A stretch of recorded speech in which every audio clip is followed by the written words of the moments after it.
Welcome to So Big Movies. My name is Len Archibald, and welcome to perhaps the single most daunting task of my life, and that is to count down the top 100 most iconic movie trailers of all time. Now, just to put it out there for the uninformed, what is a movie trailer? It is simply a short, edited piece of promotional material in order to sell the film. Trailers normally last around 2 to 3 minutes to give the audience a sense of the story, the stars, and the filmmakers involved, but there are also teaser trailers that may last under a minute, with some teasers lasting 30 seconds. There is virtually no limit on how a studio or filmmakers will creatively use a movie trailer to sell their film. So what are we doing here? Over the next 11 weeks, we are going to count down what is, in my opinion, and let me stress this, what is, in my opinion, the top 100 most iconic movie trailers of all time. This is obviously meant to encourage discussion and debate, so leave a like and comment on trailers you believe are really memorable, and feel free to give me shit over trailers you can't believe I missed. So what constitutes iconic in my mind? Well, to be considered an iconic trailer, it has to meet some, if not all, of the following criteria. The trailer has to be memorable by a wide margin of people. It has to be attached to a memorable film of its own. Has to carry some sort of cinematic iconography. What that means is, what we see in the trailer is full of tropes, symbols, characters, or mythology that is instantly recognizable to cinema or movies itself, like Clint Eastwood as the Man with No Name, or John Williams' score for Jaws, or Isaac Hayes' score for Shaft, or basically anything Star Wars or Marvel lately. Sometimes that iconography becomes almost instant when a trailer is released for a new property if it goes viral, and there will be a few examples of that. The trailer has to be competently edited. How the trailer is put together to evoke mood and storytelling is important. The trailer obviously is unique, influential, and can hold up over time. And finally, how well did the trailer do to sell the film it's promoting? Now, iconic does not always mean the best made. There are trailers out there that will be on this list that lack the sheen and beats of modern trailers, but they are just as influential, remembered, and effectively did its job of promoting the trailer it was made for. Now, at the same time, while this list is my subjective opinion, I really did try to be as objective as possible, or this list would be full of grindhouse trailers from the 1970s. To put together this list, I endured over 7,000 trailers, pretty much from the beginning of cinema up until the summer of 2023. 7,000 trailers. This was exhausting. And to reward myself, we are going to kick off this countdown with a group of honorable mentions. Now, these are trailers that didn't make the final cut, but are still memorable in some way, or are trailers that I personally liked or meant something to me. This list is in alphabetical order and is not ranked. Are you ready? Let's go! Starting off the honorable mentions is the teaser for the hit comedy 9 to 5 from 1980.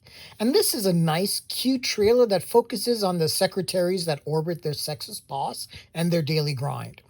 It starts innocently enough with the unseen secretaries performing mundane duties with a jovial narrator.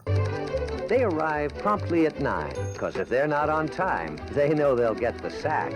But the more they repeat these tasks, the tension rises and builds until we see a drawer open with a pistol in it.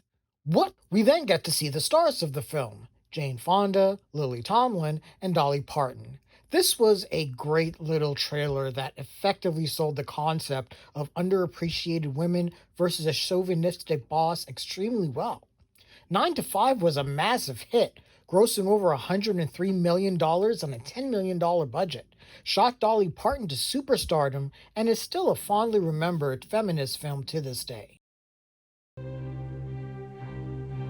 are we going to appall you with something confidential and disgusting? Oh man, here is a trailer really near and dear to my heart, and that is the trailer for the Oscar winning 1984 drama Amadeus. So I'm a theater geek, and Amadeus is my favorite play of all time. It's also one of my favorite movies of all time, and it also boasts one of my favorite trailers of all time. I am just a fanboy for anything Amadeus. But to the trailer. It employs one of the most creative ways of voiceover narration to sell the story. Basically, we hear whispers of townspeople acting like gossipers, telling the tale of genius composer and scoundrel Wolfgang Amadeus Mozart, played brilliantly by Thomas Hulce, and the rumors surrounding his death. Did the rival Italian composer Salieri, F. Murray Abraham, who won the Oscar for Best Actor, did he murder him? Believe it. All the same. Could it be possible? Did Salieri do it after all?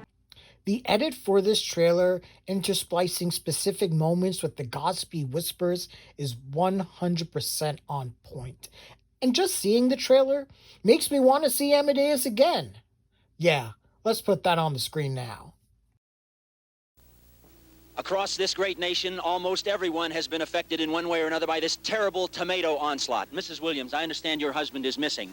Yes, Do you think he's dead? Well, Will you miss him? Will you marry again? What if he's laying in a ditch somewhere, with both his legs broken, calling your name? You will have to find another man, you know. You're no spring chicken. Now we are just into silly territory with Attack of the Killer Tomatoes from 1978 and its sequel, Return of the Killer Tomatoes, released 10 years later. These trailers are just fun. They are well-crafted short B-movies of their own, telling the story of sentient tomatoes descending on mankind to take over the planet. The trailer for Attack really leans into the self-parody of the film, while Return is just anarchy. You wouldn't believe what she can do with 6 milk bottles and a tuning fork. I don't have to tell you, these are massive cult classics. I'm honestly more of a Return of the Killer Tomato guy. They really went off the rails in that. Nazi tomatoes? Together with a yuppie pervert. I also remember the Saturday morning cartoon based on Return of the Killer Tomatoes that I watched a lot as well. Since the beginning of time, since the first little girl ever existed, there have been dolls. The most recently created trailer on this list is the teaser trailer for Barbie. And this is one of those trailers that, A, if you're a cinephile, you will probably adore what is happening here, and B, sort of question to yourself, is this movie going to be smarter than we are giving it credit for? The trailer, a parody of the opening scenes of 2001: A Space Odyssey, is hilarious, replacing Neanderthals with little girls playing with boring dolls before Margot Robbie as Barbie appears like a monolith to them, and the scene goes as expected, complete with a doll being tossed in the air like a boat, and we get... When this trailer came out, no one could make heads or tails over it. It was intriguing, though, and further promotional trailers that let the audience in on the world, along with the Barbenheimer phenomenon, where scores of people went to the theater to support both Barbie and Christopher Nolan's Oppenheimer, pushed Barbie to the moon, becoming an instant sensation, grossing over $1 billion, most likely topping the worldwide box office for this year, and putting director Greta Gerwig in the history books as the first female director to helm a billion-dollar film. And it all started right here with this great little trailer.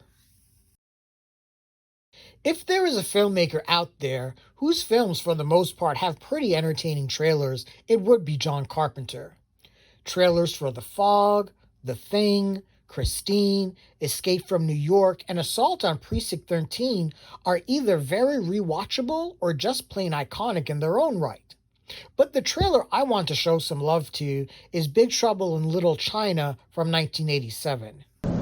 This is Jack Burton in the Pork Chop Express, and I'm talking to whoever's listening out there. It's a pretty amazing planet we live on here, and a man would have to be some kind of fool to think we're all alone in this universe.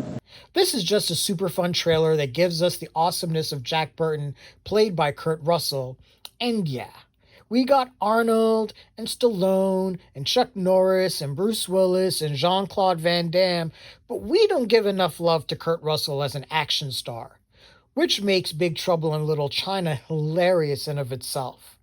We get a glimpse into John Carpenter's Little China, full of mysticism, physics defying martial arts, and Jack Burton really believing he is the hero of the story. And that is the absolute brilliance of the trailer, convincing audiences that we are going to see Kurt Russell take charge and save the day.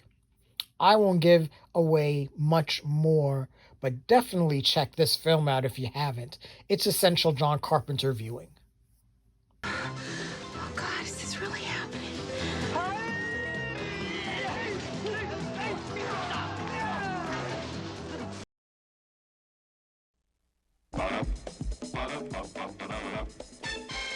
Black Belt Joe. There are trailers that you will hear me call comfort food because they just evoke nostalgic feelings in my guts. When I was growing up, me and my boys would watch blaxploitation and kung fu flicks out the ass. And when we were able to get a mishmash of the two, mwah. And we got that with Black Belt Jones. If you want to Frankenstein someone who was a walking impression of the 1970s, Jim Kelly would probably be the result. A perfect fro, righteous sideburns, and pure black power ass-kicking gloriousness. The trailer for Black Belt Jones doesn't only concentrate on Jim Kelly, but the awesome Gloria Hendry, who kicks ass in her own right and is part of one of my all-time favorite scenes in movies, period. Now, what are you doing? No, you stay here till I get back. Do those dishes or something.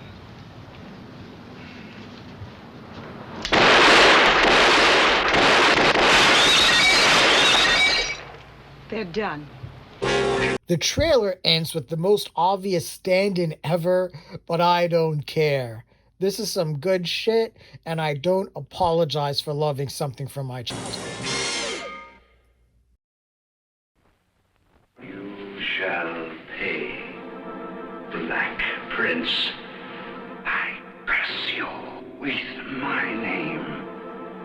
You shall be Blackula. Blackula. Oh my god, here is a real personal favorite of mine. The trailer for Blackula. Again, comfort food. Delicious blaxploitation goodness. Blackula, starring the amazing William Marshall.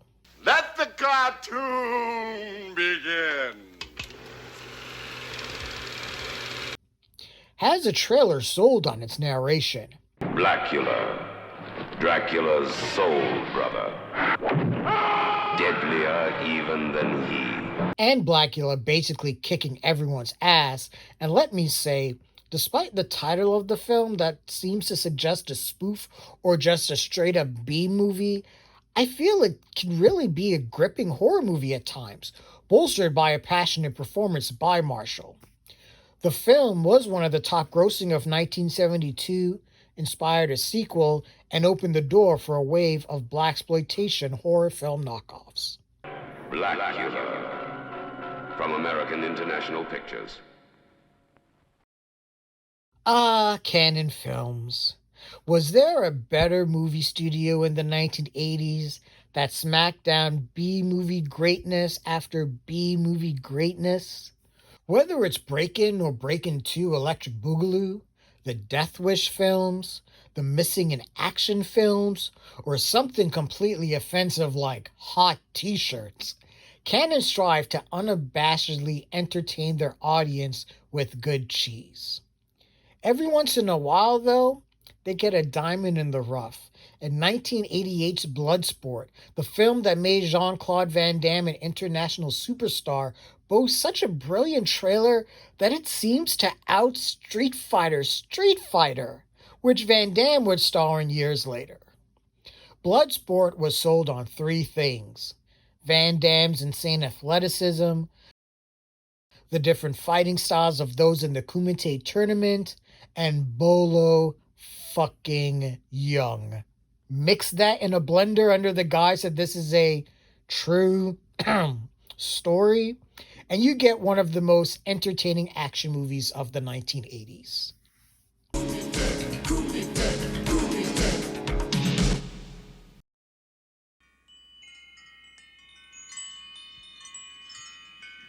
You want a trailer that is just style and super cool? Look no further than the trailer for Body Heat from 1981. It's a stupidly simple trailer. Letters spelling out body heat are interspliced with scenes from the film, but it's edited in such a way that you get a really good idea of what this neo-noir thriller is about, and the chemistry between Kathleen Turner and William Hurt is off the charts.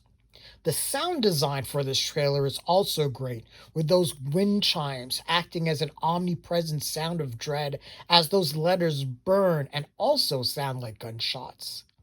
We get such a sense of director Lawrence Kasdan's self-confident eye. He directed this right after The Empire Strikes Back. What insane range. This is an underrated gem that I definitely recommend to check out.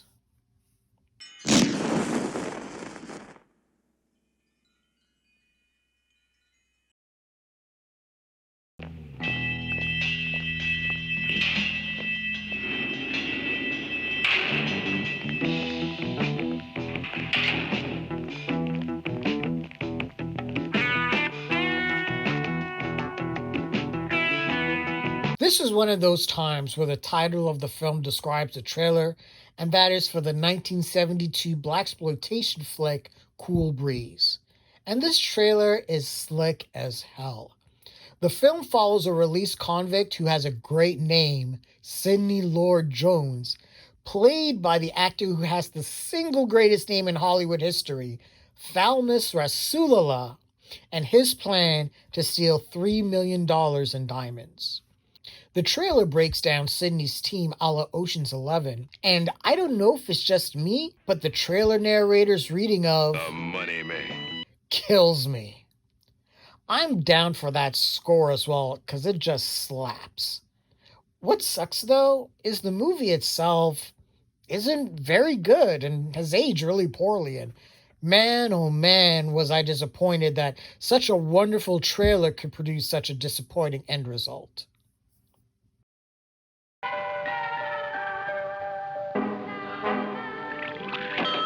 You have killed. And you will kill again. We have the trailer for Dario Argento's brilliant Deep Red from 1975, and I'm going to level with you. For the longest time, literally up until the very last reevaluation, I had the trailer for this giallo masterpiece on my top 100 list. And I wanted to keep it on the list, but it just got squeezed out at the last minute. But the trailer for Deep Red is pure class, full of compositions and the unique gory eye of Dario Argento, and this was peak Argento, just before he unleashed Suspiria on the planet, and you could tell from the rising tension from this trailer, audience members were in for a panic-inducing good time. And Deep Red was a massive hit for Argento, and the film is considered a defining one of the giallo genre. For anyone looking for something wild and different, do not sleep on Deep Red. Allow me to make introductions. Okay, this is an absolute guilty pleasure. Screw you, this is my list, and I get to talk about what I want. I'm about to lose all credibility here. We have two action films, Force 4 and Force 5, made 6 years apart. And no, these films have absolutely nothing to do with each other. But the 1970s and 80s, man, it was just the Wild West. Okay, first Force 4 from 1975, a blaxploitation kung fu flick that you could tell from the outset the film probably isn't very good, but goddamn, the trailer is entertaining as hell. We get a fourth wall breaking narrator who just sounds like he smoked some of the best keef on the market. We get invited to some really moving parties. As we get introduced to each of the titular four. And that song.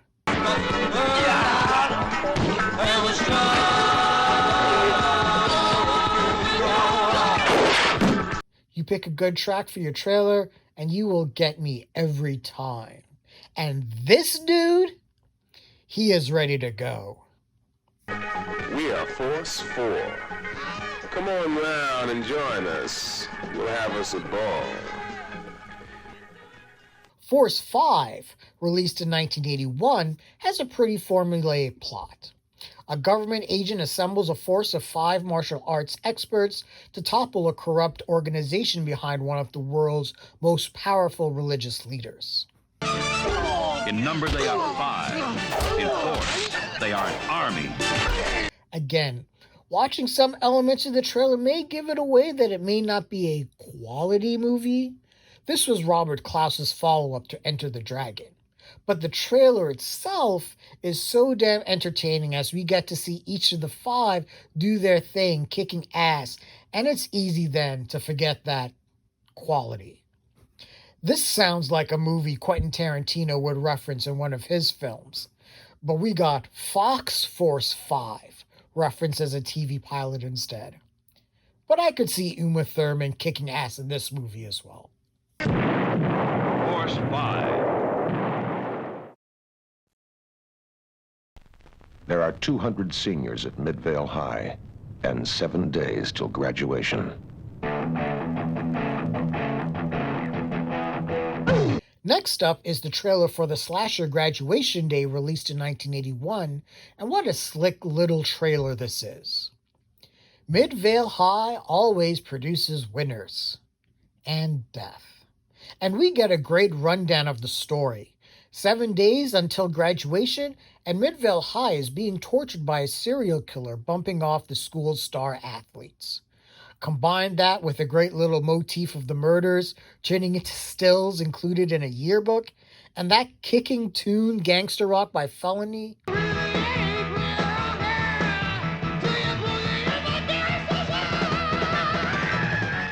And I've said it before, if you attach a righteous headbanger to a trailer, you will hook me every time.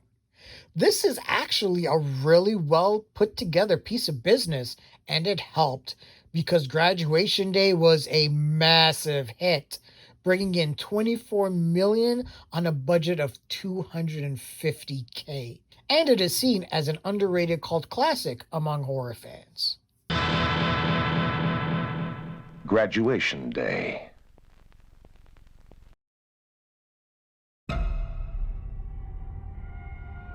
Talk about a trailer that got pushed out of my final list at the very end, and that hurts me. But I get to talk about it anyways because I do what I want. Anyway, we have the trailer for 2018's Hereditary, directed by Ari Aster.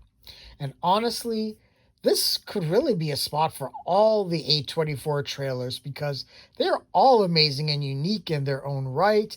And damn it, I just inspired myself to create a new list. Anyway, this is about Hereditary, and from the moment that coffin lowers to reveal that A24 logo in the ground, we know it's on. And this trailer is just creepy, moody goodness that is also sold on the completely fearless performance by Toni Collette. Yes, she should have gotten an Oscar nom. Yes, she didn't because she was in a horror movie and that shit needs to end. But the trailer gives us just enough to intrigue the audience before they get the rug pulled out from under them. Hereditary was a monster success on all fronts, receiving widespread critical acclaim and made over $82 million on a $10 million budget, becoming A24's highest grossing film ever at that time before the release of Everything Everywhere All at Once. Family.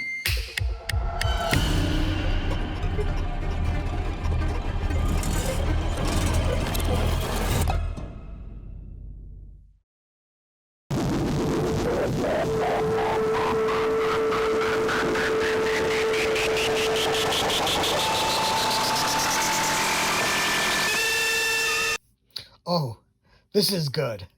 We have a cult classic here, 1975's Inframan. And this trailer is bananas. So bananas that I, in fact, have to issue a warning for anyone who are legit prone to seizures. This might be a little triggering.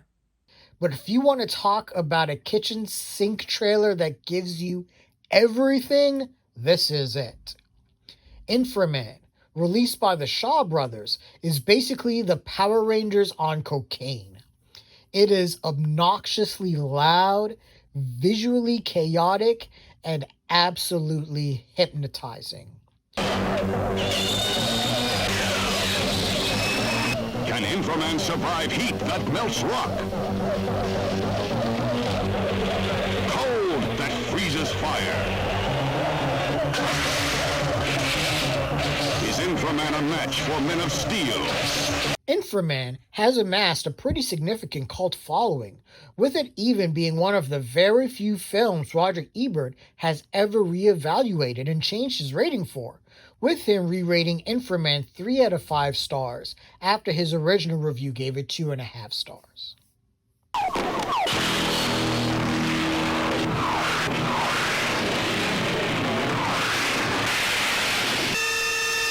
Inframan, the ultimate in science fiction.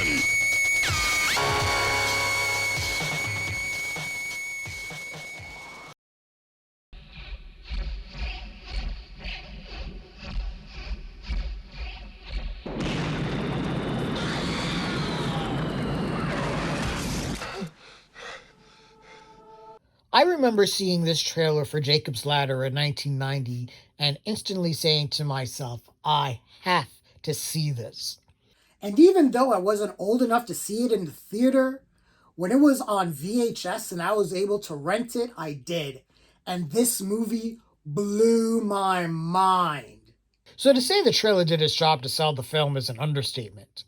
This is a great little short film of its own, telling the story of poor Jacob Singer, played by Tim Robbins, and his road to discovering the ultimate truth about his life.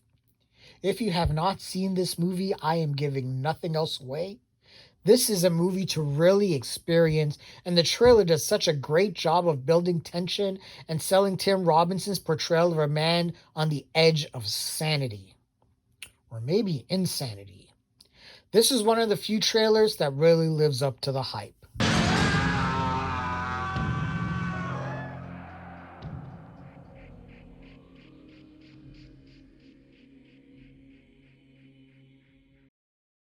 There was a time when Mel Gibson wasn't seen as the butt of celebrity-based jokes. He was actually seen as one of those working class celebrities, you know, the type that people would say, oh yeah, I'd like to have a beer with him, while their wives fantasized about him. Yeah, he was a big deal. And Lethal Weapon, released in 1987, put him on another level.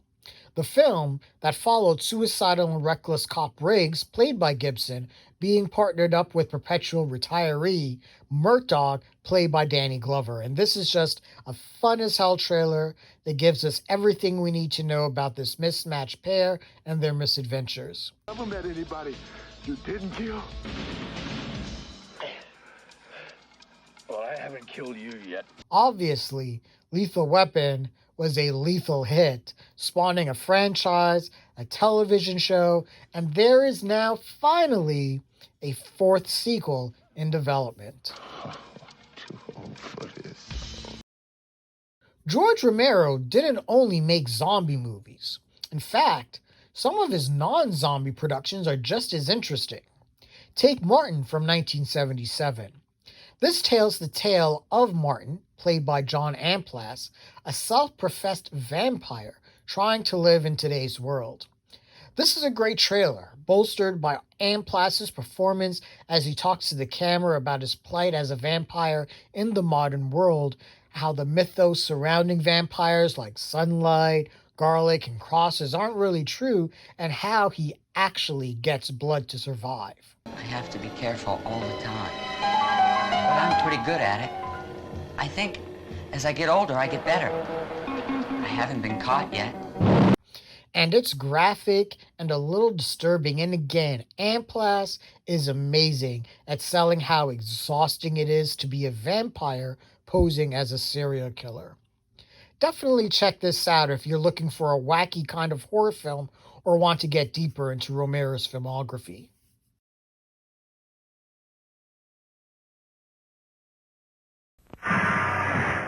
Comfort food!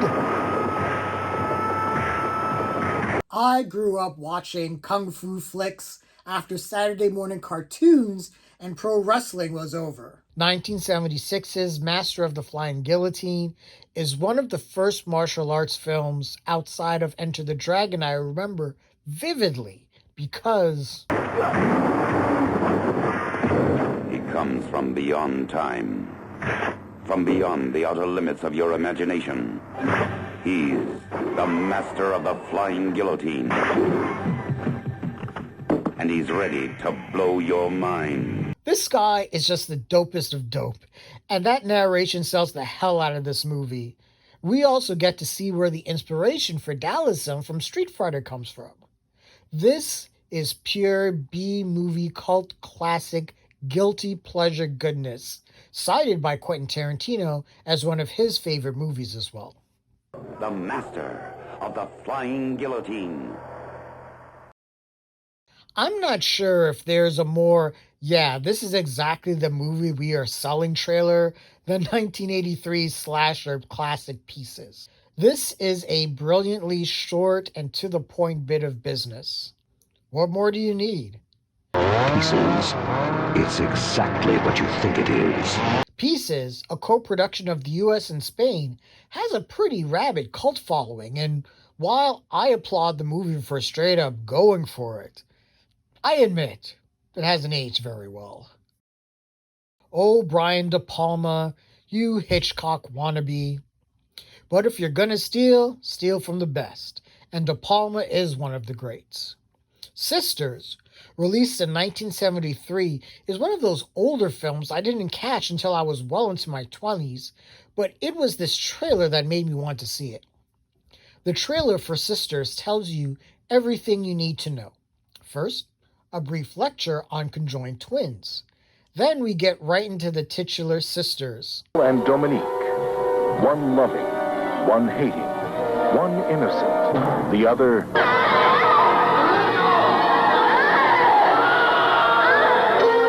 And then the trailer goes down its own rabbit hole until its climax is a true WTF moment.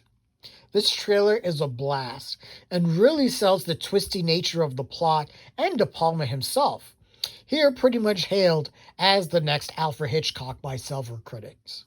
What the devil hath joined together, let no man cut asunder.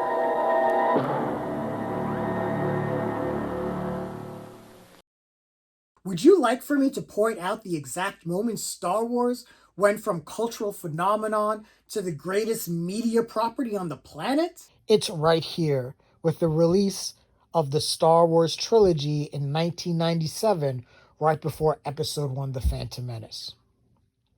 Whoever edited this trailer is a genius.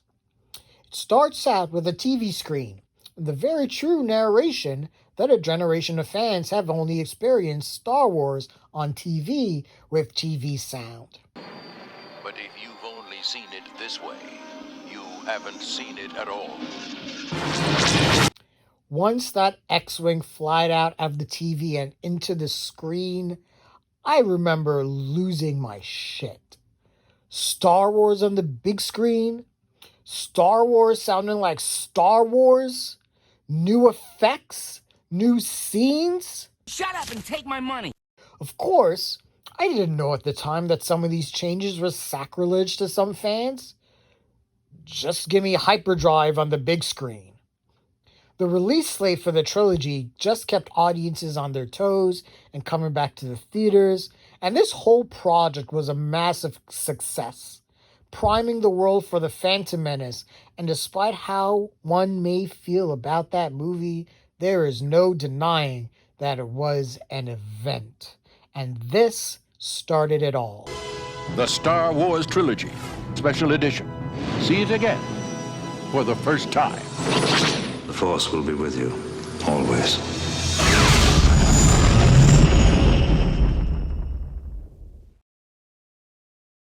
We get a pair of trailers next, and they're for two Dirty Harry movies, Sudden Impact from 1983 and The Deadpool from 1988.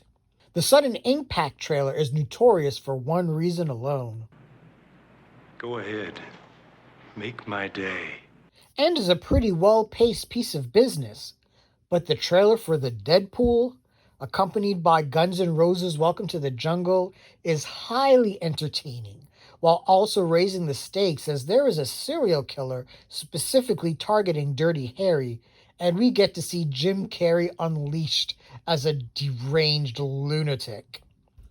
I always wondered why Clint Eastwood never visited the Dirty Harry character again after this, but honestly, I feel it was for the best, because the next phase of his career that followed, starting by directing Unforgiven, is the stuff of movie legend. Clint Eastwood is Dirty Harry. He's just learned a new game, the Deadpool. Have you ever jacked in? Have you ever wire-tripped? No?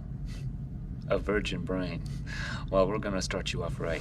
Talk about something completely different and a true trip.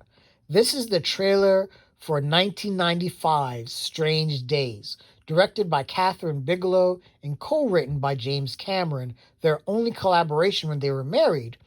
And I could have taken more of what they were dishing out if this was their input. This trailer is just a blast, where a cracked out Ray Fiennes just jump cuts his way talking about wire tripping. I can make it happen. I can get you anything you want. Just have to talk to me. Talk to me. Talk to me. Talk to me. Which really is just an excuse for Fiennes to go off the rails, sounding like a coked out drug dealer. Visually, this trailer is awesome.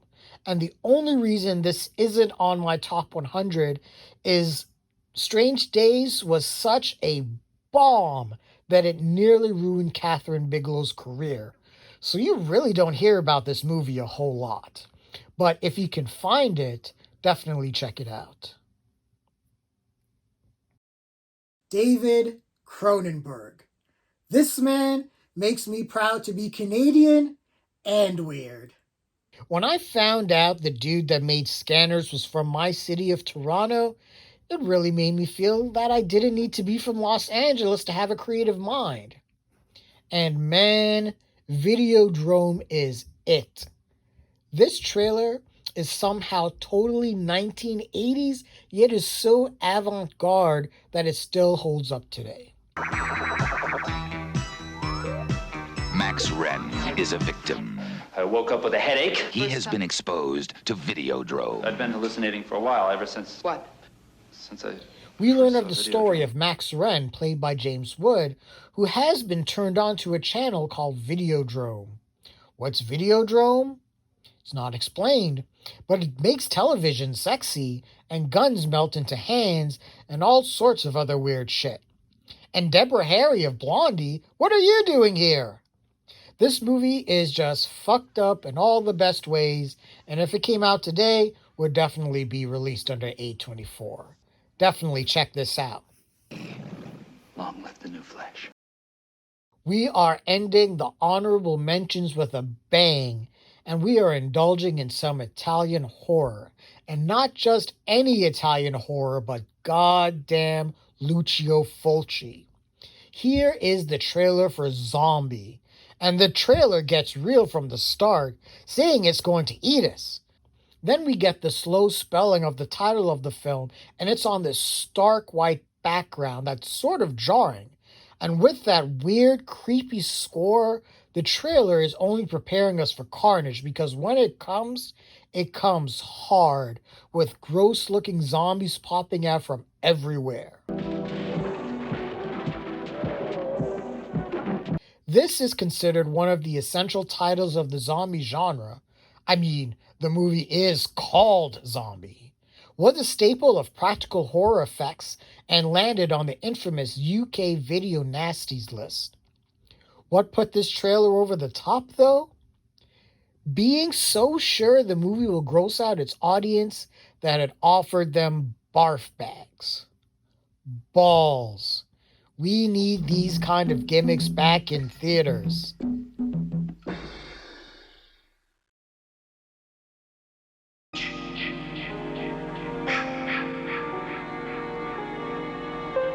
And we begin the countdown with me immediately breaking my own rules, because I'm an anarchist, and we start the list with 2 Friday the 13th films.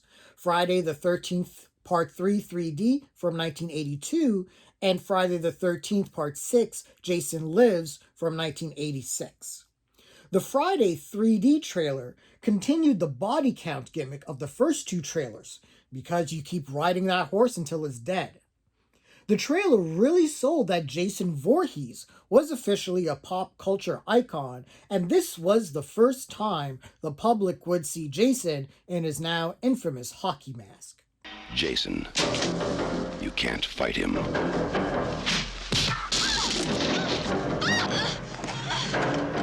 You can't stop him. The 3D angle also helped to sell the film. Now, when it comes to killing in Jason's woods, Jason will come to you. At the time of release, Friday 3D was the most profitable of all the Friday movies until Freddy vs. Jason. While the 3D trailer took a near kitchen sink level approach, Jason Lives, by contrast, has one of the most simple, disturbing, and effective teasers of all time, where, while on a rainy night, after a lightning bolt destroys Jason Voorhees' tombstone, a risen and open grave uncovers that Jason's body is no longer there and hints at the bloody consequences to come. Fade to black. This trailer was barely over 90 seconds and washed away a lot of the disappointing taste from Part 5 A New Beginning away as a promise that the real Jason Voorhees was returning. That's how you do it. Honestly, the promotional team for most of the Friday films were on point, and no spoiler, but we may see some more examples of that later on in the list. Spider-Man No Way Home released a trailer right before the latest exploits of our friendly neighborhood Spider-Man opened in theaters, and I have to tell you, it's pretty great.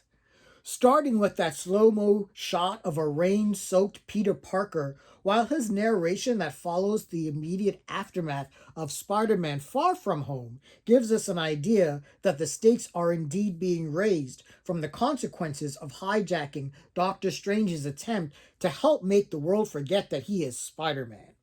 And those consequences seem dire as we get a glimpse of the Green Goblin involving himself in Spidey's business and the always amazing Alfred Molina returning as Doc Ock raising havoc.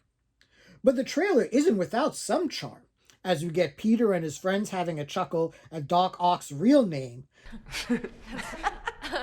Wait, no, seriously, what's your actual name?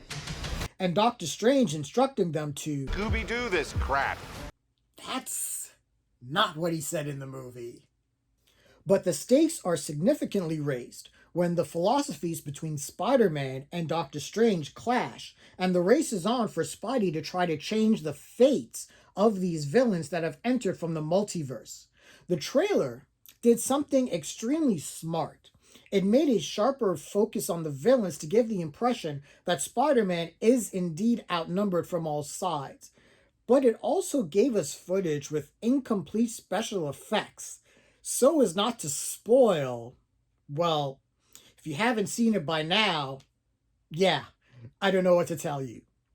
Was Spider-Man No Way Home a hit? Duh. It grossed over $1.9 billion worldwide, making it the highest grossing film released by Sony Pictures, the highest grossing film of 2021, the 6th highest grossing film of all time, the highest grossing Spider-Man film, and set several other box office records with nearly unanimous critical acclaim. This trailer was picked apart on channels like New Rockstars, where everyone tried to catch Easter eggs to unlock the movie's secrets. This is a trailer that dared people to believe the hype. You're not Peter Parker.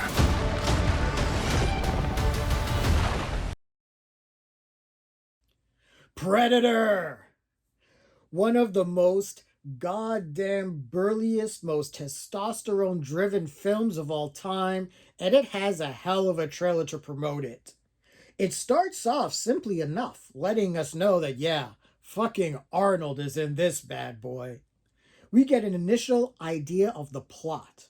Arnold, Carl Weathers, Jesse the Body, Bill fucking Duke, and the rest of the manly mercenary team come in to rescue hostages, and by this time we were in full Schwarzenegger one-liner mode. Knock, knock. And we also get some of the most quotable lines in movie history. Bleeding, man. I ain't got time to bleed. The film looks like a typical actioner from the 1980s until the trailer guy slinks in to describe the titular character, and once the Predator starts going after Arnold's crew, it's on. This trailer is hype. We don't get to see much of the Predator, but we get a sense that this dude is dangerous as fuck. But this is Arnold at the peak of his powers, so the collision course of two interplanetary behemoths was just something too good to pass up. If it bleeds, we can kill it. The film was a success, grossing nearly $100 million worldwide, spawned one of the most recognizable and feared movie monsters, complete with comics, video games, and a franchise that has varying degrees of success. But I will admit, Prey was badass. Predator. The hunt begins Friday, June 12th at theaters everywhere. We ain't partners, we ain't brothers, and we ain't friends. I'm putting you down and keeping you down until Gans is locked up or dead. And if Gans gets away, you're gonna be sorry you ever met me. I'm already sorry. And so begins the trailer of the defining buddy cop comedy of the 1980s. 48 hours ran so every other buddy cop comedy could try to catch up. The world was introduced to Eddie Murphy as a movie star, and did he ever knock it out of the park, playing next to grumpy drunk Uncle Detective Nick Nolte. This is a trailer of moments. Basically, Paramount said, yeah, you better throw some of the best shit up in this promotional ad. We get a brief trailer narration that gives us everything we need to know about the plot. Then interspliced with the boys are back in town are several of the best bits of the film, including the amazing redneck bar scene, which is probably the precise moment Eddie Murphy went from SNL alumni to major movie star. 48 Hours, despite opening third behind Airplane 2 and The Toy in the box office, we can kind of see which of these three movies has held up better over time. It still wound up grossing almost $80 million at the box office, becoming the template for all buddy cop comedies, spawning a sequel, and again, shot Eddie Murphy to superstardom. 48 hours. Y'all be cool.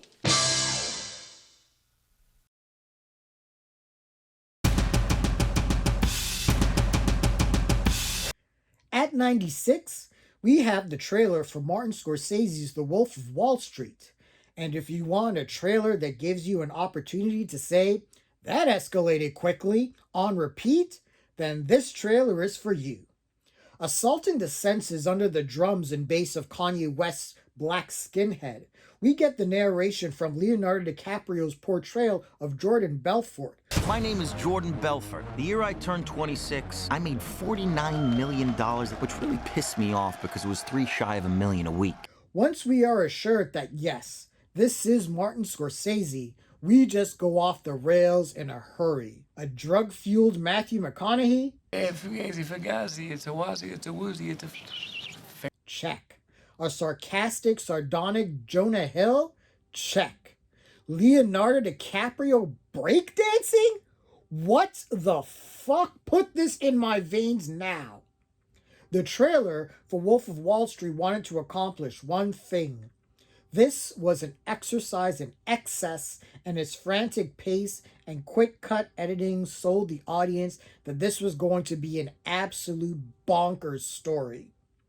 The Wolf of Wall Street was a major success, grossing $406.9 million worldwide during its theatrical run, becoming Scorsese's highest grossing film, and obviously gaining all sorts of accolades and Oscar nominations. Who would think an unhinged Scorsese would be so much fun and hedonistic?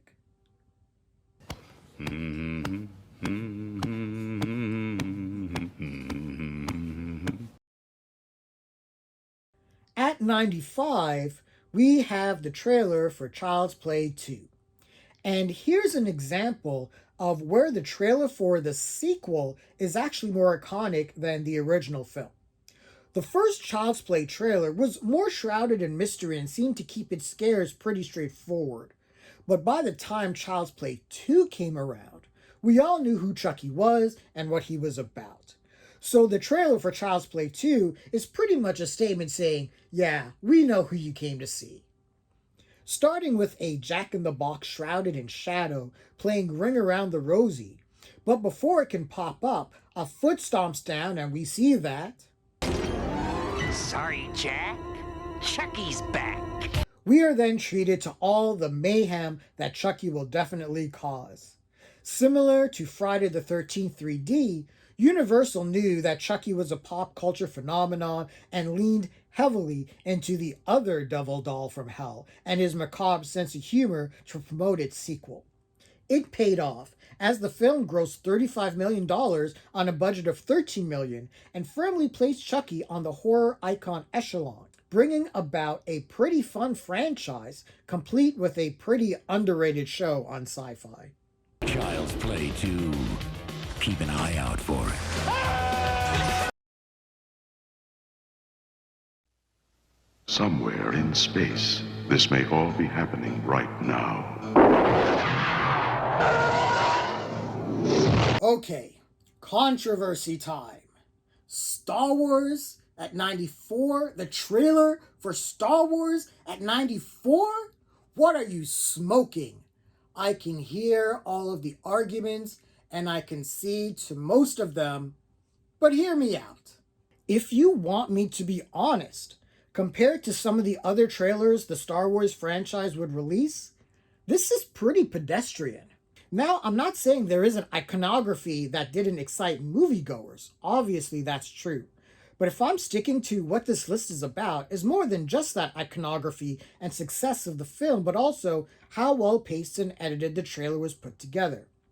For A New Hope, we see a very bland Star Wars text slowly zoom in, intercut with random scenes of the film. We aren't given much of a plot. We don't even hear any of John Williams' iconic score. Now, I admit, if I did see this as a kid, I would have wanted to see it, but I wouldn't have expected to get my mind blown. And I think that's also the underscored brilliance of this trailer. Because it did seem to resemble a typical space opera B movie, I'm sure audiences had absolutely no idea what they were in for. And when the Millennium Falcon went to light speed, yeah. But back to the trailer. I'm grading on a curve with this, against some of the more iconic trailers from the Star Wars universe, and that's really not a spoiler. I think it's expected that there will be certain trailers from Star Wars that will pop up later in the countdown. Look, not even George Lucas thought this was going to be successful, even betting 2.5% of the gross between he and Steven Spielberg's Close Encounters of the Third Kind, as Lucas thought that Close Encounters, also released in 1977, would be the more successful film. Now, Close Encounters was no slouch at the box office, but I would be okay with getting residuals of that Star Wars money for the rest of my life. Wow, that was a tangent just to justify me making a controversial move on this countdown.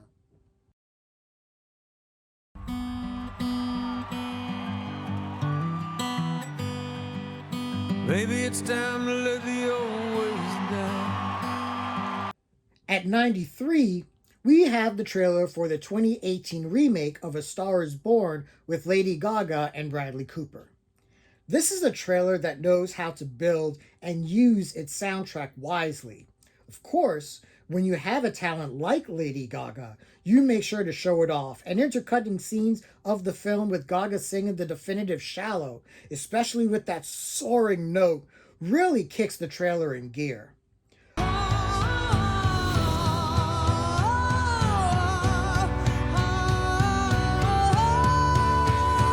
A Star is Born was a massive hit. It was a critical and commercial success, grossing over $436 million worldwide, receiving praise for Cooper, Gaga, and Sam Elliott's performances and Cooper's direction, as well as the screenplay, cinematography, and music. The film received 8 Oscar nominations, winning for Best Original Song for Shallow, which is one of the best-selling singles of all time. This trailer helped build intrigue for Gaga's performance and Bradley Cooper's directorial debut, and it paid off in spades.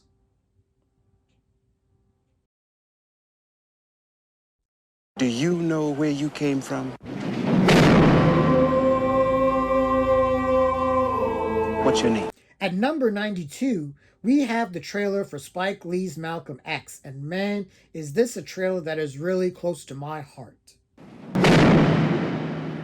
This film came out in my freshman year of high school when I was really just starting to get into the ins and outs of movies and movie making, and this wasn't just a major influence on me as an aspiring filmmaker, but one that's a person of color as well. But to the trailer. We all have seen trailers that highlight an actor's ability. Every other Meryl Streep film employs this strategy, but we've seen it from the start of Hollywood.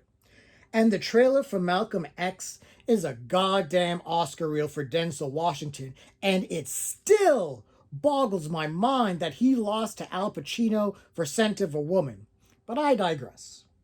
This trailer basically says Denzel Washington is God and we are living in his universe, as the trailer does everything in its power to show Denzel's range and growth, playing Malcolm Little, the street hustler, to Malcolm X, the Nation of Islam civil rights activist. And you can feel that this is a role Washington was going to knock out of the park. It didn't hurt that Denzel was a dead ringer for the civil rights leader, and it was the first time the world got to see Spike Lee be unleashed as an epic filmmaker after Do the Right Thing, and visually, the trailer does not disappoint. We didn't land on Plymouth Rock. Plymouth Rock landed on us. Malcolm X was nominated for a criminal 2 Academy Awards. Best Actor for Denzel and Best Costume Design, and shame on the Academy for ignoring this influential and important film. And I'm not going to get into the racial politics of this, but let's just say there was something pretty obvious going on. Roger Ebert named it the best film of 1992, and in 1999, he and Martin fucking Scorsese placed Malcolm X on their top 10 films of the entire 1990s. Shout out to Ozzie Davis as well, whose narration really took this trailer to the next level.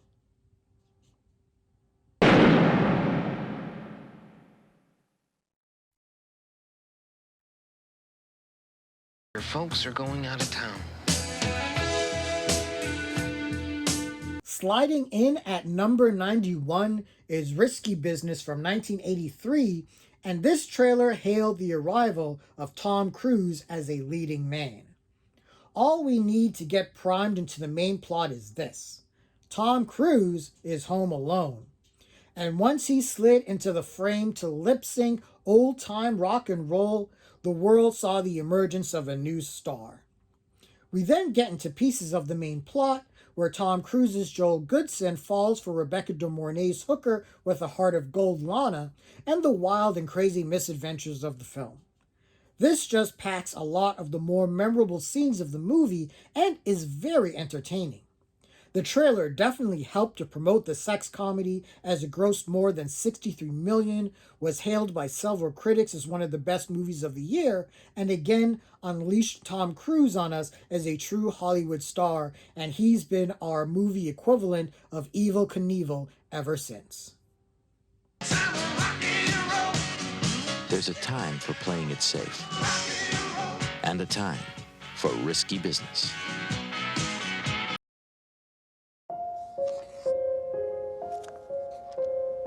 We start this block of the countdown with a doozy as we get the 2017 version of Stephen King's It, Chapter 1 at number 90. And this is a trailer that really sells itself on the mythology of Pennywise and the losers club that battles him, it. There really is only one way to begin the trailer, and that is with one of the most memorable scenes or moments in horror history. Whether one has read the book or watched the 1990 miniseries, most know about the fate that befalls poor Georgie when that paper boat slides into the sewer. And we don't need to see it, but we know. Pennywise is just around the corner. From there, we get introduced to the Losers Club and their research of Pennywise, until we get a righteous montage of events that will give anyone a panic attack, and the trailer bookends itself back on Georgie. You'll flow too, you'll flow too, you'll flow too, you'll flow too. Before Pennywise is unleashed. This trailer was lit. It prepared audiences for a much more sinister take on the evil clown, played brilliantly by Bill Skarsgård. And this trailer sold the hell out of the film, as it became a major success, grossing over $700 million worldwide, establishing Pennywise as one of the movie monsters to fear, justifying its obvious sequel, and viewed as an instant horror classic by critics and audiences alike.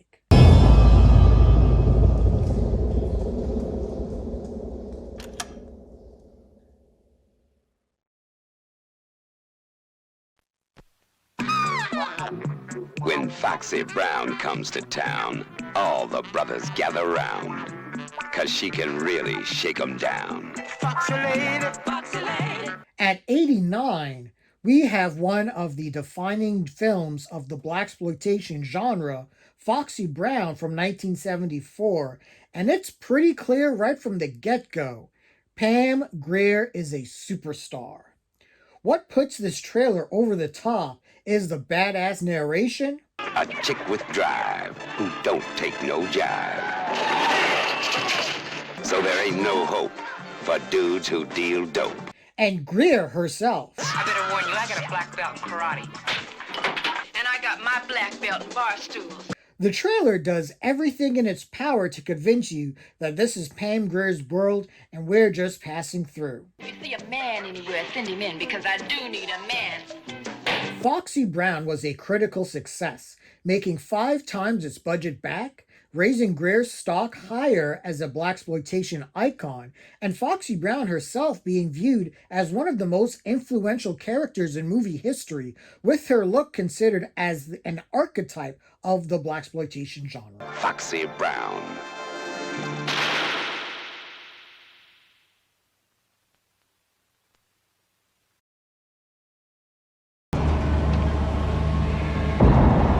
Usually, when there is a crime, there is a motive. I want to know why. 27 men died on that pier for what looks to be $91 million worth of dope that wasn't there. At 88, we have Bryan Singer's The Usual Suspects. And for those of you who were born after 1990, if you weren't there, you just don't know. The question of who is Kaiser Soze was the water cooler talk of the 1990s. If this movie was released today, there would be all sorts of Easter egg reaction videos. There probably are. I don't go down the rabbit hole probably as far as I should. But back to this super fun and energetic trailer that pits our 5 main players on a collision course with brutal destiny, intercut with Kevin Spacey's verbal hint playing up the events leading to his own interrogation, and the fear in his voice when he says, "It was Kaiser Soze, Agent Kuyan, I mean the devil himself," is palpable. Of course, The Usual Suspects boasts one of the twist endings in film history and was considered the benchmark of twist endings until The Sixth Sense came out a mere 4 years later. Christopher McQuarrie, now one of Tom Cruise's writing partners, won the Academy Award for Best Original Screenplay, and the film was a pop culture lightning rod, with this and Seven also shooting Kevin Spacey into the limelight, And Kevin Spacey did win the Oscar for Best Supporting Actor for this film as well. And it will be interesting to see how his career holds up now that he was acquitted in the UK. But this trailer is awesome.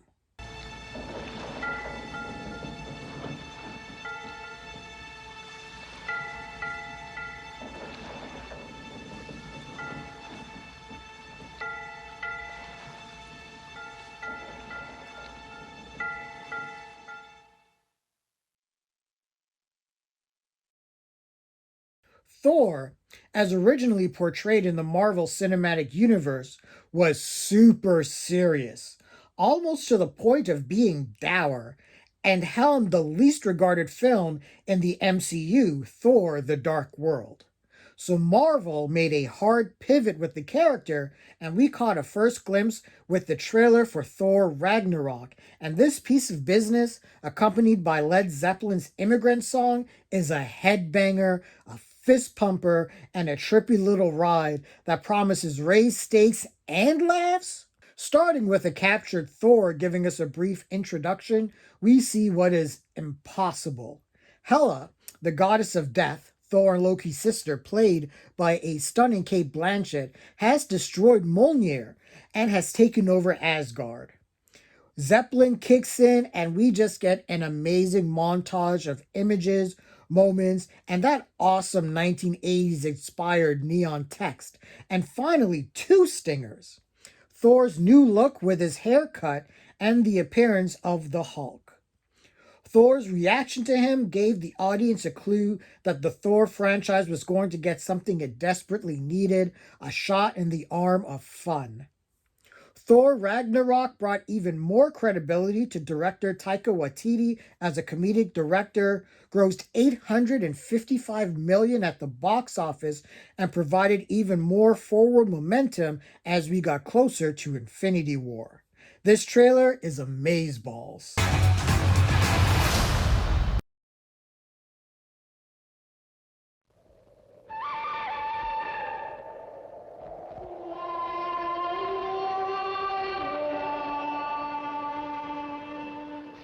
And with those immediately recognizable notes, we reach the number 86 entry with Sergio Leone's all-time classic Western, The Good, the Bad, and the Ugly.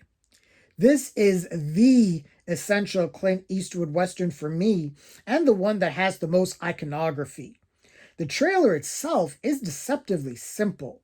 We have a narrator that gives us the bare bones. The blue. The gray. The Civil War.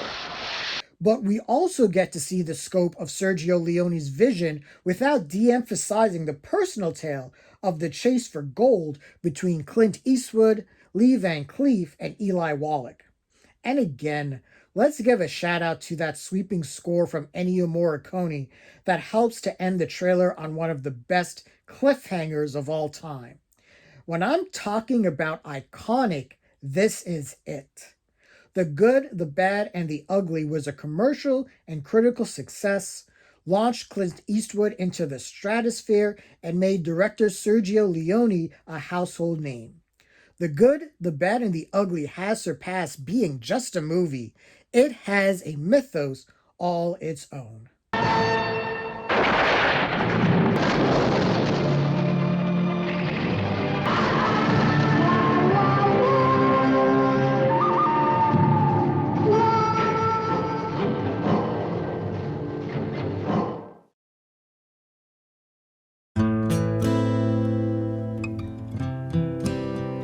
Logan, what did you do? At 85, we have the trailer for James Mangold's Logan from 2017, and this was one of those trailers that instantly became something of its own monster when released. Because it is so beautifully crafted, most people view the trailer as cinematic art that can stand on its own. As Johnny Cash's rendition of Hurt strums in the background, the audience is introduced to the ugly truth behind this world. Most mutants are dead. Professor X himself is dying, and all of this has taken a toll on Logan, played by the incredible Hugh Jackman, who the entire world identifies with as the definitive Wolverine or Logan. We get a hint that this is an anti-superhero movie. And once we get to the plot of X-23 and Logan making the choice to protect her, it's on. This trailer is gritty, promising a grounded and more mature take on the superhero genre, and a property like Logan can't take the chances it did. Logan was a major critical and financial success, grossing almost $620 million at the box office, was the first superhero film to be nominated for Best Original Screenplay, and is considered by several as one of the greatest superhero movies ever made. Logan, you still have time.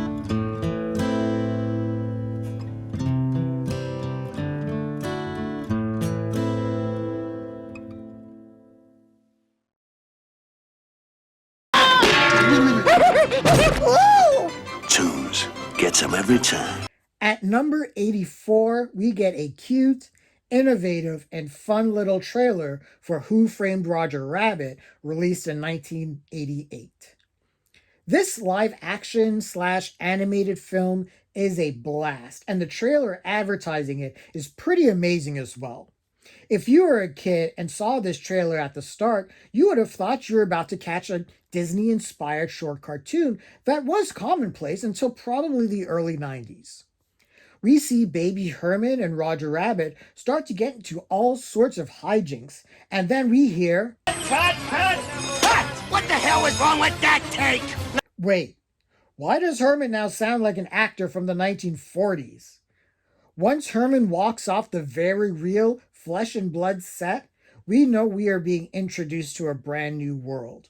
We are then given clues to the story, where private investigator Eddie Valiant, played by Bob Hoskins, is on the case to help solve a wave of two murders that Roger has been, well, framed for.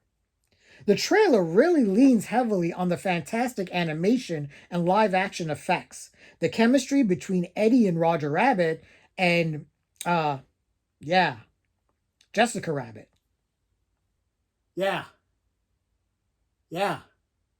Jessica Rabbit.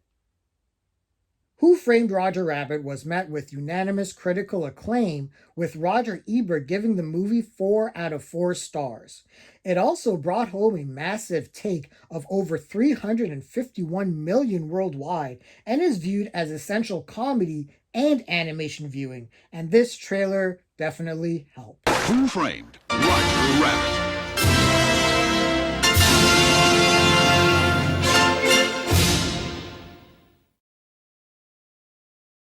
The trailer for Iron Man, released in 2008, is pretty good, and was obviously effective in launching the Marvel Cinematic Universe.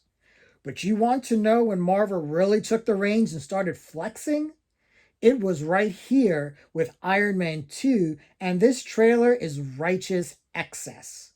Robert Downey Jr. has completely embodied Tony Stark by this point, and once Super Thrill from AC/DC kicks in, we know we are in for as wild of a ride as Tony is, blasting through the night sky before making such a patriotic American superhero landing that Superman has to tell Tony to slow his roll. But he does not, and neither does the looming threat of Ivan Vanko, played by Mickey Rourke, and having Rourke as the villain was intriguing, as he was riding the wave of his own comeback after his role in The Wrestler. The trailer introduces some of the other players, like Nick Fury and Black Widow, before unleashing Rourke, and the trailer really does a good job of selling him as a threat. We then get the Black Sabbath needle drop and that ridiculous image of Iron Man and War Machine going ham on a bunch of other robots. Iron Man 2, while not as highly regarded as his predecessor, still raked in $623 million at the box office and showed the world that Marvel Studios had staying power and they were only going to grow from here. The second Tom Cruise movie we have on the countdown is 2018's Mission Impossible Fallout, and man, This is a hell of a trailer that promises a full spy action experience with Cruise looking to die for all of our sins. It starts out ominously with terrorist Solomon Lane, Sean Harris, warning Ethan Hunt, Tom Cruise, of the fallout of all your good intentions.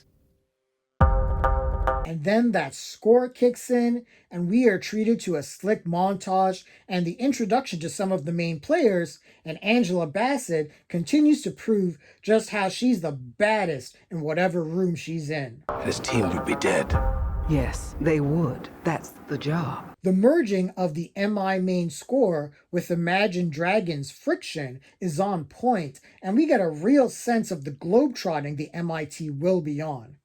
And once we get... Please don't make me go through you. Shit gets real. Henry Cavill is treated as a world beater in this trailer, and that bathroom fight scene? God damn. We then end the trailer with what we all came to see. Tom Cruise risking his life for our entertainment. What the hell is he doing? I find it best not to look. They literally sold this movie on how batshit crazy Tom Cruise is. And it worked like gangbusters.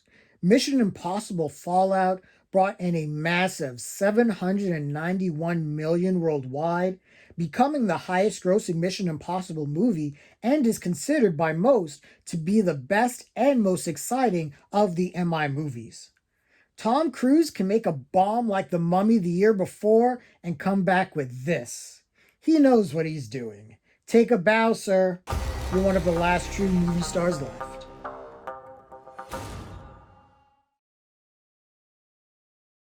We end this block of the countdown with Revenge of the Jedi. Coming next summer to a theater in your galaxy. Return to a galaxy far, far away. Return of the Jedi. That's better. And this Star Wars entry is probably the most important for me because it is the movie that introduced me to Star Wars. So I have real nostalgic feelings for this film, as I really much remember every scene vividly. This is the definition of comfort food. This trailer doesn't waste time getting into the action after the opening narration with John Williams' score blaring as we are introduced to our heroes and villains. Every frame of this trailer is Star Wars purified that goes straight into our veins. For me, and I'm sure for a lot of people, this trailer was sold on the final lightsaber duel between Luke Skywalker and Darth Vader. But what's most significant about this trailer? Again, as a 5-year-old getting my mind blown by this movie, I had no idea there was a segment of fans who considered this as the weakest of the original trilogy and the apparent hatred of the Ewoks. This was just such an amazing experience that as soon as I found out that there are other 2 movies like this, I made sure to seek them out in video, and I've been a Star Wars nerd ever since. Return of the Jedi begins May 25th at a theater in your galaxy.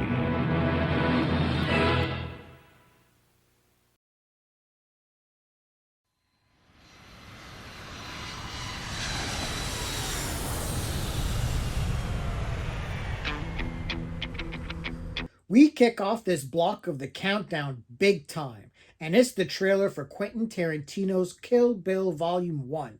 And goddamn, this is a righteous bit of promotion of both the film itself and Quentin Tarantino's eye.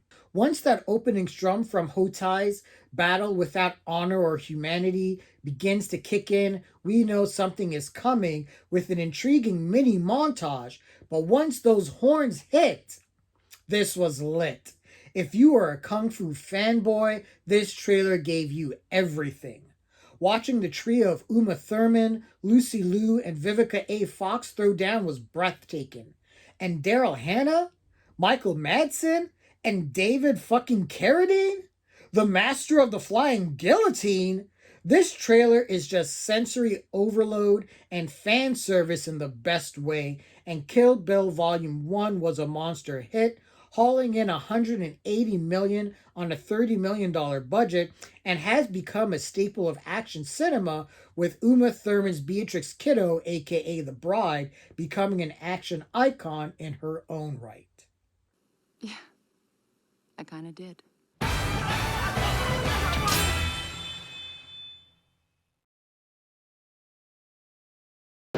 Arnold Schwarzenegger, Commando. Let's party.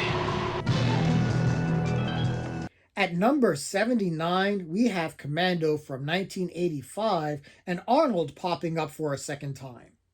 So in 1984, The Terminator was released and launched Arnold Schwarzenegger into the stratosphere.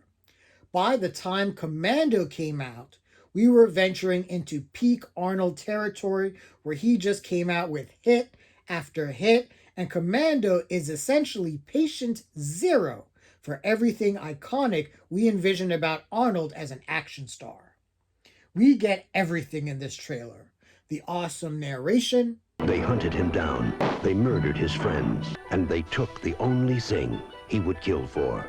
The ridiculous action sequences, Ray Don Chong blowing shit up, and yes, the amazing one-liners. You're a funny guy, Sully. That's why I'm going to kill you last. Commando is one of Arnold's most quotable movies, and we are given some of the best ones of all time here. Don't disturb my friend.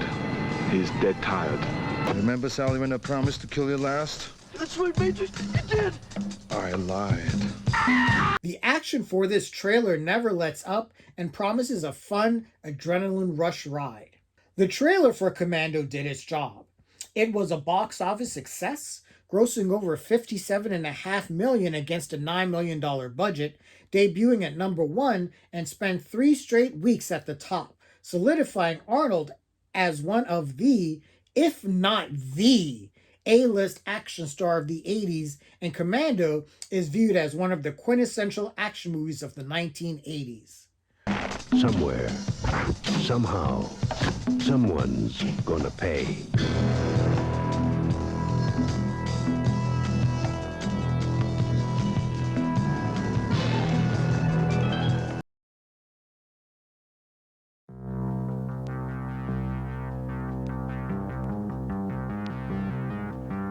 These are the armies of the night.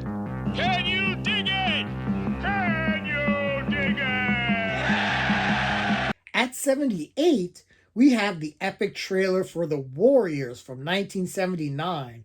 And do you want a trailer that is a short film of its own? Look no further than this cult classic. We get a fantastic introduction of all the New York gangs and each of their wildly imaginative styles before we meet the Warriors and their plight. And these are the Warriors. We know about the Warriors. They're a heavy outfit. They're from Coney Island. Warriors? You guys are the big dudes, huh? Now they're in the Bronx. We're going back. 27 miles behind enemy lines. It's the only choice we got. Between them and safety stand 20,000 cops and 100,000 sworn enemies. I want them all. I want all the Warriors. This was some damn good business that clearly laid out the plot and promised a great action chase movie. This movie was controversial upon release, as The Warriors was linked to vandalism and 3 deaths. 200 theaters were beefed up with added security, and theater owners were relieved of their obligations from Paramount Pictures themselves if they didn't want to screen the movie. That didn't stop young audiences who came in droves, as the film grossed $16 million, well above its production budget, and gave Walter Hill a hit before he directed 48 Hours. Pauline Kael regarded the film as visual rock, and Roger Ebert reappraised it, believing he didn't give the film enough credit when it was first released, and former President Ronald Reagan was a big fan of the film as well. The Warriors has spawned several spin-offs, including video games and a comic book series, and this was a great trailer that promised an entertaining time at the movies. Got one night. The Warriors.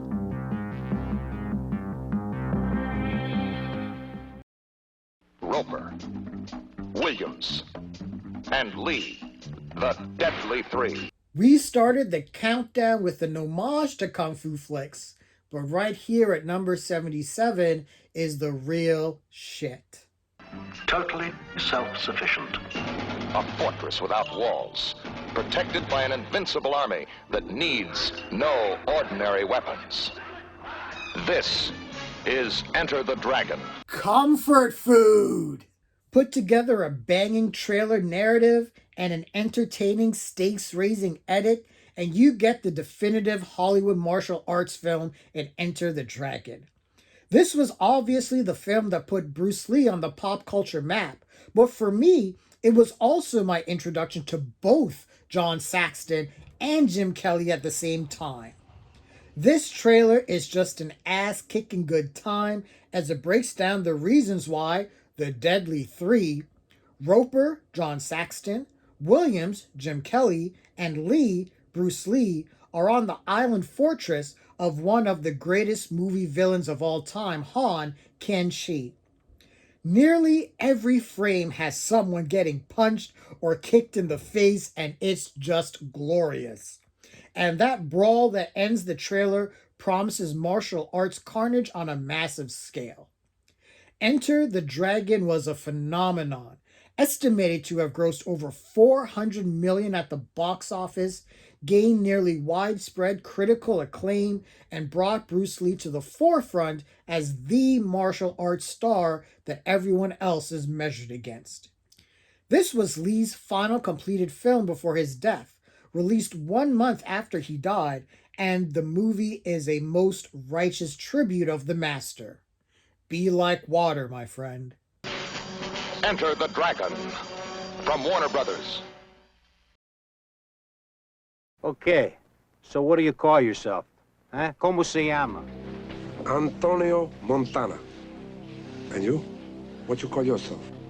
At number 76, we have a wild trailer for an equally wild movie, and that is Brian De Palma's 1983 gangster opus, Scarface, written by Oliver Stone. Oh man, and I know I need to skirt the line with this one. Let's get a couple things out of the way first. No, Al Pacino is not Cuban. In fact, a good chunk of those in the cast are not Latino. And yes, Tony Montana is a punk and piece of shit that got what was coming to him, and celebrating his lifestyle is problematic. With all of that out of the way, this trailer is fire. Starting out with that famous opening scene where Tony is interrogated about who he is and his declaration that he always knew he would make it to the US. Then once that iconic logo appears, we get right into it with a great narration, that kicking pure 1980s score, some of the great moments from the movie building in intensity. You gotta make the money first. Then when you get the money, you get the power. Then when you get the power, then you get the woman. Scarface. Displaying Tony's paranoia, and then we get that ending. It gives us just enough for the audience to whet their appetites for a ridiculous time. Despite being roasted by most critics and even some Cuban groups deriding the film for its depiction of Cuban stereotypes played by non-Cuban actors, Scarface still brought in $66 million at the box office, made Tony Montana an instant movie icon, put another notch on Al Pacino's belt, and has been reappraised for the truly great and deranged gangster movie that it is. And this trailer got people talking. Al Pacino, Scarface.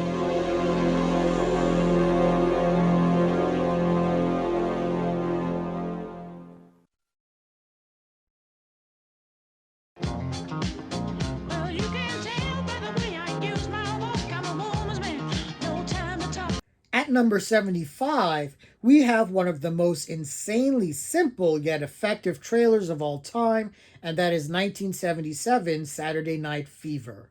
All this is the opening scene of the film, with the B.I.G. Staying Alive grooving on the soundtrack as Tony Manero, John Travolta, struts down the street in all of his late 1970s glory. That's it.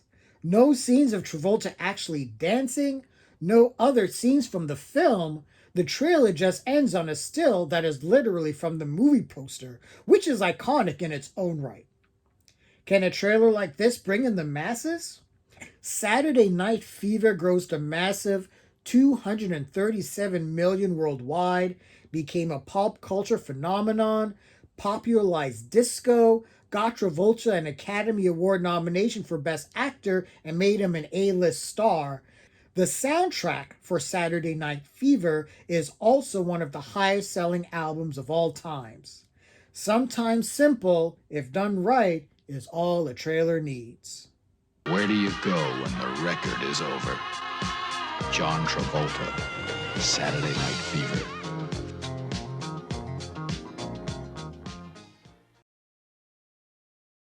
We have Tobe Hooper's 1982 ghost story Poltergeist, and yes, I am saying Tobe Hooper's Poltergeist and not Steven Spielberg's, despite the rumors that Spielberg in fact wound up directing the film. But I digress. The trailer for Poltergeist is one of the most effective because it does such a good job of creating the world of the suburbs and letting the audience in on the Freeling family and just how they are just like any normal fan. It's a great setup before we get into the good stuff, and once Heather O'Rourke declares, "They're here," one of the most famous lines in movie history, it's on.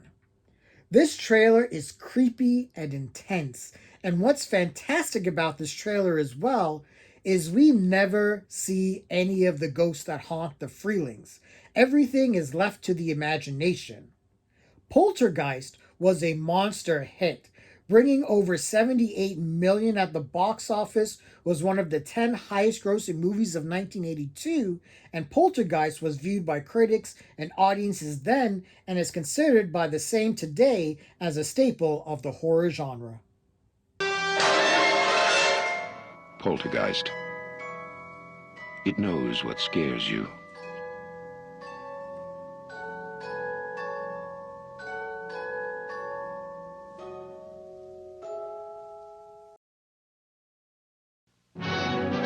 Come closer. I want to talk to you.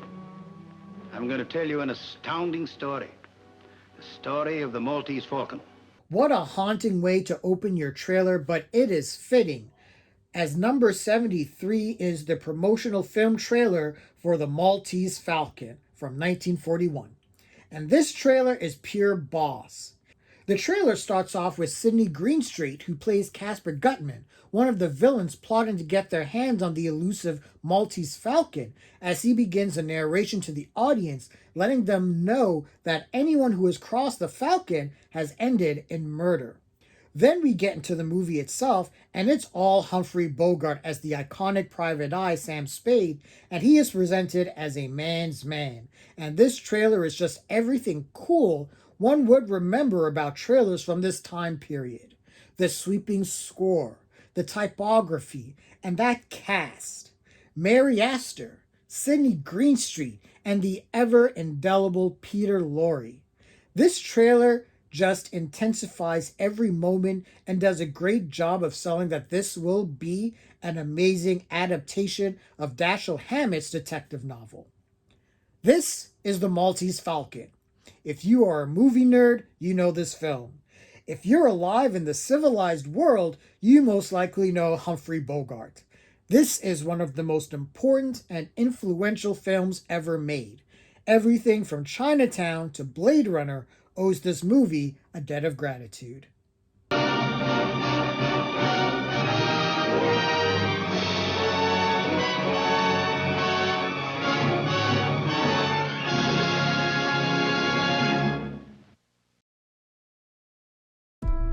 Katie, you lost your parents. Welcome home. You're my niece. I'm gonna do everything I can to make this place feel like home. The newest trailer we have on the entire list at number 72, and it's a big one with Megan. Megan? M3gan? Have we figured that out yet? What happens when the third installment comes in? Is it going to be called M33gan? Anyway, back to the trailer for the film that went instantly viral for all the right reasons and delivered a film that somehow was even better and smarter than it had any right to be. We start with the introduction of Katie, played by Violet McGraw, and the tragedy of her parents dying, and how she is now under the care of her aunt Gemma, played by Allison Williams. Things start innocently enough, with Katie being introduced to Megan, and her basically pairing with Katie.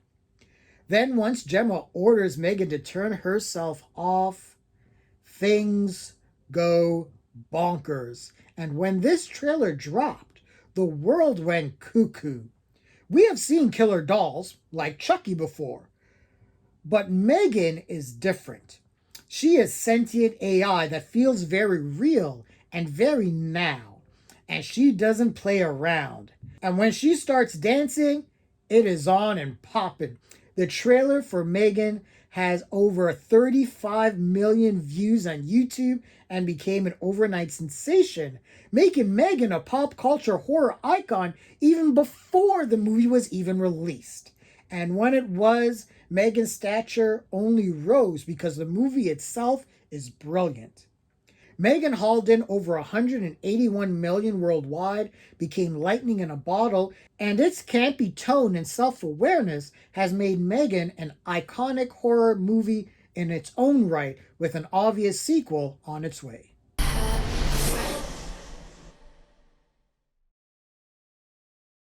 I'm the king of the world! That's really all I need to show, isn't it? Well, at number 71, we have James Cameron's epic Titanic from 1997, and this was just one of those prestige trailers that hit the right notes. But at the same time, it is a James Cameron trailer, and he is a genre director at heart. So we are going to get a well-produced and well-paced trailer, and we just get all the hits here. And for some reason, even though I remember being such a snob against this movie when it first came out, I admit that I have really softened on it and get nostalgic vibes. I don't know. Maybe it's because it's one of the last of the big practical effects, big budget, old school epics or what. Also, I have a renewed appreciation for this film, as it is my nephew's favorite movie, and when I say he is obsessed with everything the Titanic, I can't stress enough that what I am saying is an understatement. And it's adorable as hell. It goes without saying, Titanic was I'm not doing that joke. But yeah, fourth highest grossing movie of all time, 11 Academy Awards, made the world believe we could say Leo and Kate on a first name basis. It's Titanic, dude.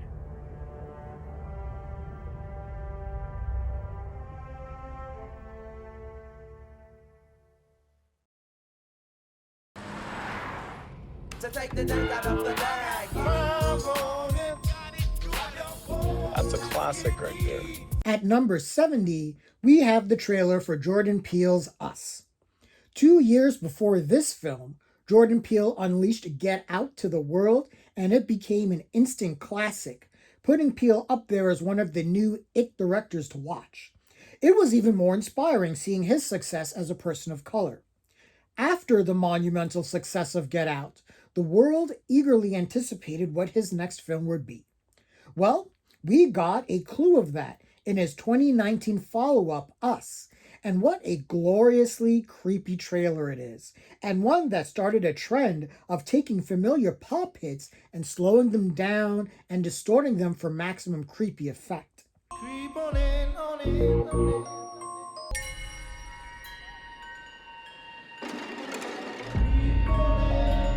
Jason?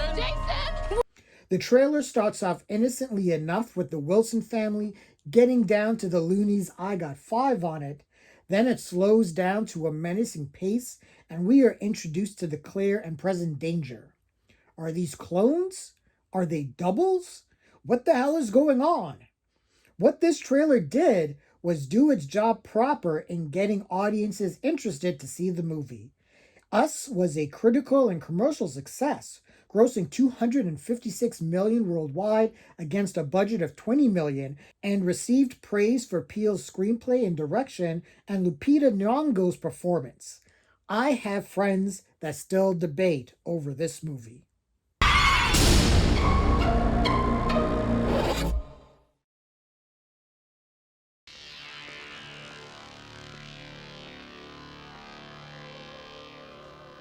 Ghosts. Hello, Ghostbusters. They're real. You do? You have? They're here.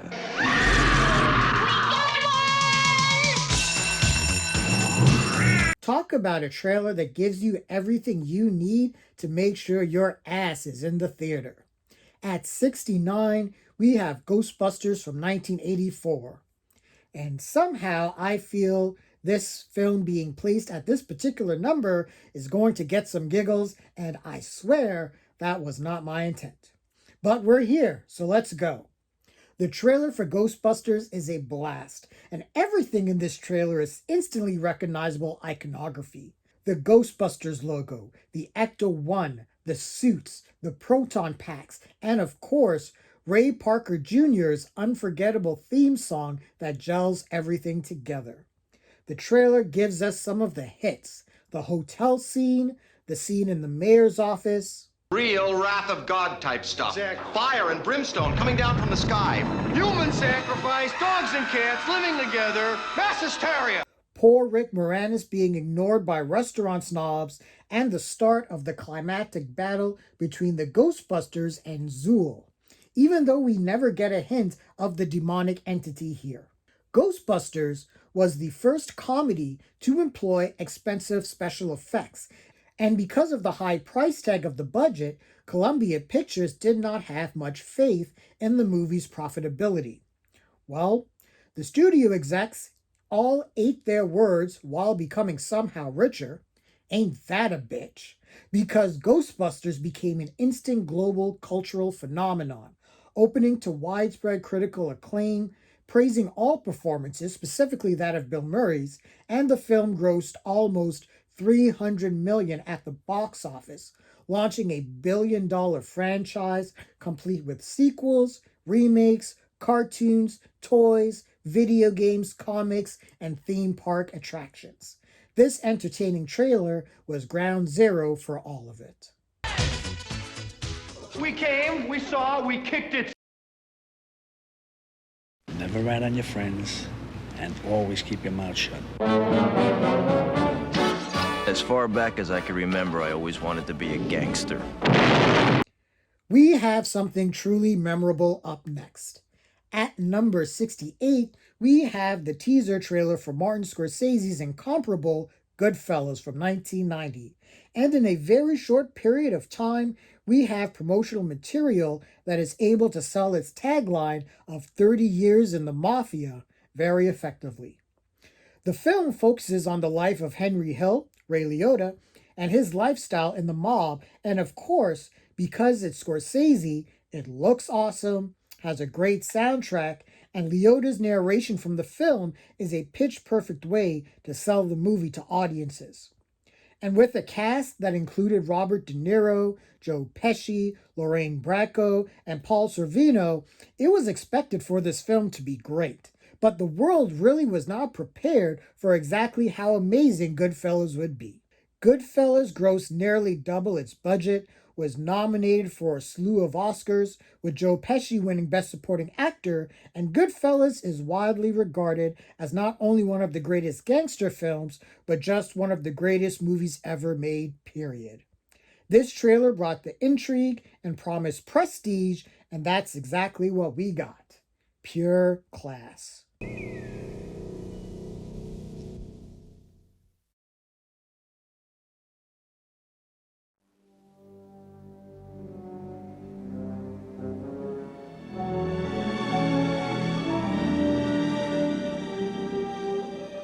For nearly 3,000 years, man has searched for the lost Ark of the Covenant. At 67, we have the trailer for Steven Spielberg's Raiders of the Lost Ark, and again, This is a movie that is full of iconography with a great build towards its monumental action scenes. The world pretty much knows everything about Indiana Jones. The hat, the whip, John Williams' unforgettable score, all of that is so iconic that we still recognize these same tropes as fans when Indiana Jones returned to theaters 42 years later. Once this trailer takes off, we get a greatest hits montage of some of the most memorable moments, and it just builds until we get that boulder scene, and by this point, most audiences were hooked. Raiders of the Lost Ark was the biggest film of 1981, earning $354 million worldwide, won 5 Academy Awards and other accolades, is viewed as one of the greatest movies ever made, and is deeply ingrained in pop culture, spawning a movie franchise that up to this year is still going strong, a TV series, video games, comics, theme park attractions, and a slew of other merchandising. This is where it all started.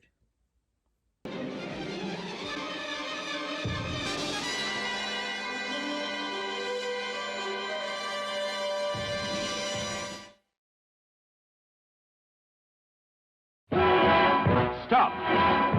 Look! He's gunning for trouble. Sing it, Dame Shirley.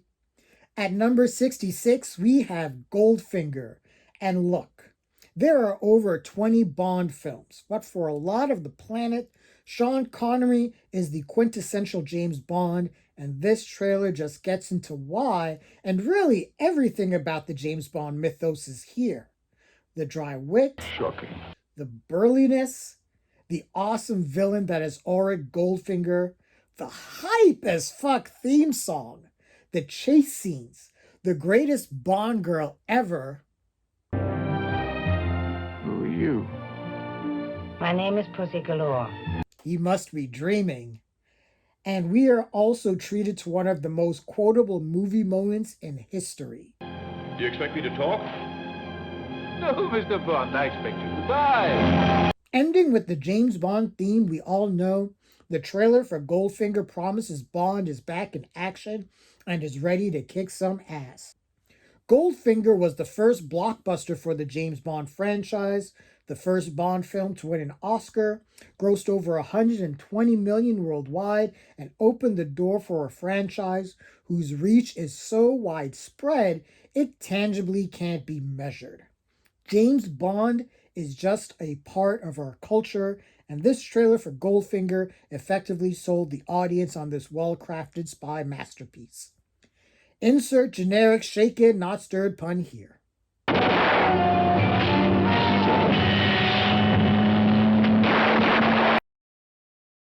Give me that old school snuffed New Line Cinema logo.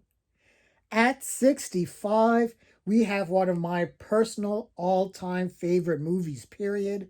Wes Craven's A Nightmare on Elm Street from 1984, and what a bloody great piece of business we get here. Those damn creepy girls open the trailer before we get some smart narration and the movie escalating with one of the most memorable death scenes in movie history, and the trailer just continues to go off the rails with great one-liners. What's the coroner got to say? He's in the jar and puking since he saw it. Some unforgettable imagery, and the most memorable line from the film. Whatever you do, don't fall asleep. Before reaching a true fever pitch and a great climax. This is the movie that introduced the world to Freddy Krueger and Johnny Depp. What else needs to be said? A Nightmare on Elm Street grossed $57 million worldwide on a $1.1 million budget, gave Wes Craven mainstream cred as a filmmaker, and spawned a franchise with several sequels, a TV series, various merchandising, a crossover with Jason Voorhees, and put New Line Cinema as a movie studio on the map. It is indeed the house that Freddy built. Nightmare on Elm Street.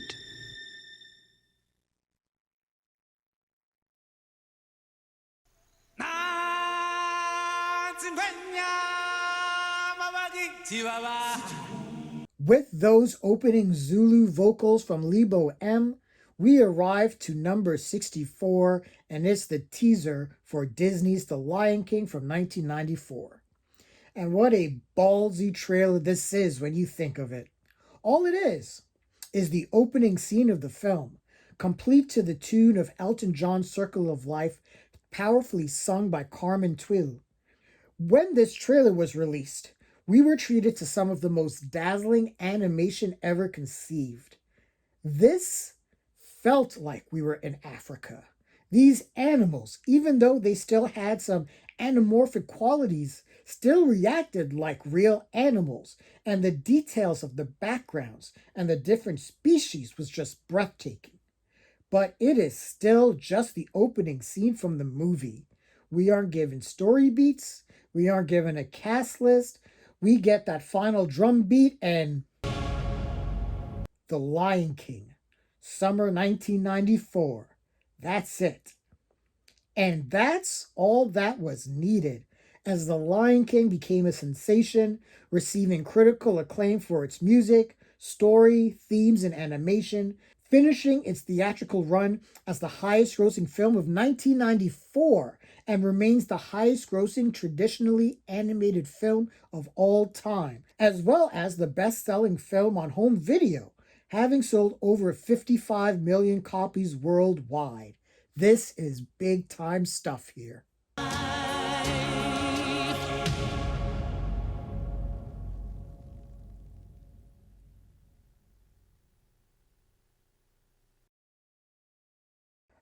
Zack Snyder, one of the most divisive filmmakers on the planet. Some see him as a true auteur that can do no wrong. Others see him as a hack who relies too heavily on CGI and edginess.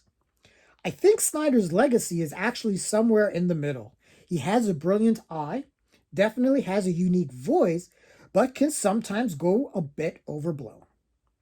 But I will defend Man of Steel till my death.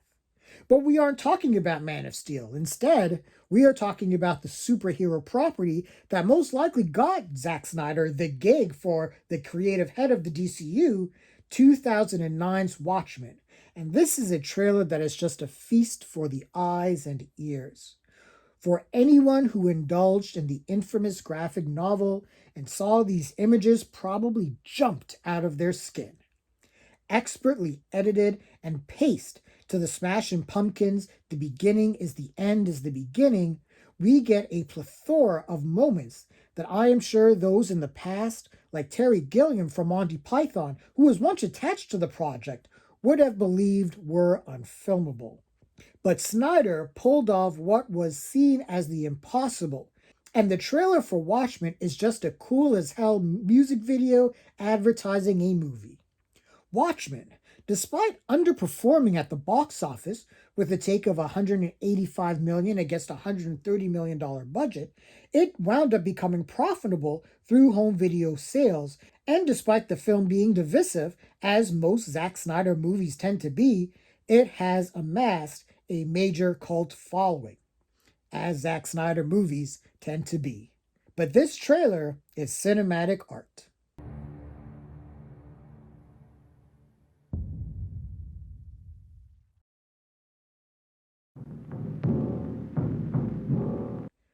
Back in my really snobbish days, I was digesting foreign movies at an unbelievable clip. But there was one specific movie from my childhood that I ranked all other non-English speaking films against, and when I discovered that it was as universally beloved as I felt it should be when I became older, it felt like vindication.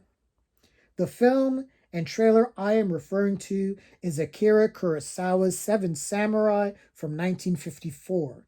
And what a beautiful piece of filmmaking and storytelling this is, and I can see how this became a sensation when it was first released.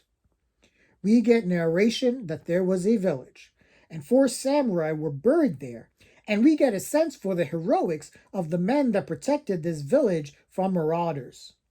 Now that may seem spoilery, but Seven Samurai is both a fable and a film about the journey, and the trailer gives us such a sure sense of the world Kurosawa creates that these images are just burned into what we think about when we think about samurai and certain aspects of Japanese culture. The trailer introduces us to the samurai, the forbidden love story, the amazing action sequences, and best of all, we get to see the all-encompassing awesome of Toshiro Mifune, one of cinema's all-time badasses. Even if you have an aversion to old movies, I implore you to check out Seven Samurai. It is one of the greatest, most important, and influential films for a reason, and Akira Kurosawa will always be one of movies' rock stars.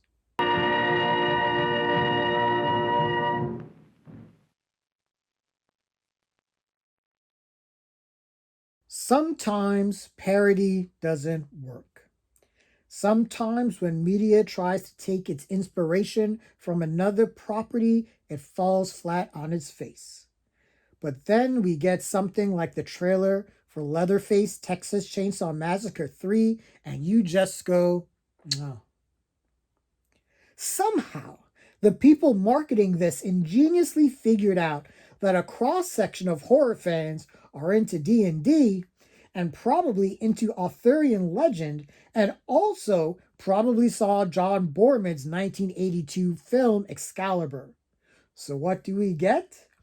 A serene scene of a man in a forest by a lake as peaceful music plays. Suddenly, a female hand erupts from the lake, like the lady in the lake, but instead of wielding the infamous sword Excalibur, she raises a chainsaw. And that's when we know it's on. The flying chainsaw reaches the man's hand with a glorious catch, and then lightning hits the chainsaw. What? Once Leatherface spins to reveal himself in the title, I think most who saw this trailer immediately knew they saw a great one, with how its mood subverted all expectations and even how intentionally, or maybe unintentionally, hilarious the trailer was at the time. Most people know this trailer exists and knows what it's referencing. It's attached to a well-known genre property. You would think it might be higher. So why isn't it? Well, Texas Chainsaw Massacre 3 was a critical and commercial failure, grossing $5.8 million at the US box office, making it the poorest performing film in the series at that time. So even though the trailer is awesome and impeccable, it didn't bring in the box office. It doesn't matter, as this iconic property is still alive and kicking, and it's only a matter of time before we get a new Texas Chainsaw movie. From the producers of A Nightmare on Elm Street, the real terror begins November 3rd.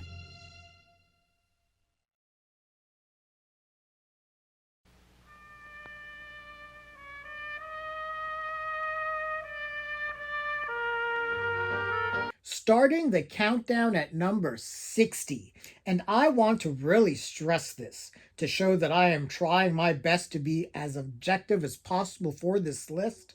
This is my all-time favorite film and what I believe is the greatest movie ever made, Francis Ford Coppola's The Godfather.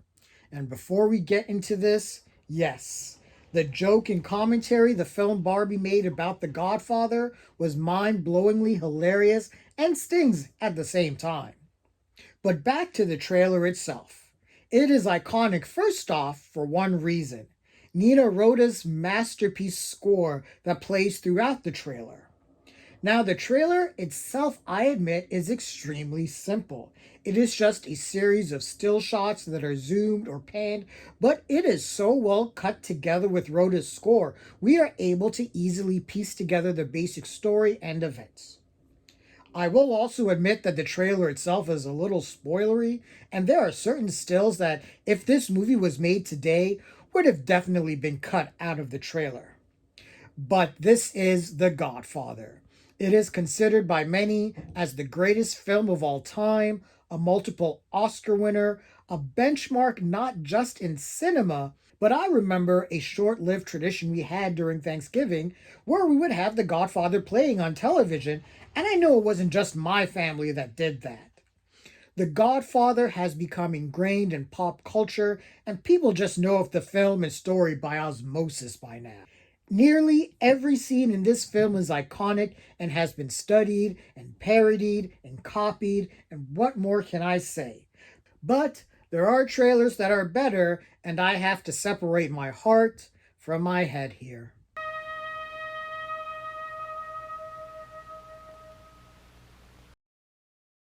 Number 59 boasts the teaser trailer for Steven Spielberg's Jurassic Park, and this is one of those trailers where no one could make heads or tails of it.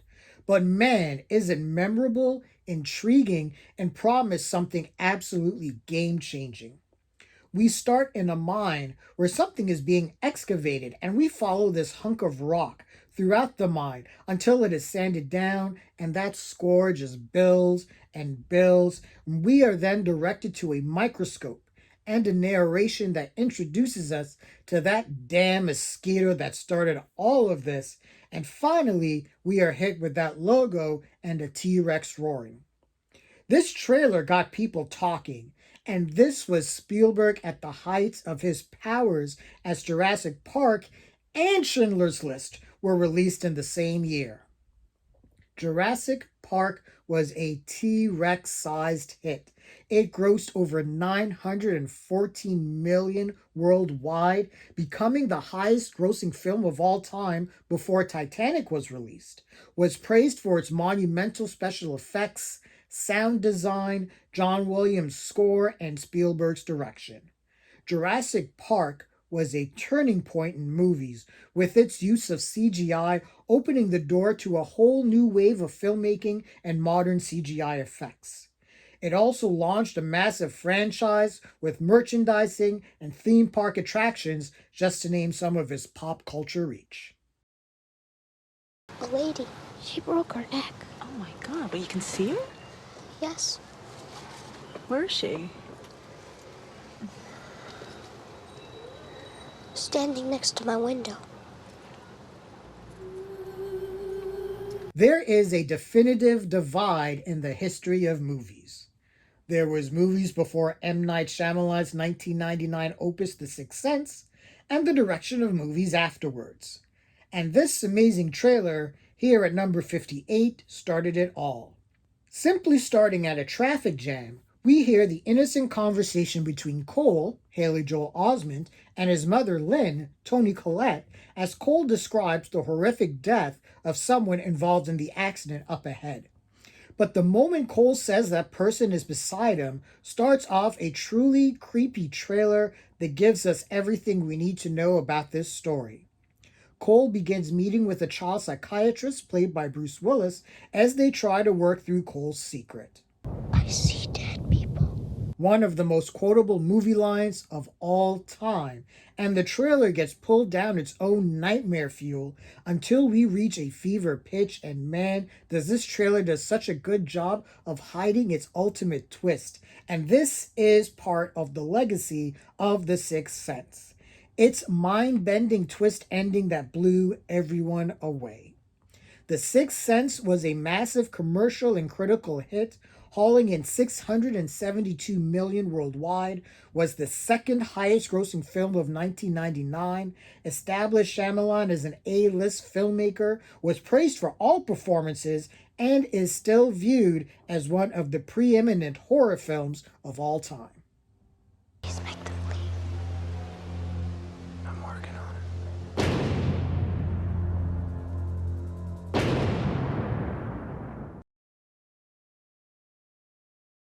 Hello, my name's Forrest Gump.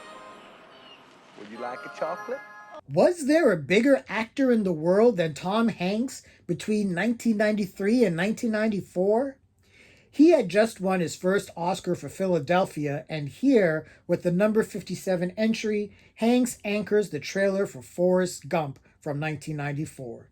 And this trailer gives us all the hits of this absolutely memorable film.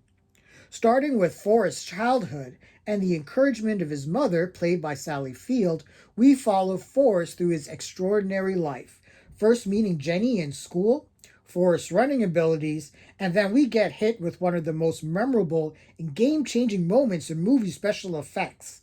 That moment Forrest Gump meets JFK, and when that happened, I immediately asked myself, how the fuck did they do that?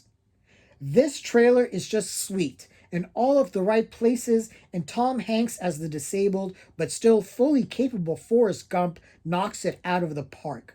Whether it's the chemistry he shares with Robin Wright, who plays Jenny, his friendship with Bubba, Michael T. Williamson, or his affinity for Lieutenant Dan, Gary Sinise. Forrest Gump was one of the holy quad of great films from 1994, Pulp Fiction, The Lion King, and The Shawshank Redemption being the other three, but Forrest Gump was the movie that brought home the big guns.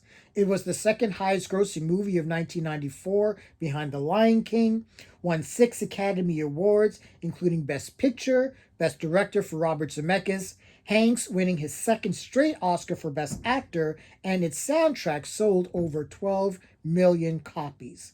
This trailer got people into the theater in droves. My mom always said life was like a box of chocolates. You never know what you're gonna get.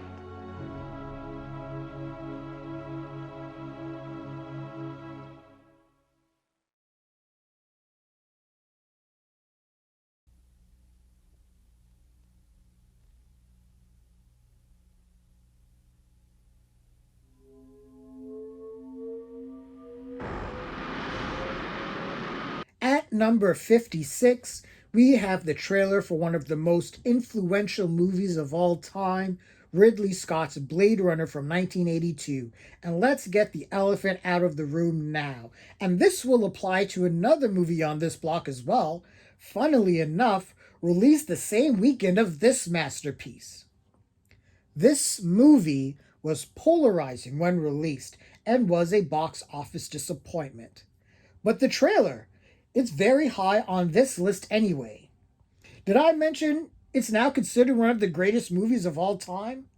And this trailer gives us everything we need to know about Los Angeles in an alternate 2019 where Decker, Harrison Ford, is tasked to chase down 6 replicants in a city of 106 million people. Genetically created humanoids, more human than human. The iconic production and costume design and groundbreaking special effects just permeate every corner of every frame. That includes Sean Young's sensuality bursting and the awesomeness that is Rutger Hauer. The trailer leans into the tropes of the detective mythos as well, and I can't stress enough how visually stunning this trailer is, and how people in 1982 did not gravitate to this movie is criminal. It doesn't matter. Blade Runner has found its place in the annals of movie history, and its sequel, Blade Runner 2049, is one of the greatest sequels ever made. If you have not seen Blade Runner, stop this video now, watch the movie, come back here, and thank me.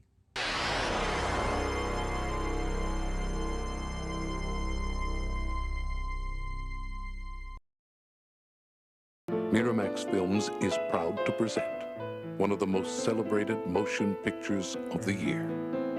The winner of the 1994 Palme d'Or, the best picture of the Cannes Film Festival.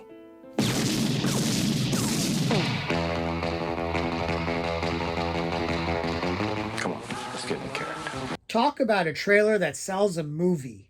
At 55, we have the trailer for Quentin Tarantino's Pulp Fiction, and when this movie came out, I was fully immersed in storytelling, writing my own plays and screenplays, and collaborating with like-minded artists in high school who were also blown away and influenced by Tarantino's masterpiece. The promotional trailer for Pulp Fiction gives the audience everything they need to know to whet their appetites. Starting with a text crawl that informs the audience that this film won the Palme d'Or, the Best Picture award at the Cannes Film Festival in France. Oh, I'm sorry. Did I break your concentration? Yeah, The trailer for Pulp Fiction just goes balls to the wall with instantly recognizable frames and moments, and once Kool and the Gang's Jungle Boogie leaps on the soundtrack, the trailer somehow kicks into another gear. And then the narrator drops that cast, and yeah, it's one of the best ensembles ever put together. John Travolta, Samuel L. Jackson, Uma Thurman, Harvey Keitel, Tim Roth, Amanda Plummer, Maria de Medeiros, Ving Rhames, Eric Stoltz, Rosanna Arquette, Christopher Walken, and Bruce Willis. Look, it's Pulp Fiction. Movies were never the same after it was released, inspired a wave of copycats that we still see to this day. It made Tarantino an icon in his own right, revived John Travolta's career, placed Uma Thurman on the A-list, put a new notch on the belt of Bruce Willis, gave us the awesome Ving Rhames, and unleashed Samuel L. Jackson as the coolest, baddest motherfucker around. And this trailer sold the hell of those elements. Walk the earth, you know, like Kane in Kung Fu. One of the most important and influential films, not just from the blaxploitation era, but the entire 1970s arrives, and now we get the trailer for Shaft at number 54. The 1970s was a strange time for movie trailers. A good chunk of them were just a collection of random scenes interspliced together without giving a sense of the narrative or story. No rising tensions or beats, just scenes. The trailer for Shaft overcomes this kind of edit, and it makes for an entertaining trailer with one hell of a final bang. Starting with the forever badass Richard Roundtree walking the streets of New York as part of Isaac Hayes' indelible score plays. And with that, Shaft showed us that he was not some submissive person of color.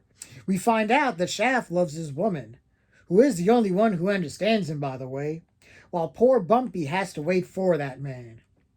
Richard Roundtree is just the archetype for the coolest and baddest cat around. Why don't you stop playing with yourself, Willie? You ain't gonna do shit. And we get a great trailer narration to go with the movie. But once that stinger plays, once Shaft flies through the window, that's it. Initial reviews of Shaft when released were mixed, but the film was applauded for being a landmark achievement in cinema when it comes to black representation. Also, obviously, Isaac Hayes' score for Shaft is iconic in itself, winning the Academy Award for Best Original Song. Now, Shaft is reappraised as the game-changing movie it is. I can't tell you how many times I've seen this movie myself, but this is some righteous comfort food.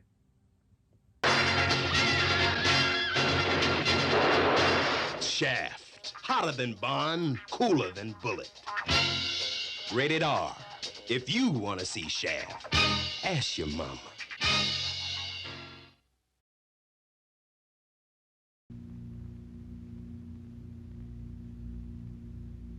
Coming in at number 53 is the trailer for Stanley Kubrick's 2001: A Space Odyssey from 1968.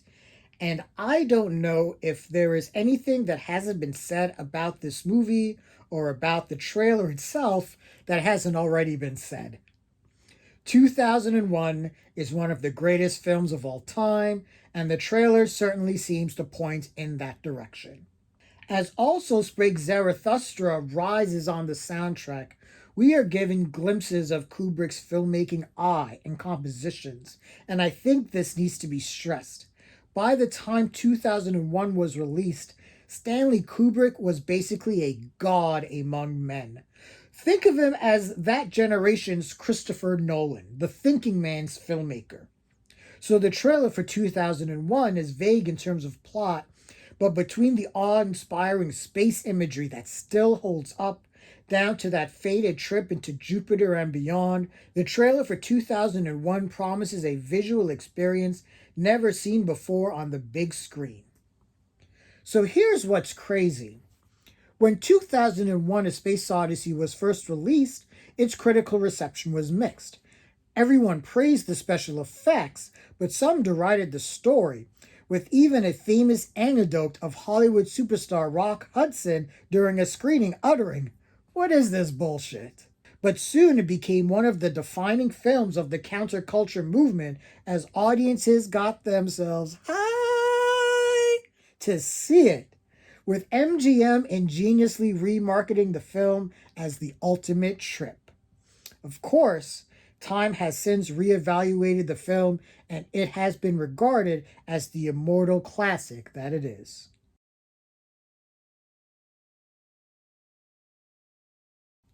Oh, here's a great teaser from my childhood. At number 52, we have A Nightmare on Elm Street Dream Warriors. And can you imagine there was once a world where Freddy wasn't a pure, wisecracking pulp culture phenom? Well, we were about to get there, and this awesome teaser set that all up. Starting with a little twisted ballerina chime, we see a little girl in bed with a dollhouse as she begins singing what will eventually become a very familiar tune.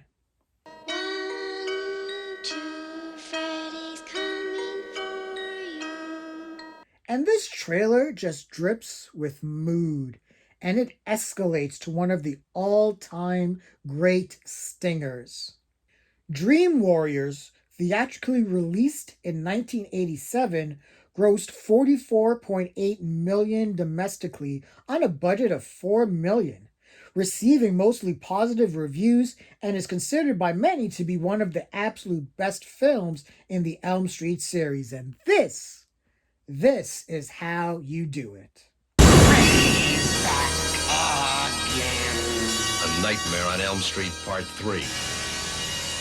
Freddy's just around the corner.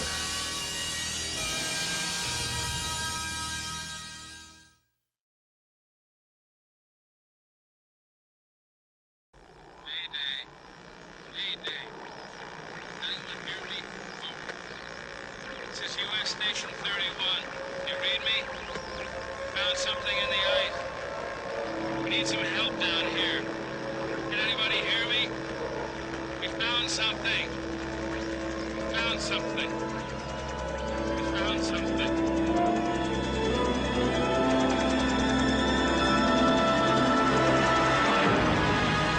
And that something is the trailer for John Carpenter's The Thing. And talk about a trailer that really felt ahead of its time in regards to its edit. This is a film that came out in 1982, yet always feels like a trailer that was just released 3 years ago. Again, let's talk about the same elephant in the room as there was for Blade Runner, which was also released the same weekend as The Thing. The Thing was hated among critics who derided the film for its nihilism and its gross-out special effects. But what really happened is that critics went gaga over E.T. and some just simply could not part ways objectively viewing an alien movie that was tonally the complete opposite of E.T.'s feel-good mise-en-scène. But back to The Thing. This trailer is awesome. After that radio distress signal, we get right into it with a great narration, Kurt Russell appearing as badass McCready, and the tension and paranoia just rising until we get that great ending of the Thing yelling that horrendous sound and that lit tagline, "Man is the warmest place to hide." The Thing has been reappraised as the influential sci-fi masterpiece it is, with praise for the cast, Carpenter's direction, Rob Bottin's groundbreaking special effects, and more. This is my personal favorite John Carpenter movie. I watch it once a year. What else needs to be said?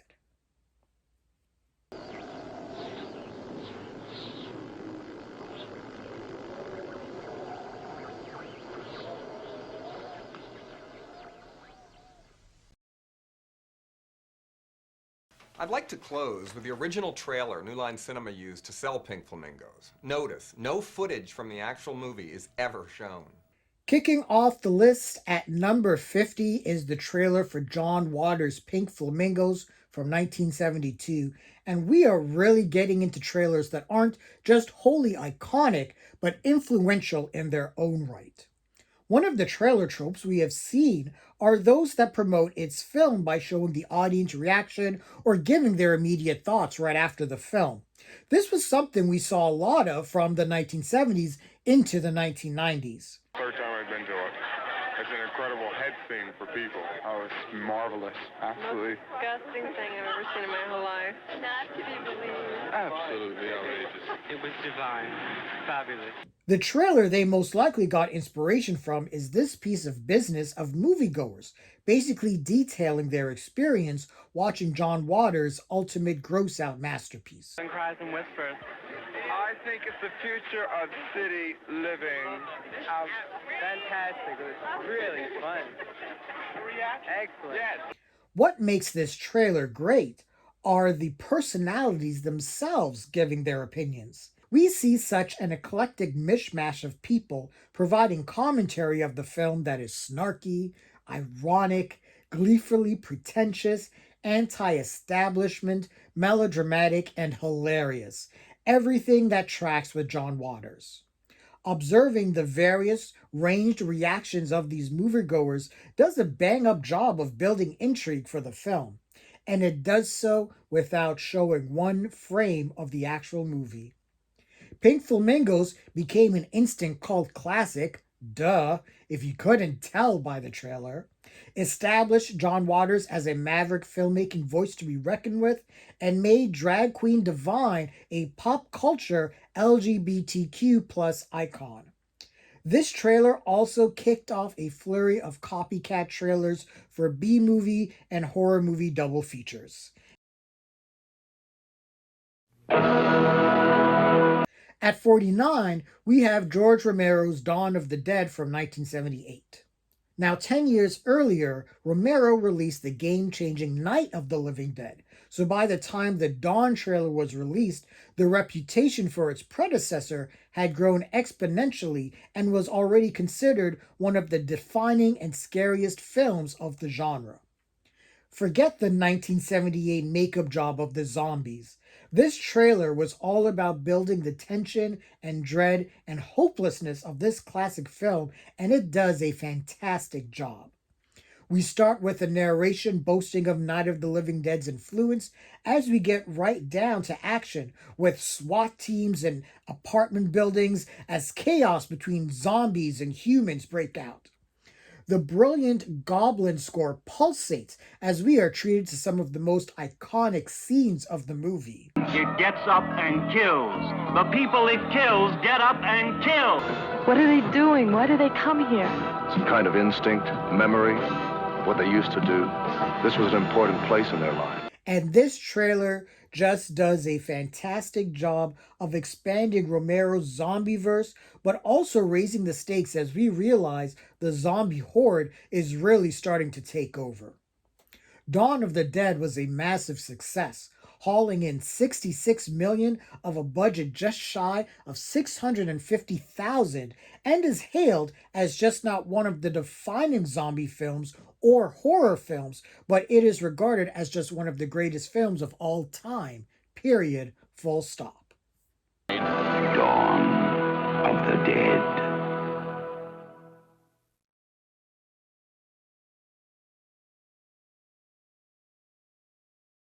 I want you to hit me as hard as you can. At number 48, we have David Fincher's 1999 opus Fight Club, starring Brad Pitt, Edward Norton, and Helena Bonham Carter, and what a memorable bit of promotion this is. We start with Edward Norton's narration about the state of his life, his insomnia, what IKEA furniture defines him, and that fateful meeting with Tyler Durden, one of cinema's great characters, and the film begins to rocket from there, showing the birth of Fight Club, its most important rule. First rule of Fight Club is, you do not talk about Fight Club. And the disruption Helena Bonham Carter brings to the plot, and Fight Club was lightning in a bottle, a dissertation about the state of masculinity at the end of the 20th century, which is even more relevant when we have movies like Barbie, acting as another side of the same coin.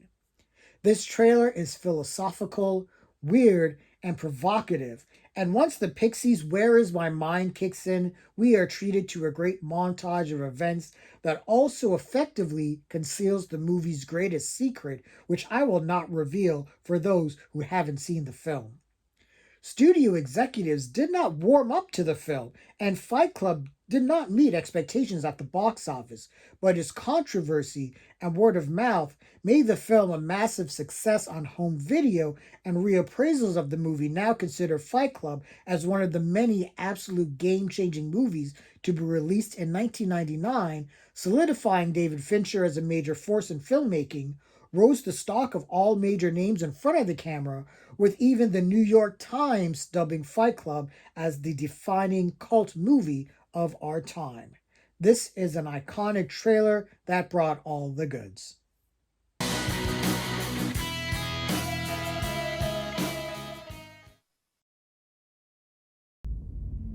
Arthur, does it help to have someone to talk to?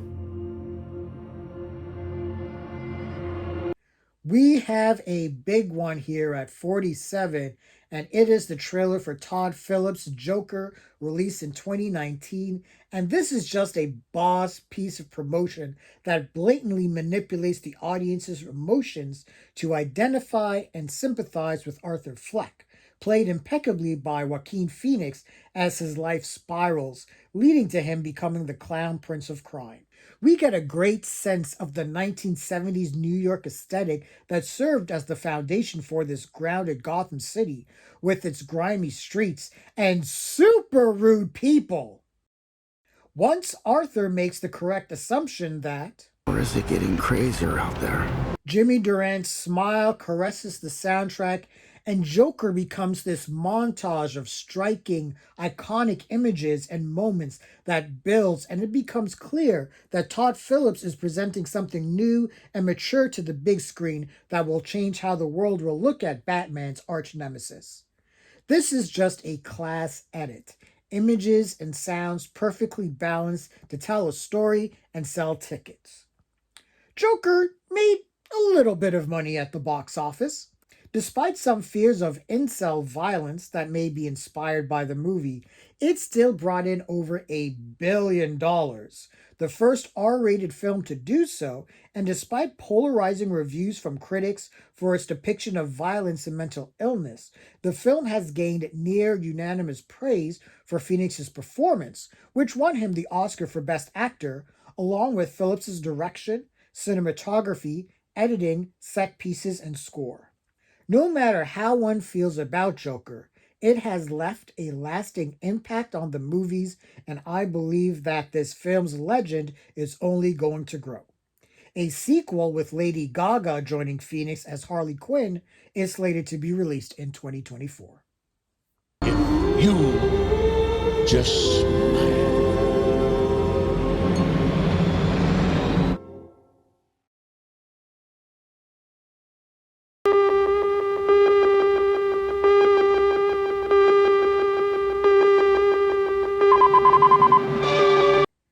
At number 46 is the trailer for David Cronenberg's Scanners, and oh Canada, is this a fun fucking trailer, and it is so amazingly simple.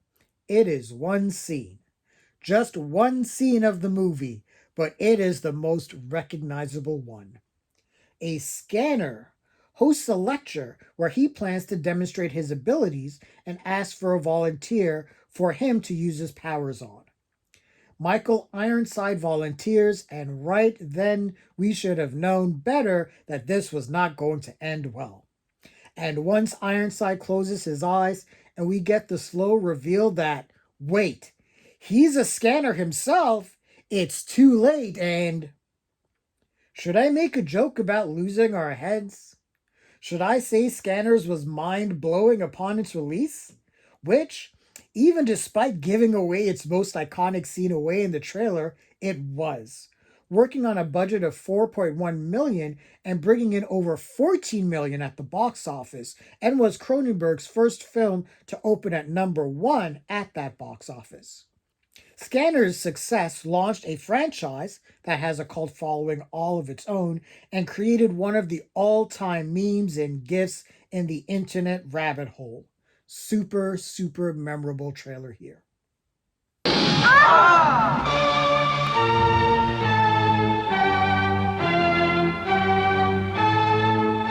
Mind Force. Scanners. Their thoughts can kill.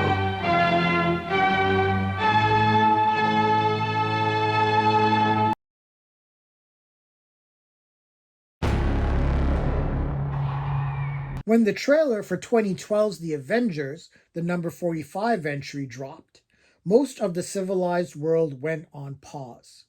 We were right in the throes of Marvel Studios claiming the pop culture zeitgeist one superhero hit at a time.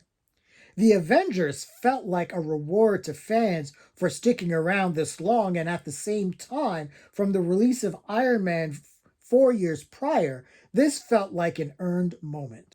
We get introduced to each one of the titular team, and that shot of Thor, Iron Man, and Captain America together was wild, and just a sample of the wildest dreams for Marvel fans coming true. We are then treated to a montage of massive scope, and we get to see how raised the stakes are for the Avengers to stop the threat of Loki. Then the trailer slaps on that iconic shot of the Avengers together, and all the movie tickets have been sold. We didn't even need the stinger of the Chikari ship, but we got it anyways, and somehow even more tickets were sold. The Avengers was the biggest movie of 2012, amassing a ridiculous $1.5 billion worldwide, was Marvel's first billion-dollar movie, opened the floodgates for Marvel to basically overtake pop culture, and is considered one of the greatest and most influential movies of all time. What a great trailer.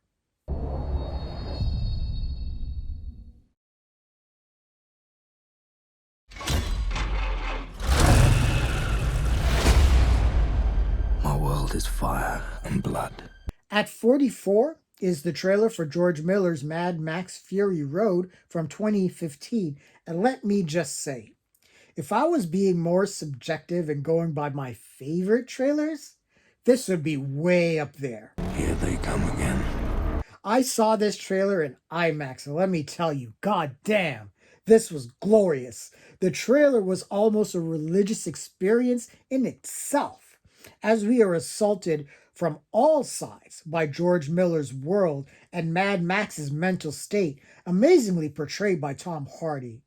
And man, George Miller, some filmmakers just have such an assured understanding of what makes their world tangible despite its dystopian madness, and Fury Road's orange-tinted palette is just something no one had ever seen before. I honestly don't even know how to tangibly describe this trailer. It's just crazy mad shit happens, then more crazy mad shit happens. Charlize Theron comes in promising to be a total badass. More crazy mad shit happens, and what a lovely day! This was such an overwhelming audio-visual feast that it was impossible to ignore. Fury Road grossed over $415 million worldwide, but was considered a money loser when advertising costs are incurred. Insanity. This money loser won Best Film from the National Board of Review in 2015, won 6 of the 10 Oscars it was nominated for, and it's considered by a large majority that Mad Max Fury Road is one of the greatest action and greatest movies of all time. What a lovely day. Hey, what's your name?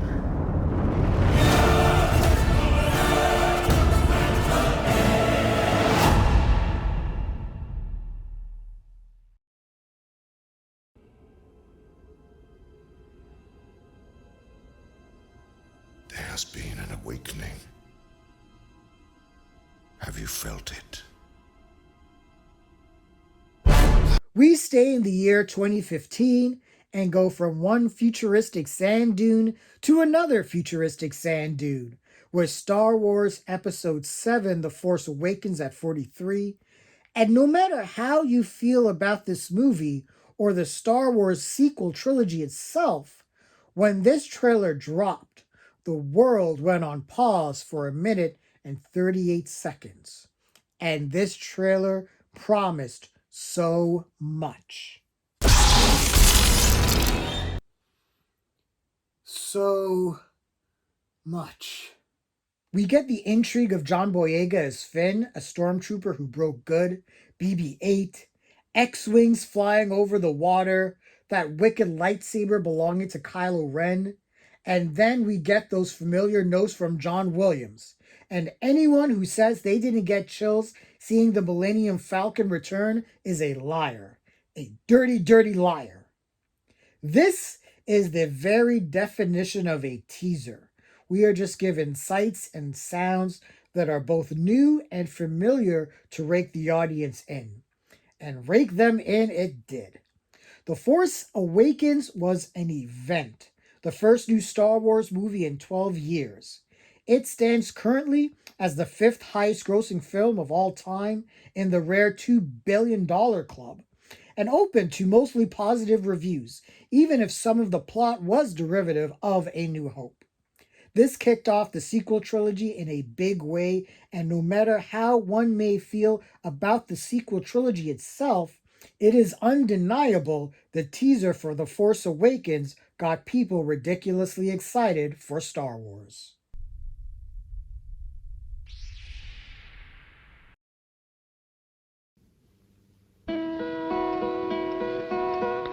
Hello, darkness, my old friend. At number 42, we have the trailer for Mike Nichols' The Graduate from 1967.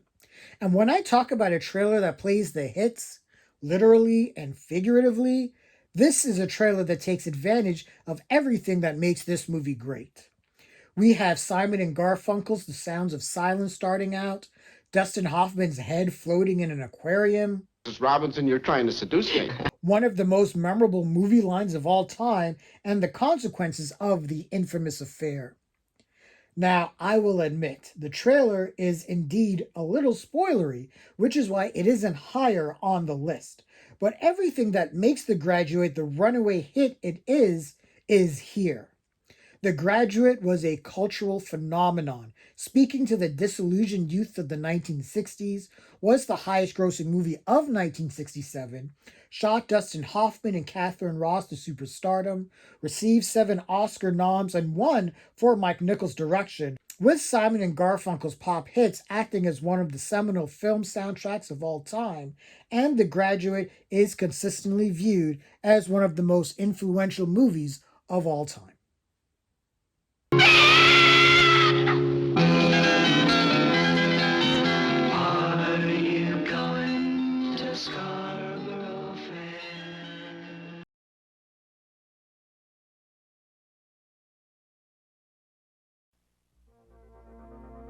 After all these trailers on this block that were bombastic, frenetic, and insane, we close off this block with a very simple teaser concept for the number 41 entry, Back to the Future from 1985.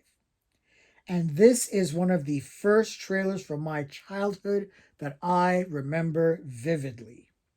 First off, we need to know that, yes, Steven Spielberg still owns the 1980s.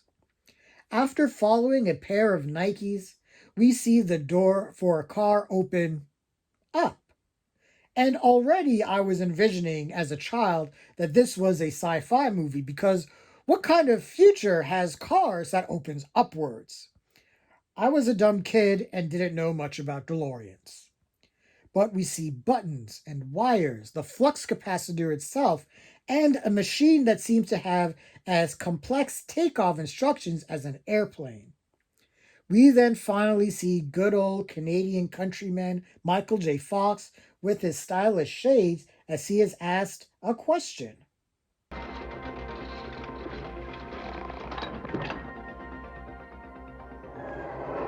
How far are you going? About 30 years. Then Huey Lewis and the News kicks in, and we get our title card, and the world definitely saw something special. This was just some great minimalism. Everything was shot and cut with purpose and so well that the audience was able to get a clear indication of what the gist of this story is about. Michael J. Fox going back in time. And it's something people clearly wanted to see. Back to the Future was the highest grossing movie of 1985, hauling over $312 million worldwide, was praised for its story, acting, special effects, and poppy soundtrack. Back to the Future is considered as one of the greatest movies of all time, spawned a franchise and merchandising, and is one of those movies that just ages like fine wine. Great Scott!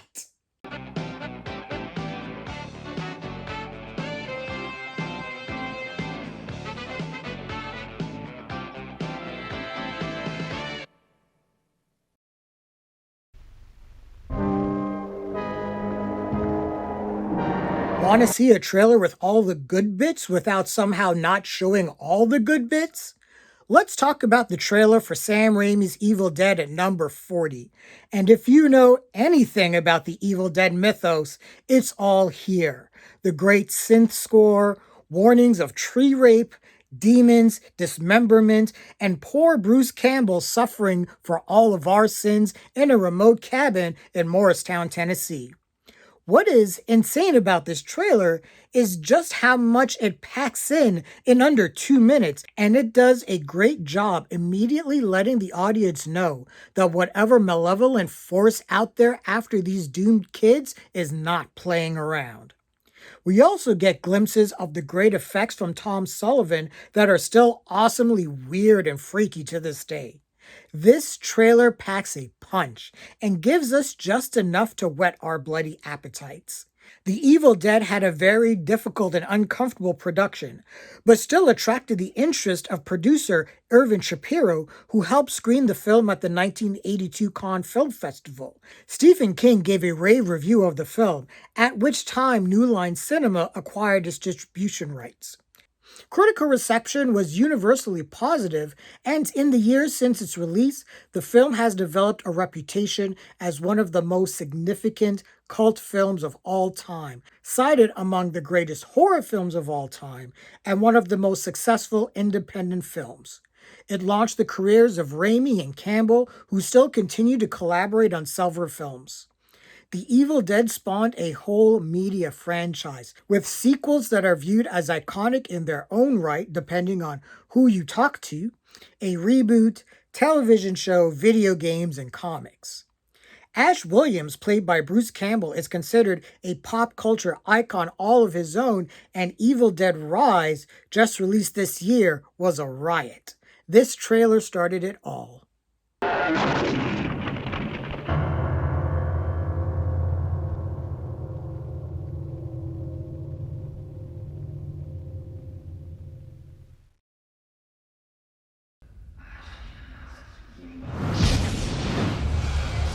One ring to rule them all. At the turn of the century, the world was graced with the number 39 entry, The Lord of the Rings, The Fellowship of the Ring, and this trailer was mind-blowing for a couple of reasons.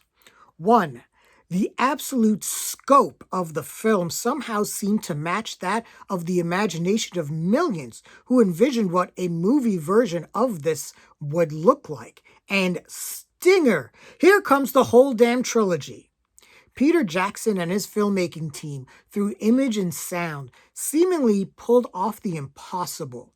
Starting with fire cascading through gold while the iconic inscription inside is red, fans instantly geeked out around the world. Advertised as the most extraordinary tale ever told, we are then treated to insane shots of battles, our hobbits, Gandalf and Aragorn, before we are treated to the heart of the story. Even the smallest person can change the course of the future. Just seeing the Lord of the Rings glowing in gold is enough to make the Tolkienist cream in their pants. But then, yeah, We are hit with that stinger giving the audience the release date of all 3 movies in the trilogy, increasing anticipation tenfold. Do I need to say The Fellowship of the Ring was a massive hit? It grossed over $890 million at the box office, was nominated for 13 Academy Awards and winning 4, and is widely considered as one of the greatest films of all time. Oh, those other sequels, The Two Towers and The Return of the King, were no slouches either.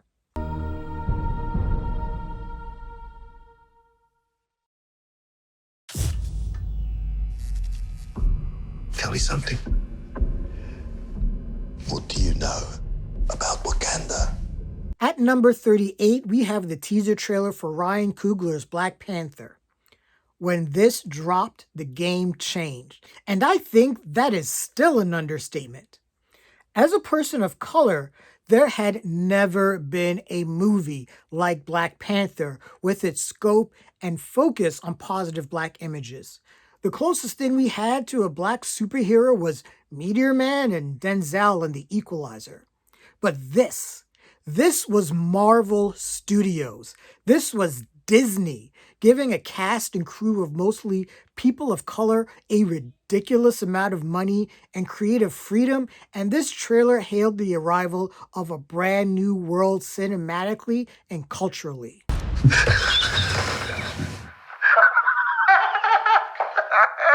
I can see you. After that hysterical bit of overacting from Andy Serkis, we get into it, showing that Wakanda is no third world country, and we are sucked into the world where a superhero like Black Panther exists and how terrifying he must be for bad guys. From there, the action just ramps up, and we get a greatest hits reel of some of the best shots from the movie, all grooving to Kendrick Lamar and SCA. When the Black Panther logo slowly reveals itself, we all knew superhero movies and cinema itself entered a brave new world. Black Panther was a cultural phenomenon, grossing over $1.3 billion worldwide and broke numerous box office records, becoming the highest grossing film directed by a black filmmaker, was the first superhero film to receive a Best Picture nomination, and the first MCU film to win several categories. Game-changing stuff right here.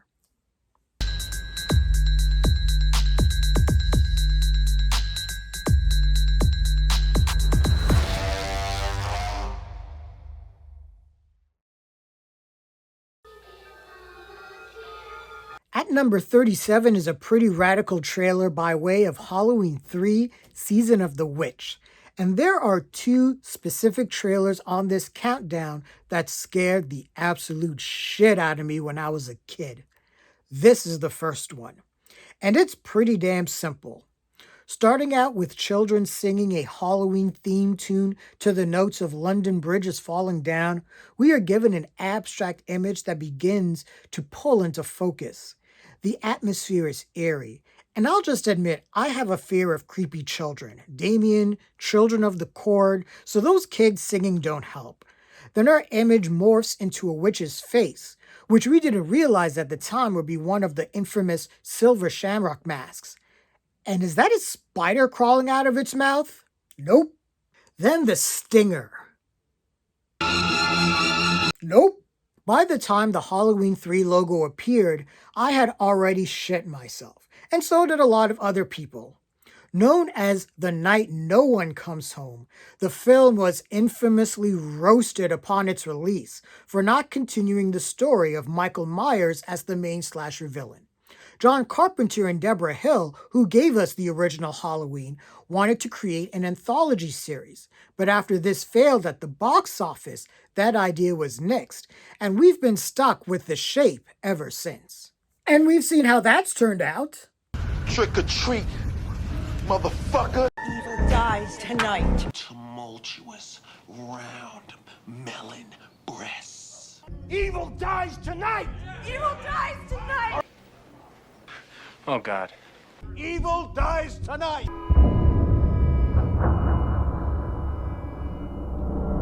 Evil dies tonight! I'll see you in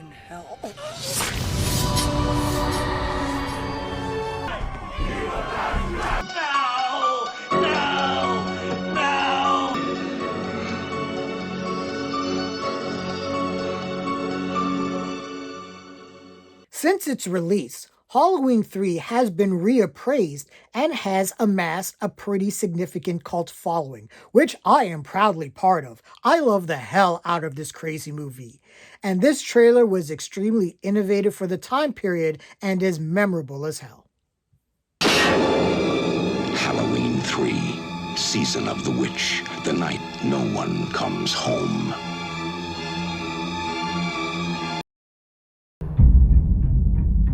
There's one thing you should know about me. I specialize in a very specific type of security. We got a pretty major entry here with the trailer for Christopher Nolan's 2010 mindbender Inception at number 36.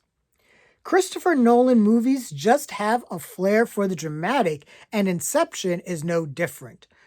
But it is the audacity of the insane plot that makes this mind heist film memorable. We are introduced to Cobb, played by Leonardo DiCaprio, who specializes in a very specific type of security, and that booming Hans Zimmer score throws us down the dream rabbit hole that even Freddy Krueger might get lost in. We are introduced to Elliot Page and are treated to some of the major action set pieces, and man, Christopher Nolan is a master of combining sound and image to evoke a specific mood, and every shot in the Inception trailer clearly helps to piece this complex story together for the world to understand. Back to that score, which slaps hard, and it helps to build and sell the tension of this abstract universe, and the tagline of "Your mind is the scene of the crime" is one of the more memorable ones. Inception was a monster hit, bringing in over $820 million worldwide at the box office, and was a critical darling for its plot, themes, acting, Nolan's direction, Zimmer's score, cinematography, and editing.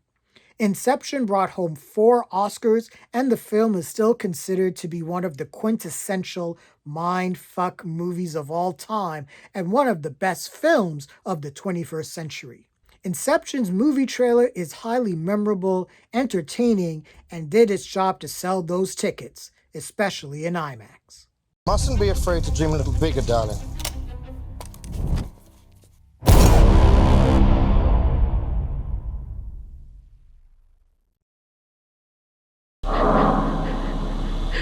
I just want to apologize to Mike's mom and Josh's mom and my mom. I am so sorry. I don't know what it was about the year before we changed centuries, but there clearly was something in the air creatively. And this brings us to the teaser for the number 35 entry, The Blair Witch Project. This trailer gives us everything we need to know. We first hear Heather Donahue's classic line where she apologizes for the gruesome fate that is about to befall her and her fellow filmmakers, Mike Williams and Josh Leonard. We are then given text about them disappearing and the news coverage about the documentarians. Everything was played completely straight and creepy, and there is just something really unsettling about the whole thing. And I remember when this trailer came out, a lot of people were buzzing, and a lot of people really started taking to discovering the internet on their own. The Blair Witch Project is ground zero for viral marketing, with its website housing newsreel interviews and fake police reports that prompted people to actually wonder if the film was in fact reality, taking its cues from movies like the Texas Chainsaw Massacre and Cannibal Holocaust that were also able to convince audiences of their so-called authenticity. All of this propelled the Blair Witch Project to be dollar for dollar one of the most successful movies of all time, with an initial shooting budget of around $35,000 to $60,000 and hauling in nearly $250 million worldwide. Not only launching a franchise, but most importantly, forever changing the way films market themselves. This trailer is not only iconic, but extremely influential as well.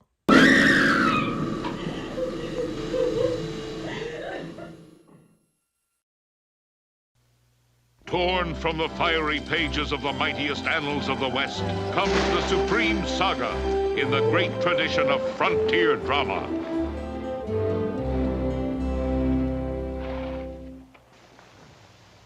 What's this? At 34, we have the trailer for the all-time classic Mel Brooks comedy Blazing Saddles from 1974. And let's get this out of the way now. No, this movie probably wouldn't be able to be made today, but the don't give a fuck 70s existed, and we got this Western spoof with a tiny dash of race-based themes. Starting with that wacky opening interaction with an Indian chief speaking in Yiddish to a black family, we got our flame-kissed opening titles with Cleavon Little introduced as our hero, and Gene Wilder as... Well, my name is Jim, but most people call me... Jim. We get into some of the classic scenes from the film, including the ending battle that shows just enough carnage before it goes off its own shaky rails, and most audiences were hooked by this point. But Blazing Saddles was almost unreleased. Mel Brooks recounts that when screened for the Warner Brothers execs, there were a few laughs, and the head of distribution suggested to dump the film and take a loss. But Warner's president, John Calley, suggested to open in New York, Los Angeles, and Chicago as a test run. Blazing Saddles would end up being Warner Brothers' biggest hit of the summer. It became only the 10th film at the time to cross the $100 million mark at the box office, won 3 Academy Awards, and Blazing Saddles is considered by many as one of the funniest comedies of all time. Have you ever seen such cruelty?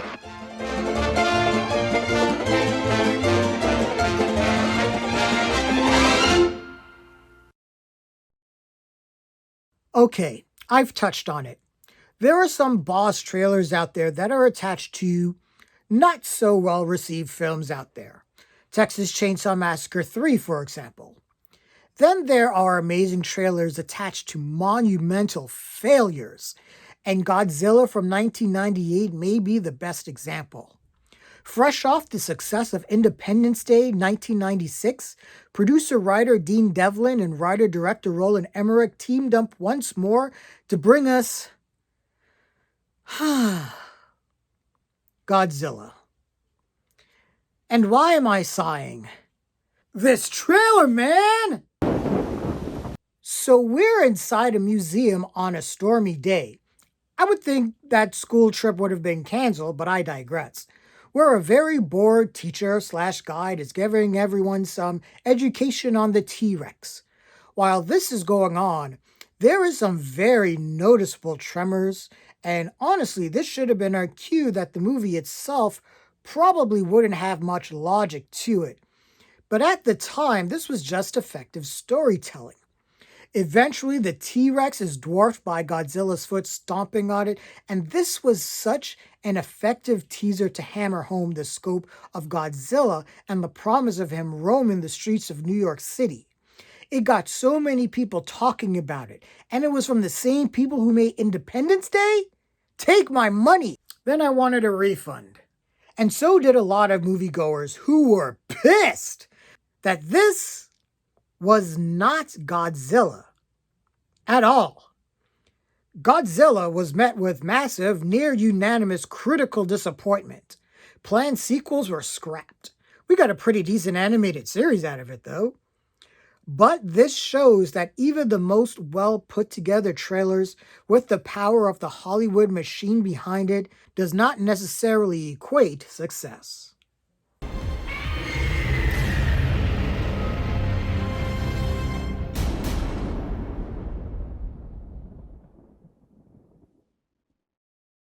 Dolomite is my name, and fucking up motherfuckers is my game. We have a linchpin of not just the blaxploitation era, but of black cinema and even proto-rap itself with Dolomite. And man, this trailer is a ride, and it all hinges on star Rudy Ray Moore and his infectious bars.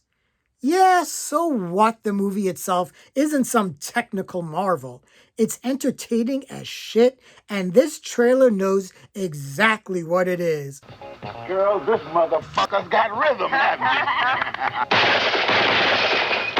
you? And knows exactly who its audience is. Rudy Ray Moore's trailer narration is a goddamn force of nature. Brown and turn the whole world around. Spitting rhymes at an alarming rate, while the visuals themselves promise B-movie blaxploitation anarchy of the highest order. I'm waiting for Dolomite. For who? Dolomite, motherfucker. You. And tell him I want him out of here in 24 hours. And 23 of them are already gone. What do you say to that? Then Dolomite lists all of the days of the week he beat up. I'm the one that killed Monday and whooped Tuesday and put Wednesday in the hospital. Called up Thursday to tell Friday not to bury Saturday on Sunday. And man, Rudy Ray Moore is a national treasure and proves to be one of cinema's all-time best self-promoters. Dolomite is a staple of Black cinema and Black culture, a bold cult classic, and is just insane fun. I am so happy a new generation through Eddie Murphy was able to be turned on to Rudy Ray Moore, and this trailer sold the hell out of him and Dolomite itself. Dolomite. Dolomite.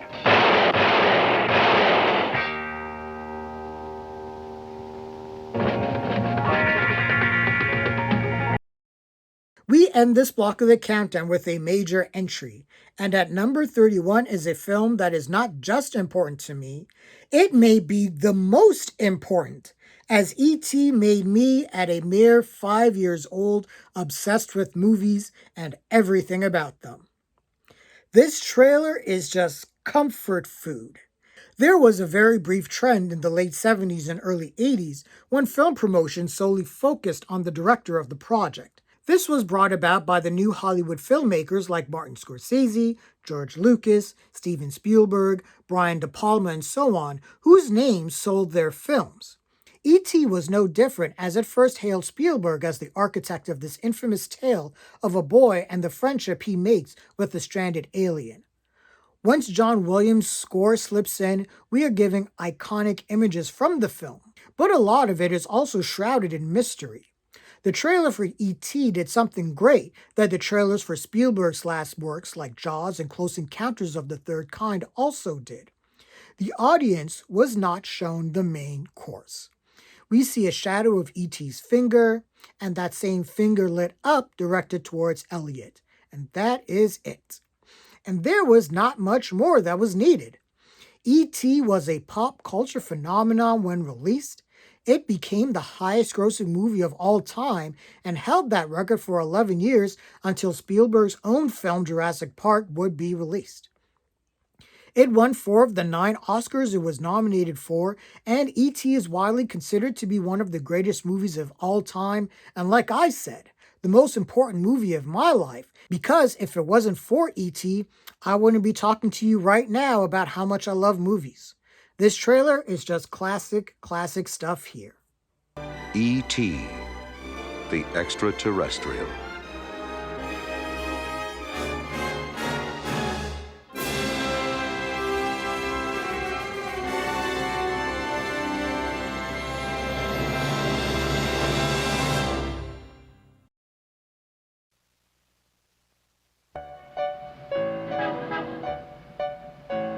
We start this block with a truly memorable one.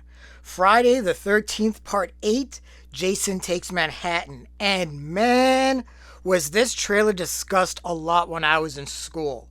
This trailer promised so much, and pardon my French, they fucked it all up. But back to the trailer itself, which starts out with a nighttime glimpse of the New York City skyline circa 1989, with sweet, sexy, jazzy jazz playing on the soundtrack, as the camera slowly zooms in on a subject staring out at that skyline. The reveal of Jason Voorhees is one of the best stingers a teaser can pull off.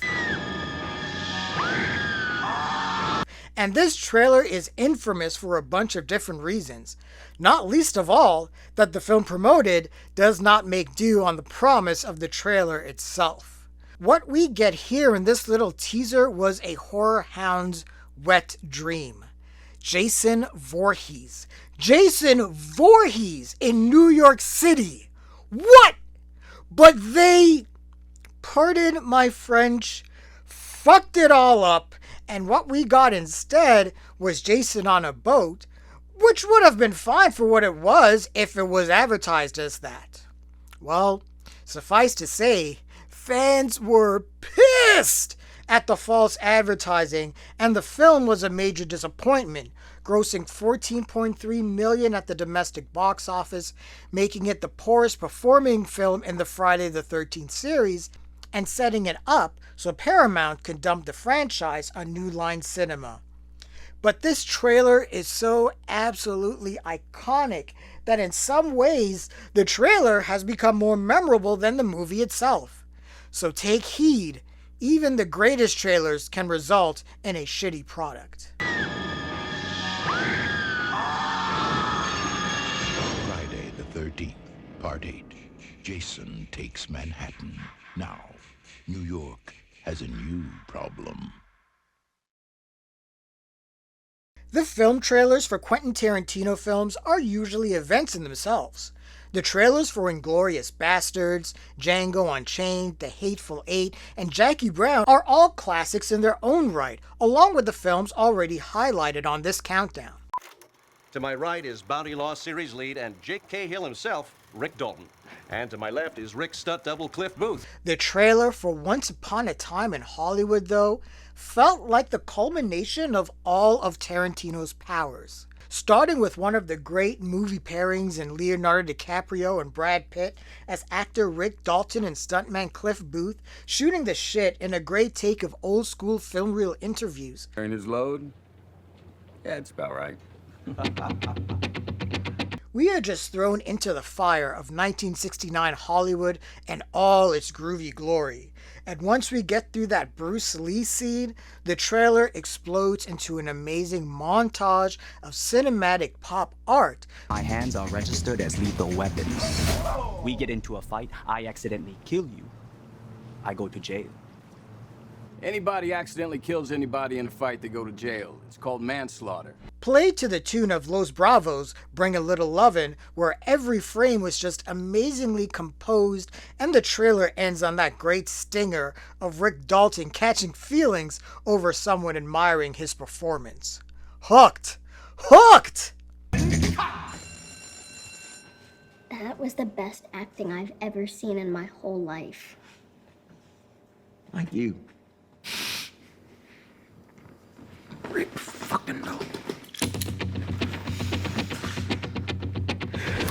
Once Upon a Time in Hollywood premiered at the 2019 Cannes Film Festival, grossed $374 million worldwide, and received praise for Tarantino's direction and screenplay, the performances, particularly from DiCaprio and Pitt, who was one of the easiest Oscar win predictions in history as Pitt walked away with Best Supporting Actor, the cinematography, soundtrack, sound, costume, and production design. The film was nominated for 10 Oscars and won 2, along with other accolades, and the film is recognized as one of Tarantino's best works. A novelization written by Tarantino in his debut as an author was published in 2021. What a ride this trailer was to get us in the theater for this one.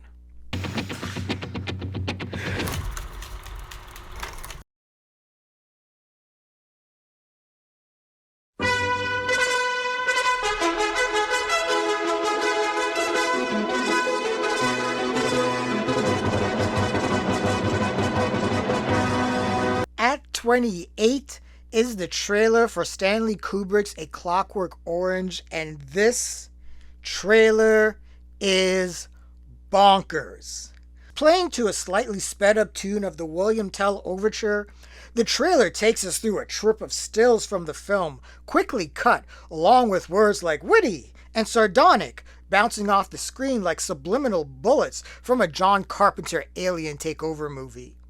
It's an assaulting trailer, not giving the audience much plot detail, but one the novel A Clockwork Orange is based off of was acclaimed and very popular when the film was released, so I wouldn't be surprised if those at Warner Brothers didn't feel a need to get into the story for the trailer, and 2, is Stanley Kubrick. Whatever film he's attached to will treat him as the primary selling point, and most trailers from his films will adopt a mood, style, and pace fitted for the movie itself, and A Clockwork Orange is definitely being sold as something that is an assault on the senses, along with having a sense of really, really, really dark humor. If you've seen A Clockwork Orange, it probably would be no surprise that the film was intensely polarizing among critics, with some calling it Kubrick's most technically advanced film, while others, like Pauline Kael, described Kubrick as a bad pornographer. It didn't matter, as the film was a ridiculous success, bringing in $114 million worldwide on a meager budget of $1.3 million, and has amassed a massive cult following. This is a major piece of filmmaking promotional goodness.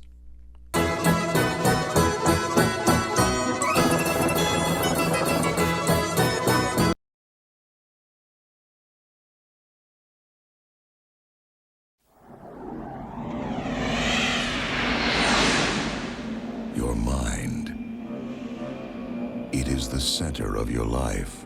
Showing up for a third time on the countdown is Arnold at number 27, and the teaser for 1990's Total Recall, directed by Paul Verhoeven, and visually, this trailer is just amazing. It's like some sort of space-age graphic design that pans down from the Carolco logo to Arnold Schwarzenegger's face as the narration takes us on a journey to Mars, and one of the defining sequences of the futuristic spy noir thriller mindfuck.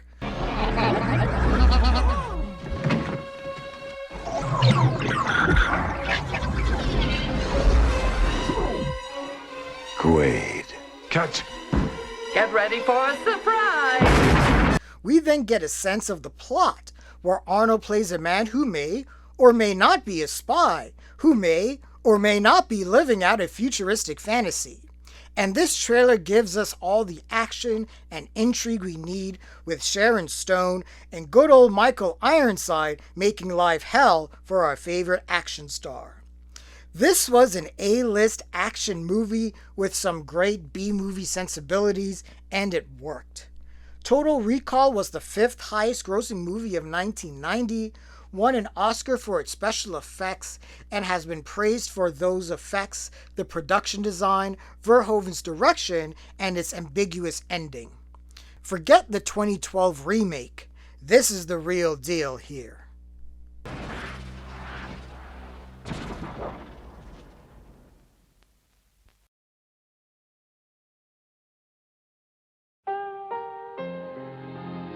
His name is Sylvester Stallone. He's the star of a new film called Rocky. At number 26 is the trailer for Rocky, and calling this trailer iconic almost feels like stating something that is way too obvious. But we all know Sly, we all know Rocky, so let's just do it. This trailer does something that I bet a lot of youngins probably wouldn't understand. There was a time when Stallone wasn't seen as some action demigod, but as a legit writer/actor. It may seem strange now, but back then, he was being compared to Marlon Brando. But look, this is all about what happens when that bell rings, Bill Conti's incredible score kicks in, and Rocky is asked point blank, Rocky, do you believe that America is the land of opportunity? Yeah. And from there, this trailer becomes one of the most hyped pieces of media ever invented. And what's crazy? Not one shot of the fight between Rocky and Apollo Creed. We just need Gotta Fly now and Rocky running up those steps, and we know we got something special. Rocky won Best Picture at the 1976 Oscars, shocking the world, as an underdog would, and has become not just a film franchise that launched another successful franchise with the Creed movies, but is a piece of collective human culture. But you will always remember him as Rocky.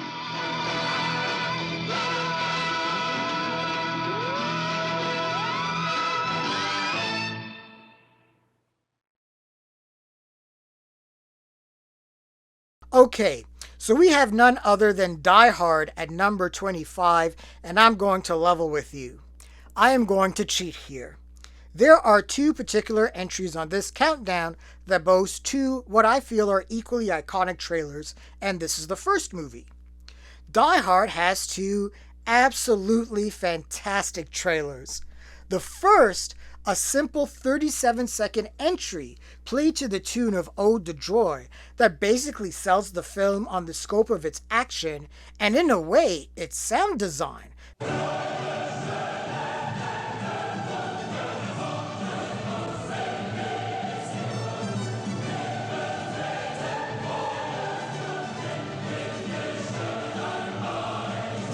And yes, the sound design for this movie is spectacular. And this specific trailer has a special place in my heart because I did see this trailer in 1988 and it kind of opened my ears to movies, like understanding that there is a craft to putting together how a film sounds. But I digress. We thank you one and all and wish you a Merry Christmas and a Happy New Year.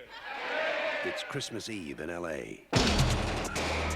The second trailer for Die Hard is just a brilliant short film of itself, a mishmash of all the iconic scenes from the film, and I would dare say this may be one of the most quotable movie trailers of all time. Also, one that may be one of the most rewatchable. John McClane. Got invited to the Christmas party by mistake. Who knew? This channel is reserved for emergency calls only. Lady, do I sound like I'm ordering a pizza? Do you really think you have a chance against us, Mr. Cowboy? Yippee-ki-yay, mother... I don't have to tell you Die Hard was an insane success, bringing in over 139 million worldwide, is considered one of the best and most influential action films of all time, shooting Bruce Willis into leading man status, gracing the mainstream with the awesomeness that is Alan Rickman, creating a major film franchise, and yes, it is a Christmas movie. You will not convince me otherwise. He's an easy guy to like. Welcome to the party, pal. And a hard man to kill. Bruce Willis. Die Hard.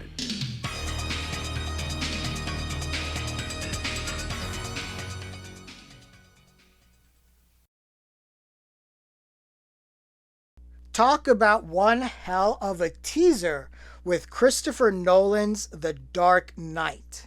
In all honesty, most of Christopher Nolan movie trailers are pretty epic.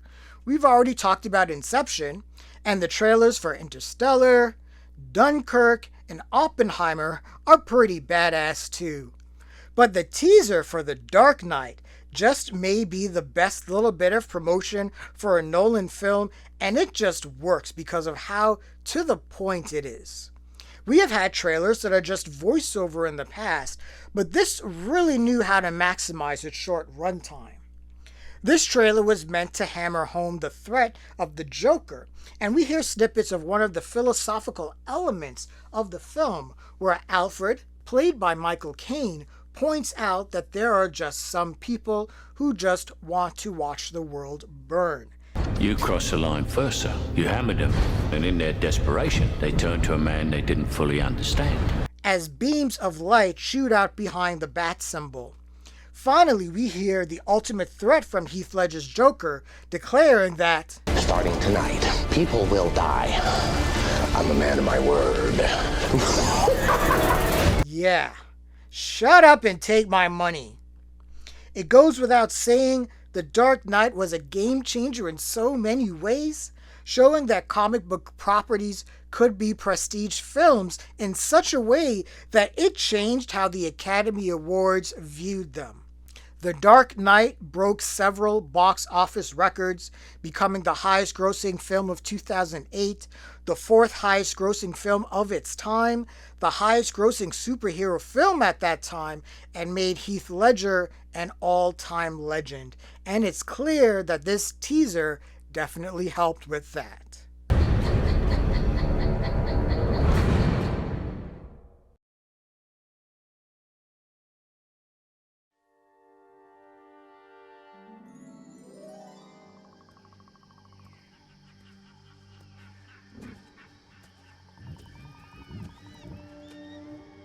Coming in at number 23 is a trailer I know will gain some controversy from its placement from both sides. And it is the trailer for Star Wars Episode 1, The Phantom Menace. And I get it. This is a divisive movie. There are some that deride the over-reliance on CGI and the overtly political narrative and the wee bit of, let's call it cultural ignorance. But for some, this was their introduction to Star Wars, and I can't fault those who were just as blown away as I was. And I was introduced through Star Wars via Return of the Jedi, the least regarded of the original trilogy. So what do I know? But this trailer, man, when it came out, along with that one-sheet poster of Darth Vader's shadow looming over a young Anakin, the world lost its collective, ever-loving shit. A new Star Wars movie in 16 years injected into my veins.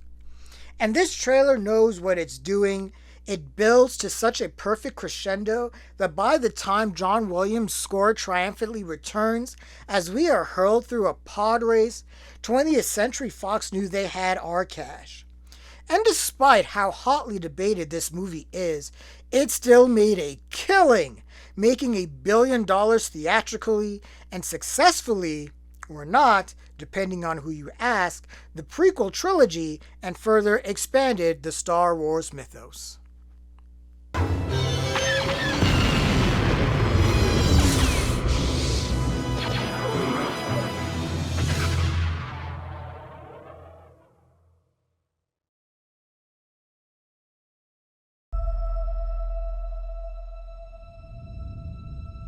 God, seems like 1,000 years ago. Whatever it takes. Coming in at 22 is the trailer for Avengers Endgame. And I think it's safe to say that as of right now, there may never be another cinematic phenomenon that captures the cultural zeitgeist like Avengers Endgame. It was the end of an 11-year odyssey, and fans who followed the Marvel Cinematic Universe were treated to one of the most fist-pumping, gleefully fan-servicey, and satisfying movie experiences of all time, and we didn't need much to remind us of the stakes befallen our Avengers after Thanos' snap. Starting with Tony Stark in space, narrating to Pepper Potts, it slips into a shared narration from Peggy Carter and then the rest of the original Avengers team as we get a brief introduction to Hawkeye and Ant-Man joining the efforts to combat Thanos. The trailer builds to Alan Silvestri's iconic score, and we crescendo with the Endgame mantra that felt like a battle cry. Whatever it takes.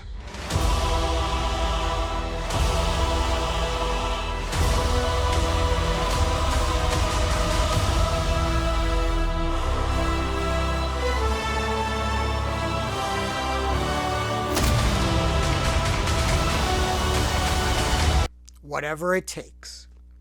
Avengers Endgame's final theatrical take brought home nearly $2.8 billion at the box office, the second highest of all time behind Avatar, broke numerous other box office records, and the gold standard of fan service done well. I saw this in a packed theater on opening night, and it's one of the best movie-going experiences I've ever had, and this trailer brought the goods.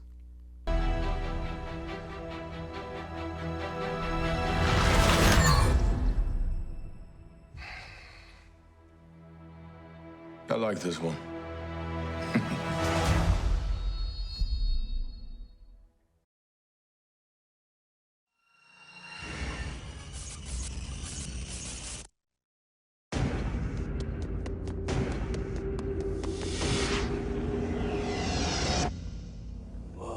Speaking of trailers that are fist-pumping, we got an absolute game-changer with The Matrix at number 21.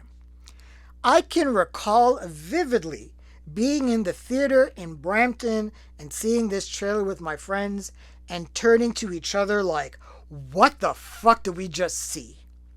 This trailer is just a slickly paced short film that gives us the gist of the story. Keanu Reeves is a computer hacker who who wants to know what is the Matrix, and finding out has dire, dire consequences. Human beings are a disease. You are a cancer of this planet. And we are the cure. Get me the hell out of here! Welcome to the real world. And then we just get a sizzle reel of almost every memorable moment from the movie, and even though bullet time was used so much that it bordered on parody at one point, when it was first revealed in 1999, no one knew what to do with themselves. Yeah, The Matrix was a cultural phenomenon, bringing in over $400 million, winning all 4 Oscars it was nominated for, launching a massive media franchise, and is regarded as one of the greatest science fiction and action films of all time. Unfortunately, no one can be told what the Matrix is. You have to see it for yourself.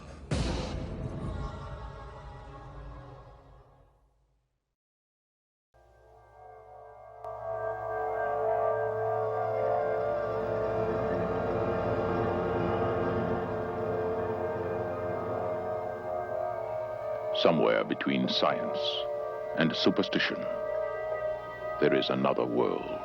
We kick off the top 20 in glorious fashion with the trailers for The Exorcist from 1973.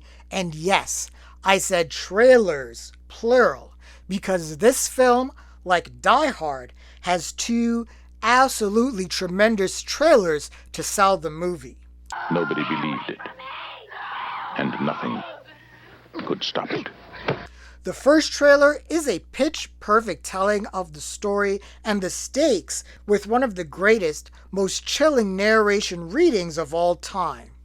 The tension mounts that by the time we get to Ellen Burstyn opening the door to reveal Max von Sydow shrouded in shadow, we already know we're in for a treat. The Exorcist. Something beyond comprehension is happening to a little girl on this street, in this house. A man has been sent for as a last resort to try and save her. The second trailer, the one I will call the strobe cut, is just that. It is experimental, unsettling, confusing, frightening, and way ahead of its time. It was so insane that it ended up being pulled from theaters and banned, and there are reports of people actually vomiting during the trailer being shown. But yeah, it's The Exorcist. I don't need to tell you how successful, important, influential, and terrifying this film is. I mean, what more needs to be said?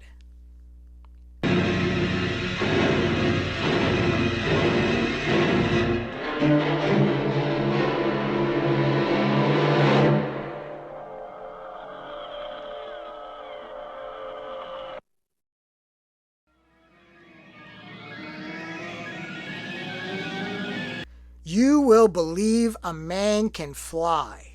That was the tagline for the number 19 entry, Superman, from 1978. And we get another great teaser here, and man, whoever came up with this is a genius and earned all of their money. This is a trailer that tells you, baby, I'm gonna work smarter, not harder. The trailer is 1 minute and 11 seconds of the sky. That's it. Well, accompanied by John Williams' searing score. But those elements, along with simple 3D text of the cast, Marlon Brando, Gene Hackman, Christopher Reeve, Margot Kidder, and this movie was released the same year I was born, so I didn't catch it in real time. But Superman 1978 was one of the very first special edition VHS tapes I ever purchased on my own, and it carried the original teaser trailer. And I remember seeing it and being blown away by something so ridiculously simple, but really understanding artistically what was being accomplished here. This trailer, along with Warner Brothers putting their best foot forward marketing as Superman was the second most successful film of the year, solidified Christopher Reeve as the Superman most of us envision, and Superman's status as an important and influential comic book film grows with each passing year.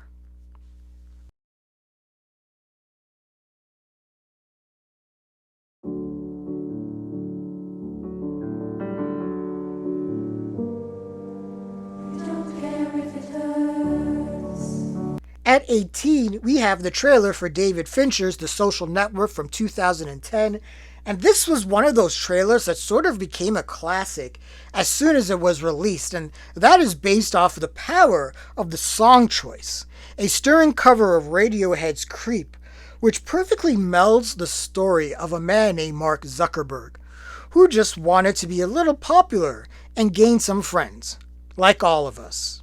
The visual narrative of the nature, both positive and negative, of a social platform as wide-reaching and influential as Facebook, slowly pulling out of all these personal pictures before the collage melts into Jesse Eisenberg and one of the best taglines: "You don't make it to 500 million friends without making a few enemies."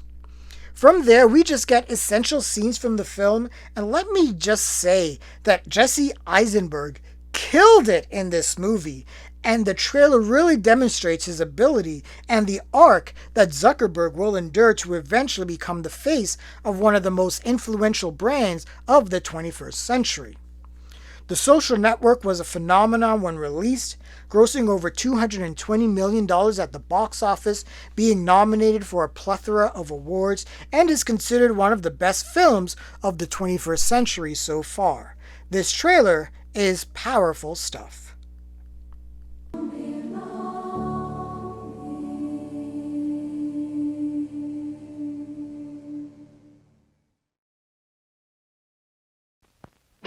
You've seen all kinds of movies, but you've never seen anything like the Rocky Horror Picture Show.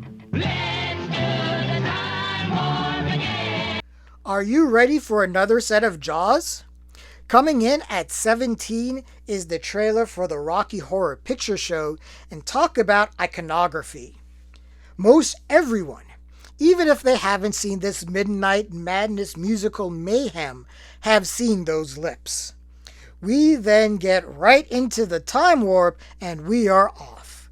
We get a lot of the major songs here and the reveal of Tim Curry as Dr. Frankenfurter, and I can say with no shame that even if I didn't catch all the insanity that was happening, Tim Curry as that sweet transvestite was next level shit, and I have followed his career ever since. Is destined to be born!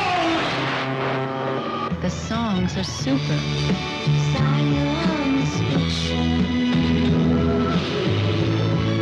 We get a sense of the madcap production design that is just as much a part of the film as the songs.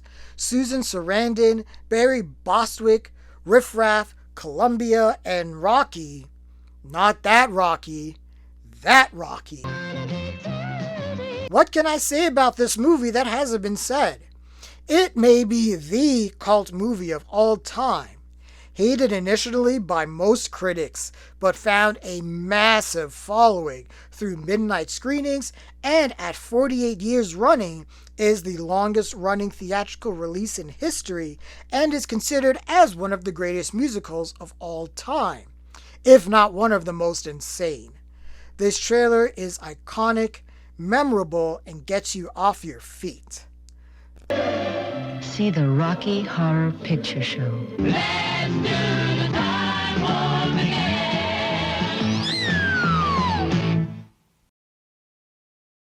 Monty Python is bonkers, man.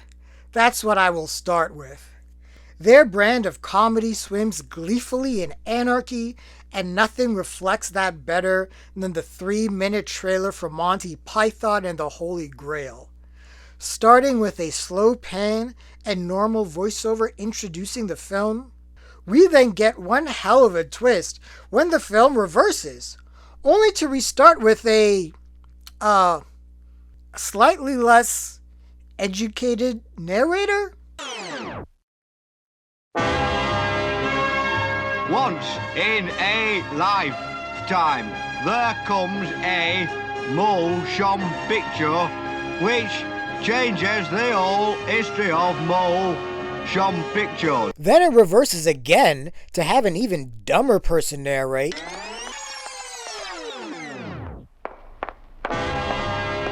Once in a lifetime! Go away. Only to reverse one final time for the narrator to give us everything in Japanese, complete with subtitles. That's more like it. This trailer is comedic anarchy and I love it. All the best bits are here. The Black Knight. And this trailer for me showed that really when it comes to promoting your film, there really is no limits to what you can do if it works to sell the movie. Can you believe that this was not as nearly as universally praised as it is today? The film got very mixed reviews. Gene Siskel famously said the film had 10 good jokes and 70 minutes of silence. Damn. But the film is considered one of the essential comedies of all time now and inspired a plethora of nerds who are very proud of the fact that they follow it. Monty Python and the Holy Grail. 看完了，来这里吃便饭。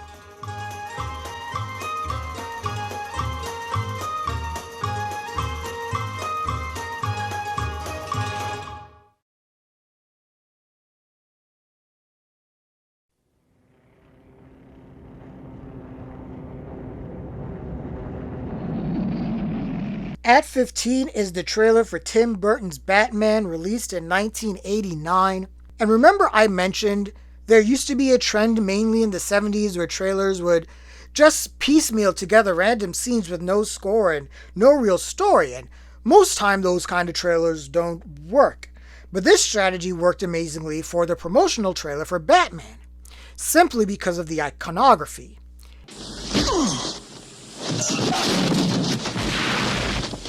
Lieutenant, is there a 6-foot bat in Gotham City? Nice out. Everyone knows Batman. Everyone knows the Joker.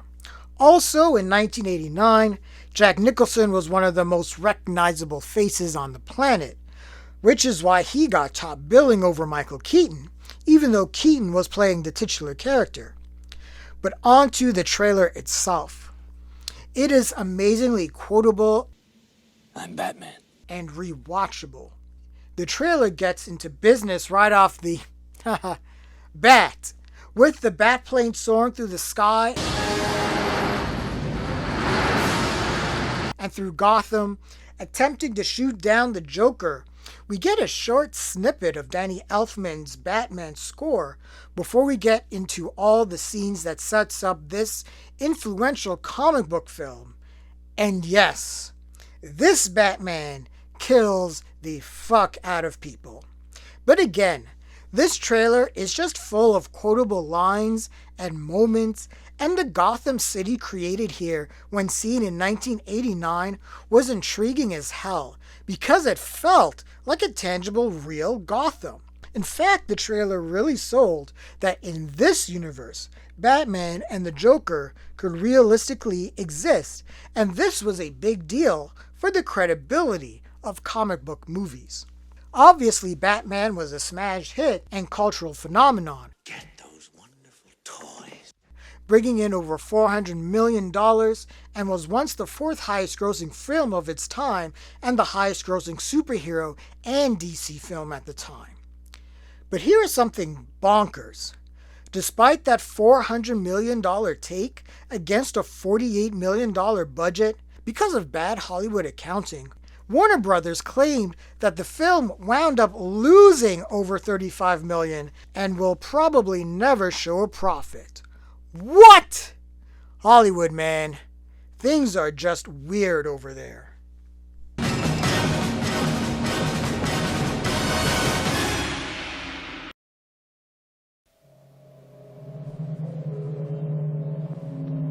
Clytus, I'm bored.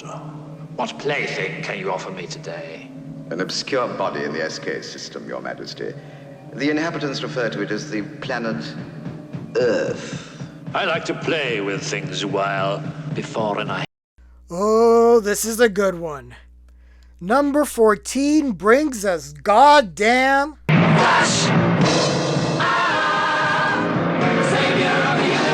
We start with Ming the Merciless, basically mocking humanity, as the pulsating beats from Queen bills and bills until we get to... Remove the Earth Woman. Prepare her for our pleasure. Don't kill him yet, Father. I want him. And one of the most unashamed, yes, this is the 1980s trailers of all time, kicks into gear. Put Queen on the soundtrack and your trailer will slap hard. But intersplicing the absolute sheer B-movie madness of Flash Gordon puts this over the top. Just look at this. Just listen to this.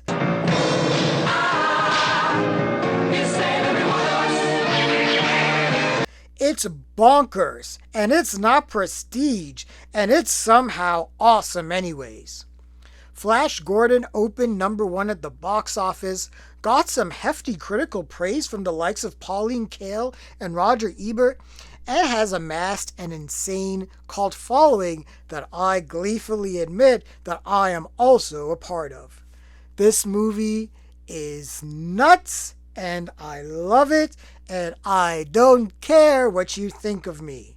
This is just a great trailer to sell some insane, zany space opera action.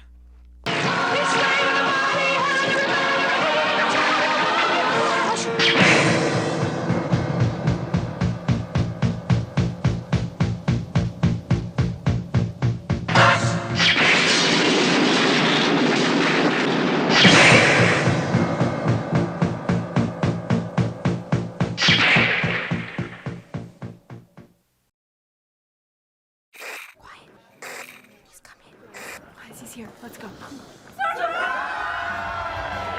Coming in at 13 is the trailer for Matt Reeves' Cloverfield. This trailer, previewed right before the first Michael Bay Transformers movie in 2007, sparked immediate internet debate and water cooler talk over its mystery and scope. Not since the Blair Witch Project's trailer was released was another film so brilliantly marketed virally. The trailer, which is camcorder footage of a going-away party at a New York City apartment for its host, who is about to move to Japan, seems very typical, with beer-swilling wit until an outside crash pauses the festivities. After briefly stopping to check a news report, the camcorder cuts to the roof of the apartment building, where a massive explosion is seen that gets everyone to flee the building in full shaky cam panic.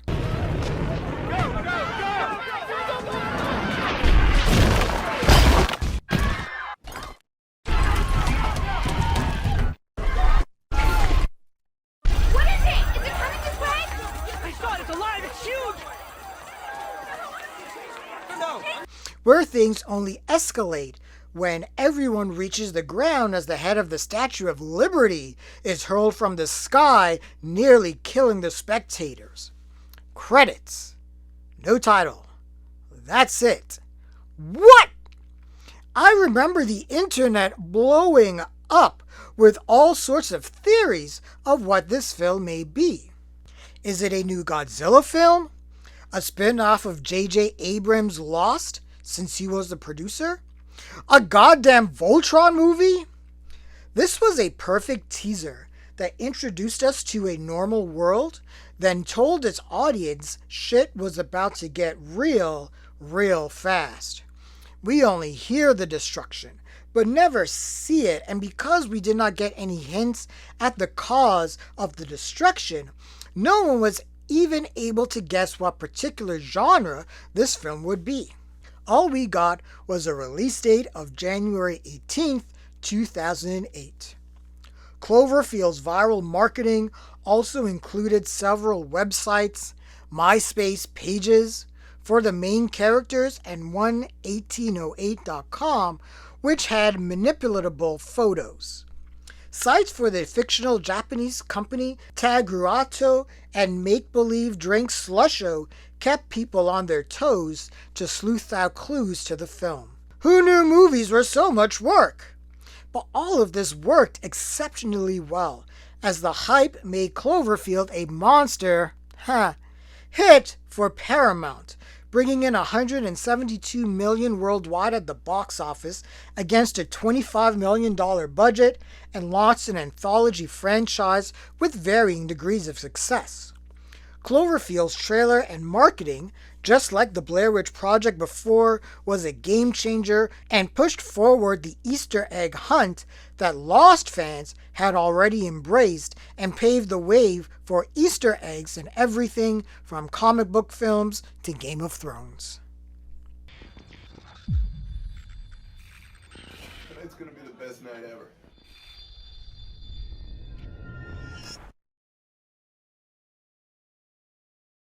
Roses are red, violets are blue, but the iris is the flower that will mean the end of it.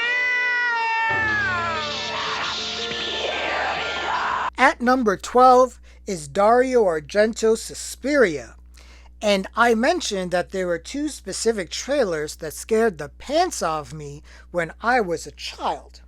The first, Halloween 3, I've already discussed.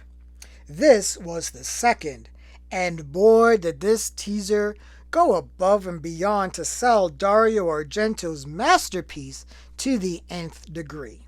The trailer starts simply enough, as we see the back of a woman's head as she recites a rhyme while brushing her hair. When that lady turned around to reveal a skeleton, I lost my ever-loving shit. The teaser doesn't even need to get into the plot of poor Jessica Harper finding herself amongst a coven of witches disguised as a ballet company.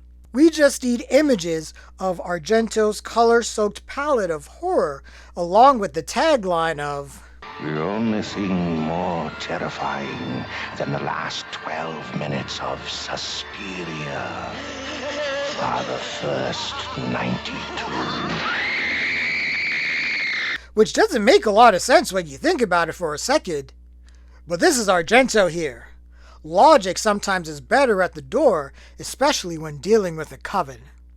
The success and influence of Suspiria as horror and cinema can't be tangibly measured, and is considered Argento's masterpiece, and coupled with Goblin's iconic score, the world was treated to one of the great art horror masterpieces of all time.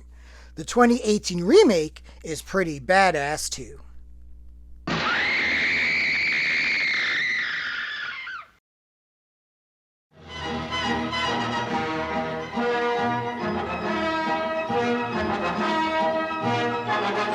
Knocking at the door of the top 10 is the trailer for The Empire Strikes Back. And remember when I brought up A New Hope, and I mentioned how the trailer was pretty pedestrian. Well, after the massive success of the original Star Wars in 1977, it was clear 20th Century Fox got their ass in gear to do a better job at promoting the sequel, and here we have a much better paced trailer here, complete with not only reintroductions of our main characters, but the introduction of Yoda and good old Billy D as Lando Calrissian. And we are also introduced to the Imperial March from John Williams, which is a defining theme for the Star Wars saga. Hoth, Cloud City, Dagobah, they're all here. And I love the conclusion of the trailer, with the title exploding and revealing a floating Darth Vader head in space. It goes without saying that The Empire Strikes Back was by far and away the biggest movie of 1980, and solidified Star Wars as the movie franchise and media property to top them all off. This trailer is everything we think of or envision when we think of Star Wars, and it can't be stressed enough how 20th Century Fox just knocked it out of the park with their marketing campaign to make Star Wars even bigger than it already was.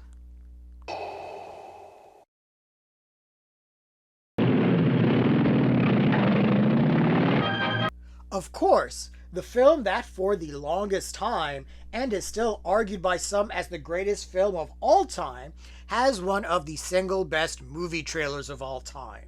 At number 10 is Citizen Kane, the masterpiece that made Orson Welles one of the all-time towering figures in film history, with a trailer that gives us a promotion that is so sure of itself.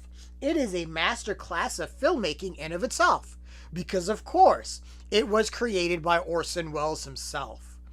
The trailer starts simply enough with an off-screen Orson Welles summoning a microphone from a pool of light and introducing himself and the film.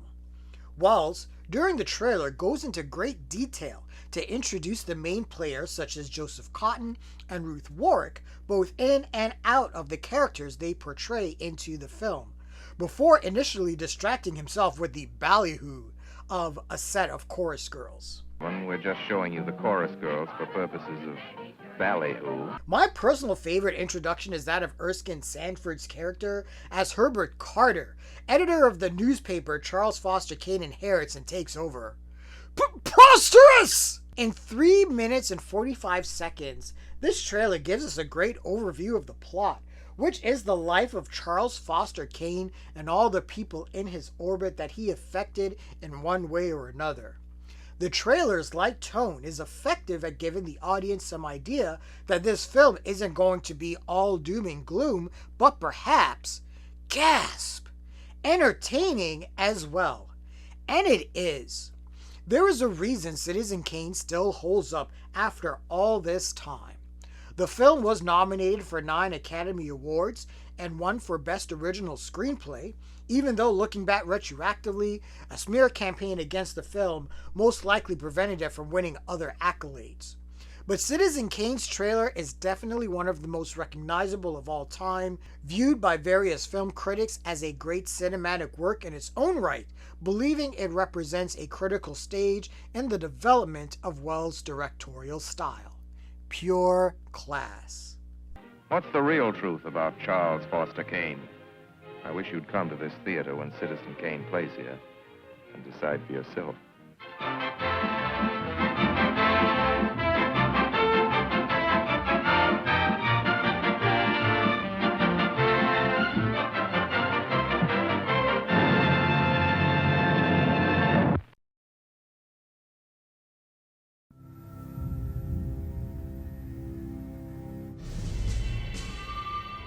At number 9, we have the teaser for Independence Day released in 1996. When a teaser trailer slaps hard, sometimes it is undeniable that the film being promoted is going to be a smash success.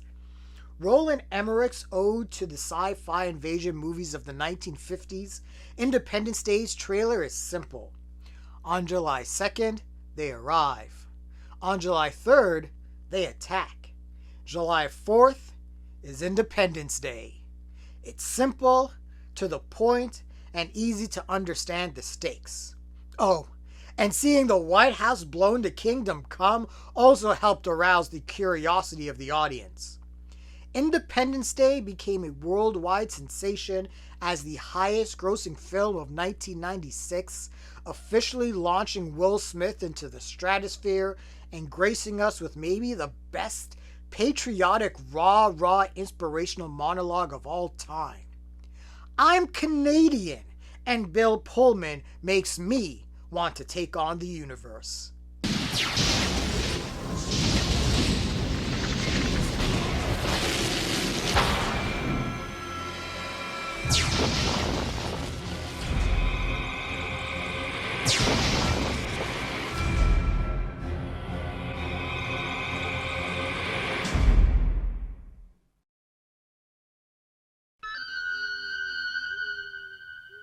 Halloween night.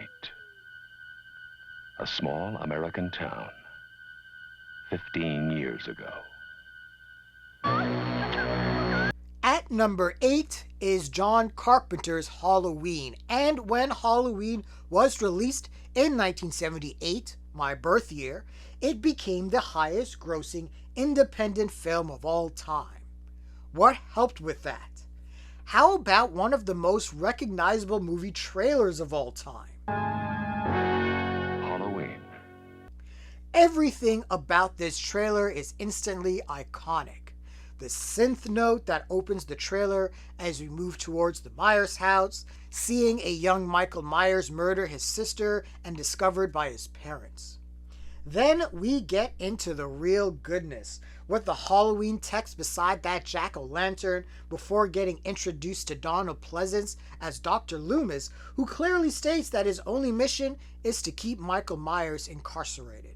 We then see Jamie Lee Curtis being stalked, and man, does this trailer just drip with mood and atmosphere until we get to the main course of seeing The Shape terrorize poor Laurie Strode with John Carpenter's iconic piano chase score as she attempts to escape being stalked, and ending on a panic attack note of Laurie pounding on the door where those she is babysitting reside, and the impending drama of Michael Myers inching closer and closer before ending the trailer on a cliffhanger.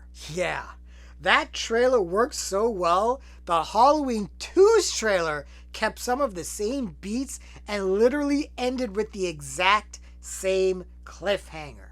Horror movies were never the same after Halloween, and this trailer basically wrote the book on how to get an audience to the theater to be willingly scared out of their wits. Halloween, the night he came home.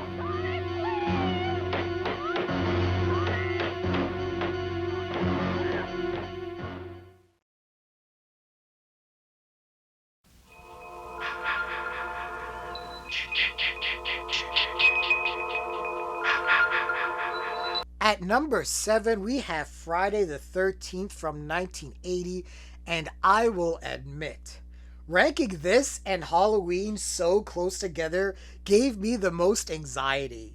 Both have iconic trailers. But why did I go with Friday over Halloween? It's the gimmick, man. Friday the 13th did not mince its words. You are going to get a body count in this movie, and you are going to be scared shitless seeing all the carnage.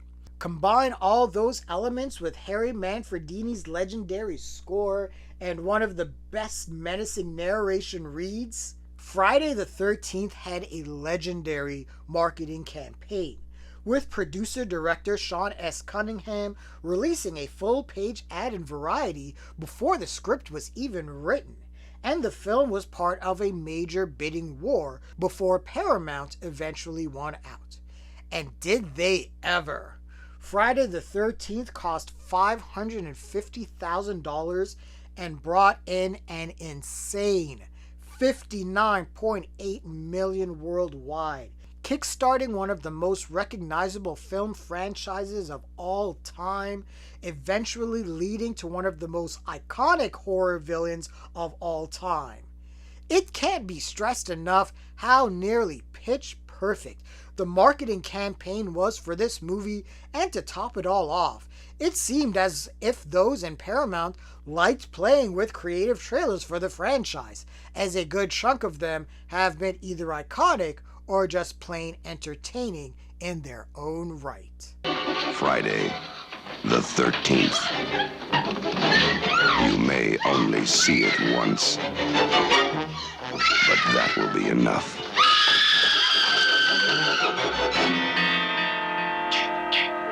Friday the 13th.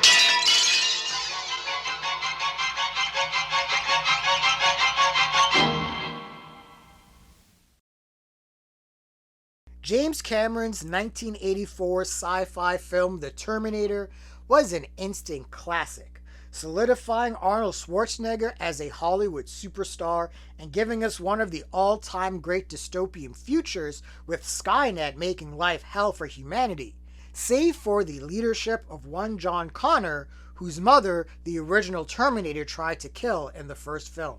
When the trailer dropped for the sequel, Terminator 2 Judgment Day, we were treated to one of cinema's great teasers. We start in a robotics factory where we see an assembly line of robots being built to a pulsating score. And we see a robotic arm raise itself, and if anyone had seen the first Terminator, they instantly knew what was coming.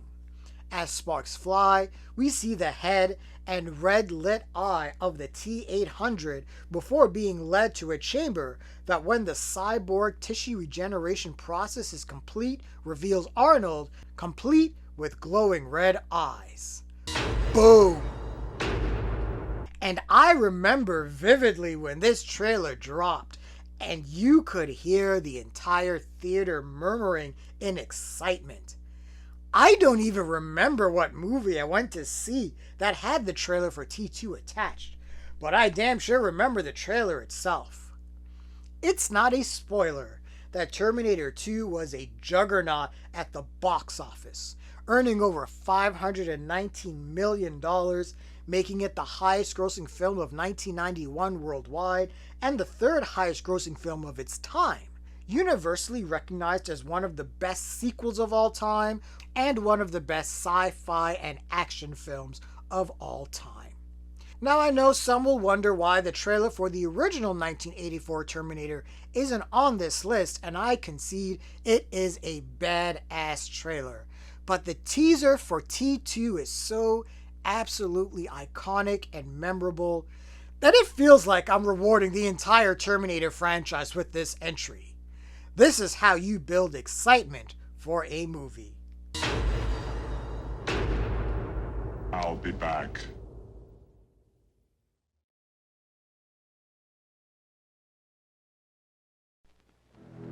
There is a creature alive today who has survived millions of years of evolution without change, without passion, and without logic.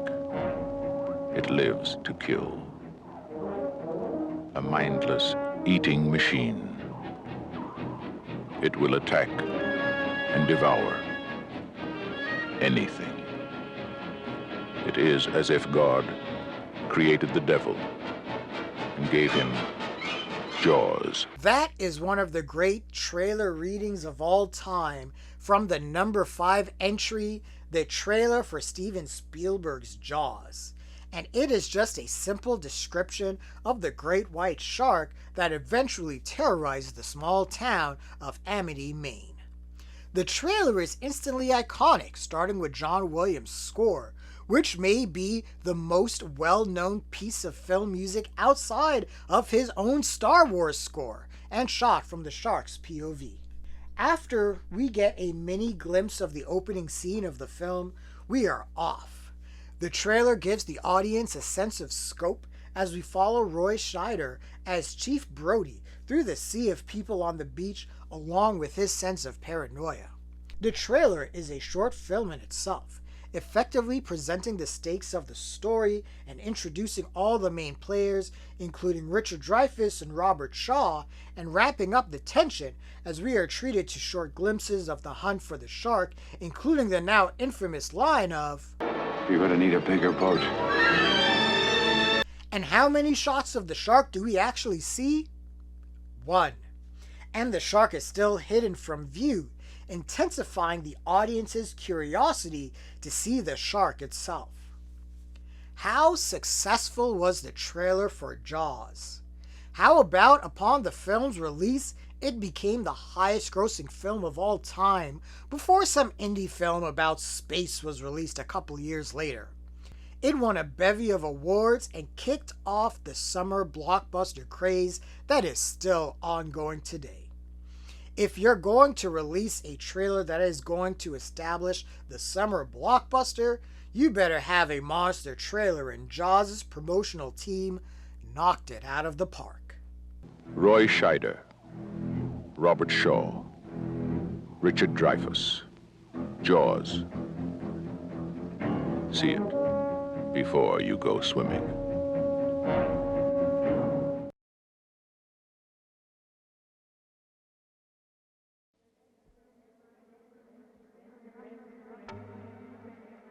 At number 4, we have the trailer for Stanley Kubrick's The Shining from 1980. And this is the simplest trailer on the list in terms of execution, but that execution results in one of the most indelible images in cinema history. Stanley Kubrick's horror magnum opus, a loose adaptation of the Stephen King novel of the same name, utilizes one simple static shot of the elevators from inside the infamous Outlook Hotel, where all the axe-wielding, bat-swinging, insanity-inducing madness will take place. Simple credits describing the film's title, the stars, and Kubrick as the director scroll up, and nothing seems too out of the ordinary, until what seems like an ocean of blood escapes from one of the opened elevators, drowning the lobby down to encasing the camera in red. This is minimalism in the best way, the result being one of the most iconic cinema images from one of cinema's most iconic films. This trailer didn't just promise blood, but the score promised something a little twisted as well. The Shining opened to mixed reviews, with Stephen King infamously hating it, and it was even nominated for Razzies in their first year.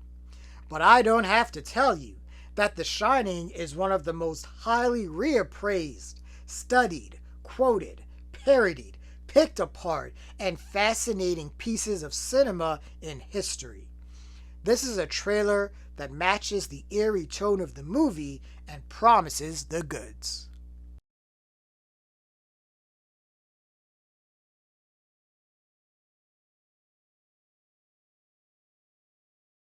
At number 3 is the trailer for one of the most iconic and game-changing films of all time, Alfred Hitchcock's Psycho. So this trailer is unique and not at the same time. During this period of filmmaking, it would not be uncommon for the trailer to feature the film's director speaking to the audience and pitching their movie. One of the more infamous examples is William Castle, who would sell his horror films with various gimmicks like Illusiono for 13 Ghosts, or giving the audience a choice in the main character's fate in Mr. Sardonicus. But Hitchcock took this even further, acting as a jovial tour guide of the Bates Motel, where the majority of the film takes place. Oh, by the way, this picture has great significance because let's go along to cabin number 1. The trailer, one of the longest on the list, is carried by Hitchcock's charisma and dry wit, until he enters the bathroom and pulls the curtain. The promotion for Psycho, aided by Hitchcock's strict no late admission policy, got people to come out to see the film in droves, making Psycho the second most profitable film of 1960 behind Spartacus. The trailer was so effective that Hitchcock would rip himself off with a similar trailer style for The Birds. This gives you all the goods right here.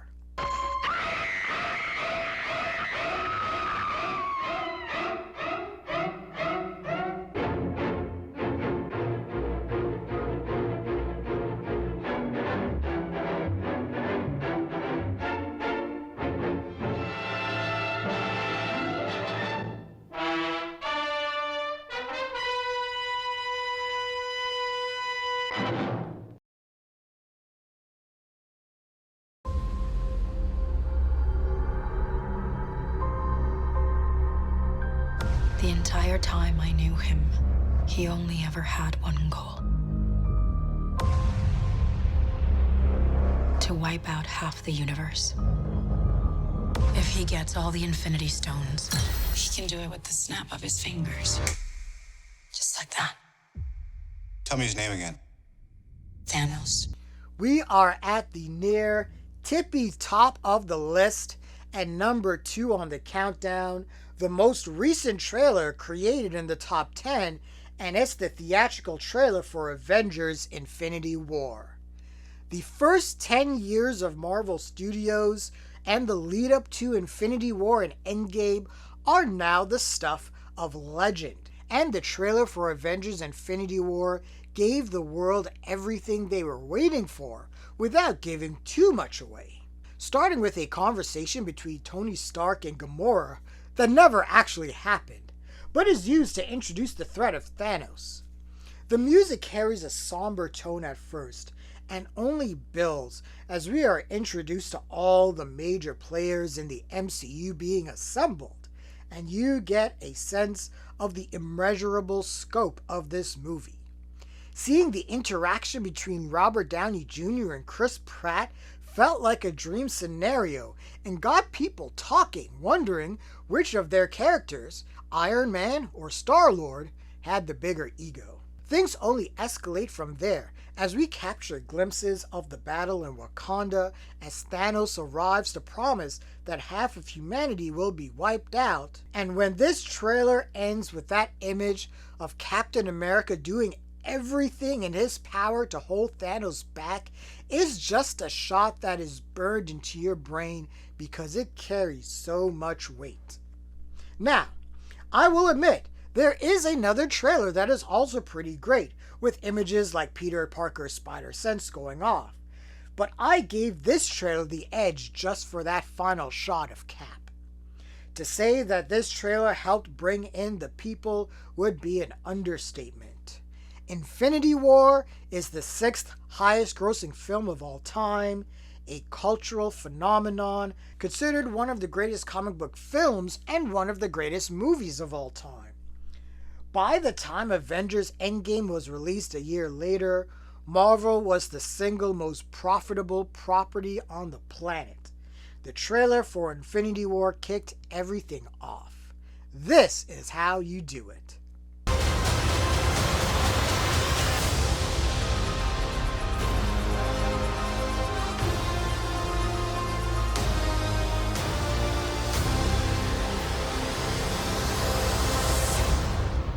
I'm Peter, by the way. Doctor Strange. Oh, you're using your made-up names. Then I am Spider-Man.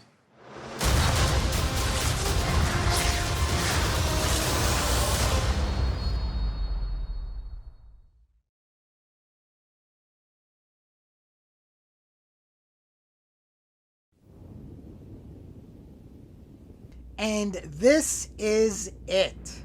What is, in my opinion, the most iconic movie trailer of all time. Ridley Scott's 1979 sci-fi horror masterpiece has a trailer that is just as effective in selling the claustrophobic threat that endangers the Nostromo and his passengers than the actual film itself. What makes this trailer work is its minimalism. As the camera tilts down onto an alien egg, while the word alien is spelled out before said egg cracks with light spilling out of it.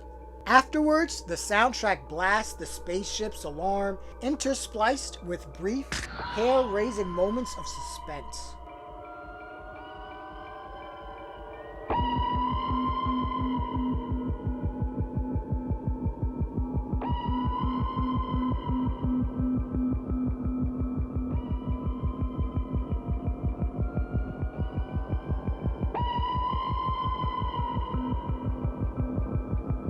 We do not get any dialogue or even a glimpse of the titular xenomorph. All we need to know is this: in space, no one can hear you scream. Which may also be the best film tagline of all time.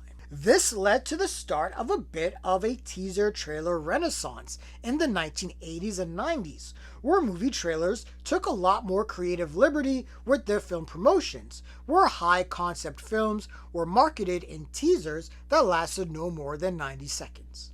Even more rewarding with Alien's trailer is that the film exceeds every expectation born from this 2 minutes and 11 seconds of greatness.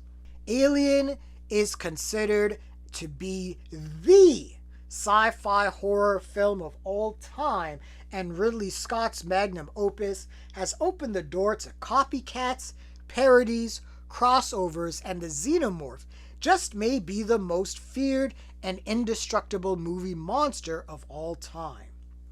The movie was a box office success, winning the Academy Award for Best Visual Effects and 3 Saturn Awards. Alien spawned a media franchise of films, novels, comic books, video games, and toys, launched Sigourney Weaver's acting career with Ripley, one of the most important protagonists in all movies, gave us one of the greatest sequels ever in Aliens, and there are some other movies too.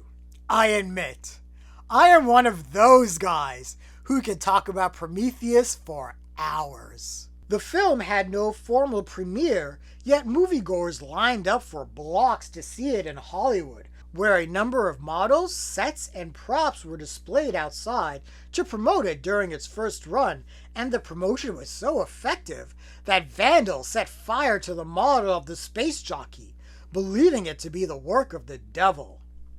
Whether in space or in hell, Alien will scare the shit out of you. All these elements, to me, makes Alien the single most iconic movie trailer of all time.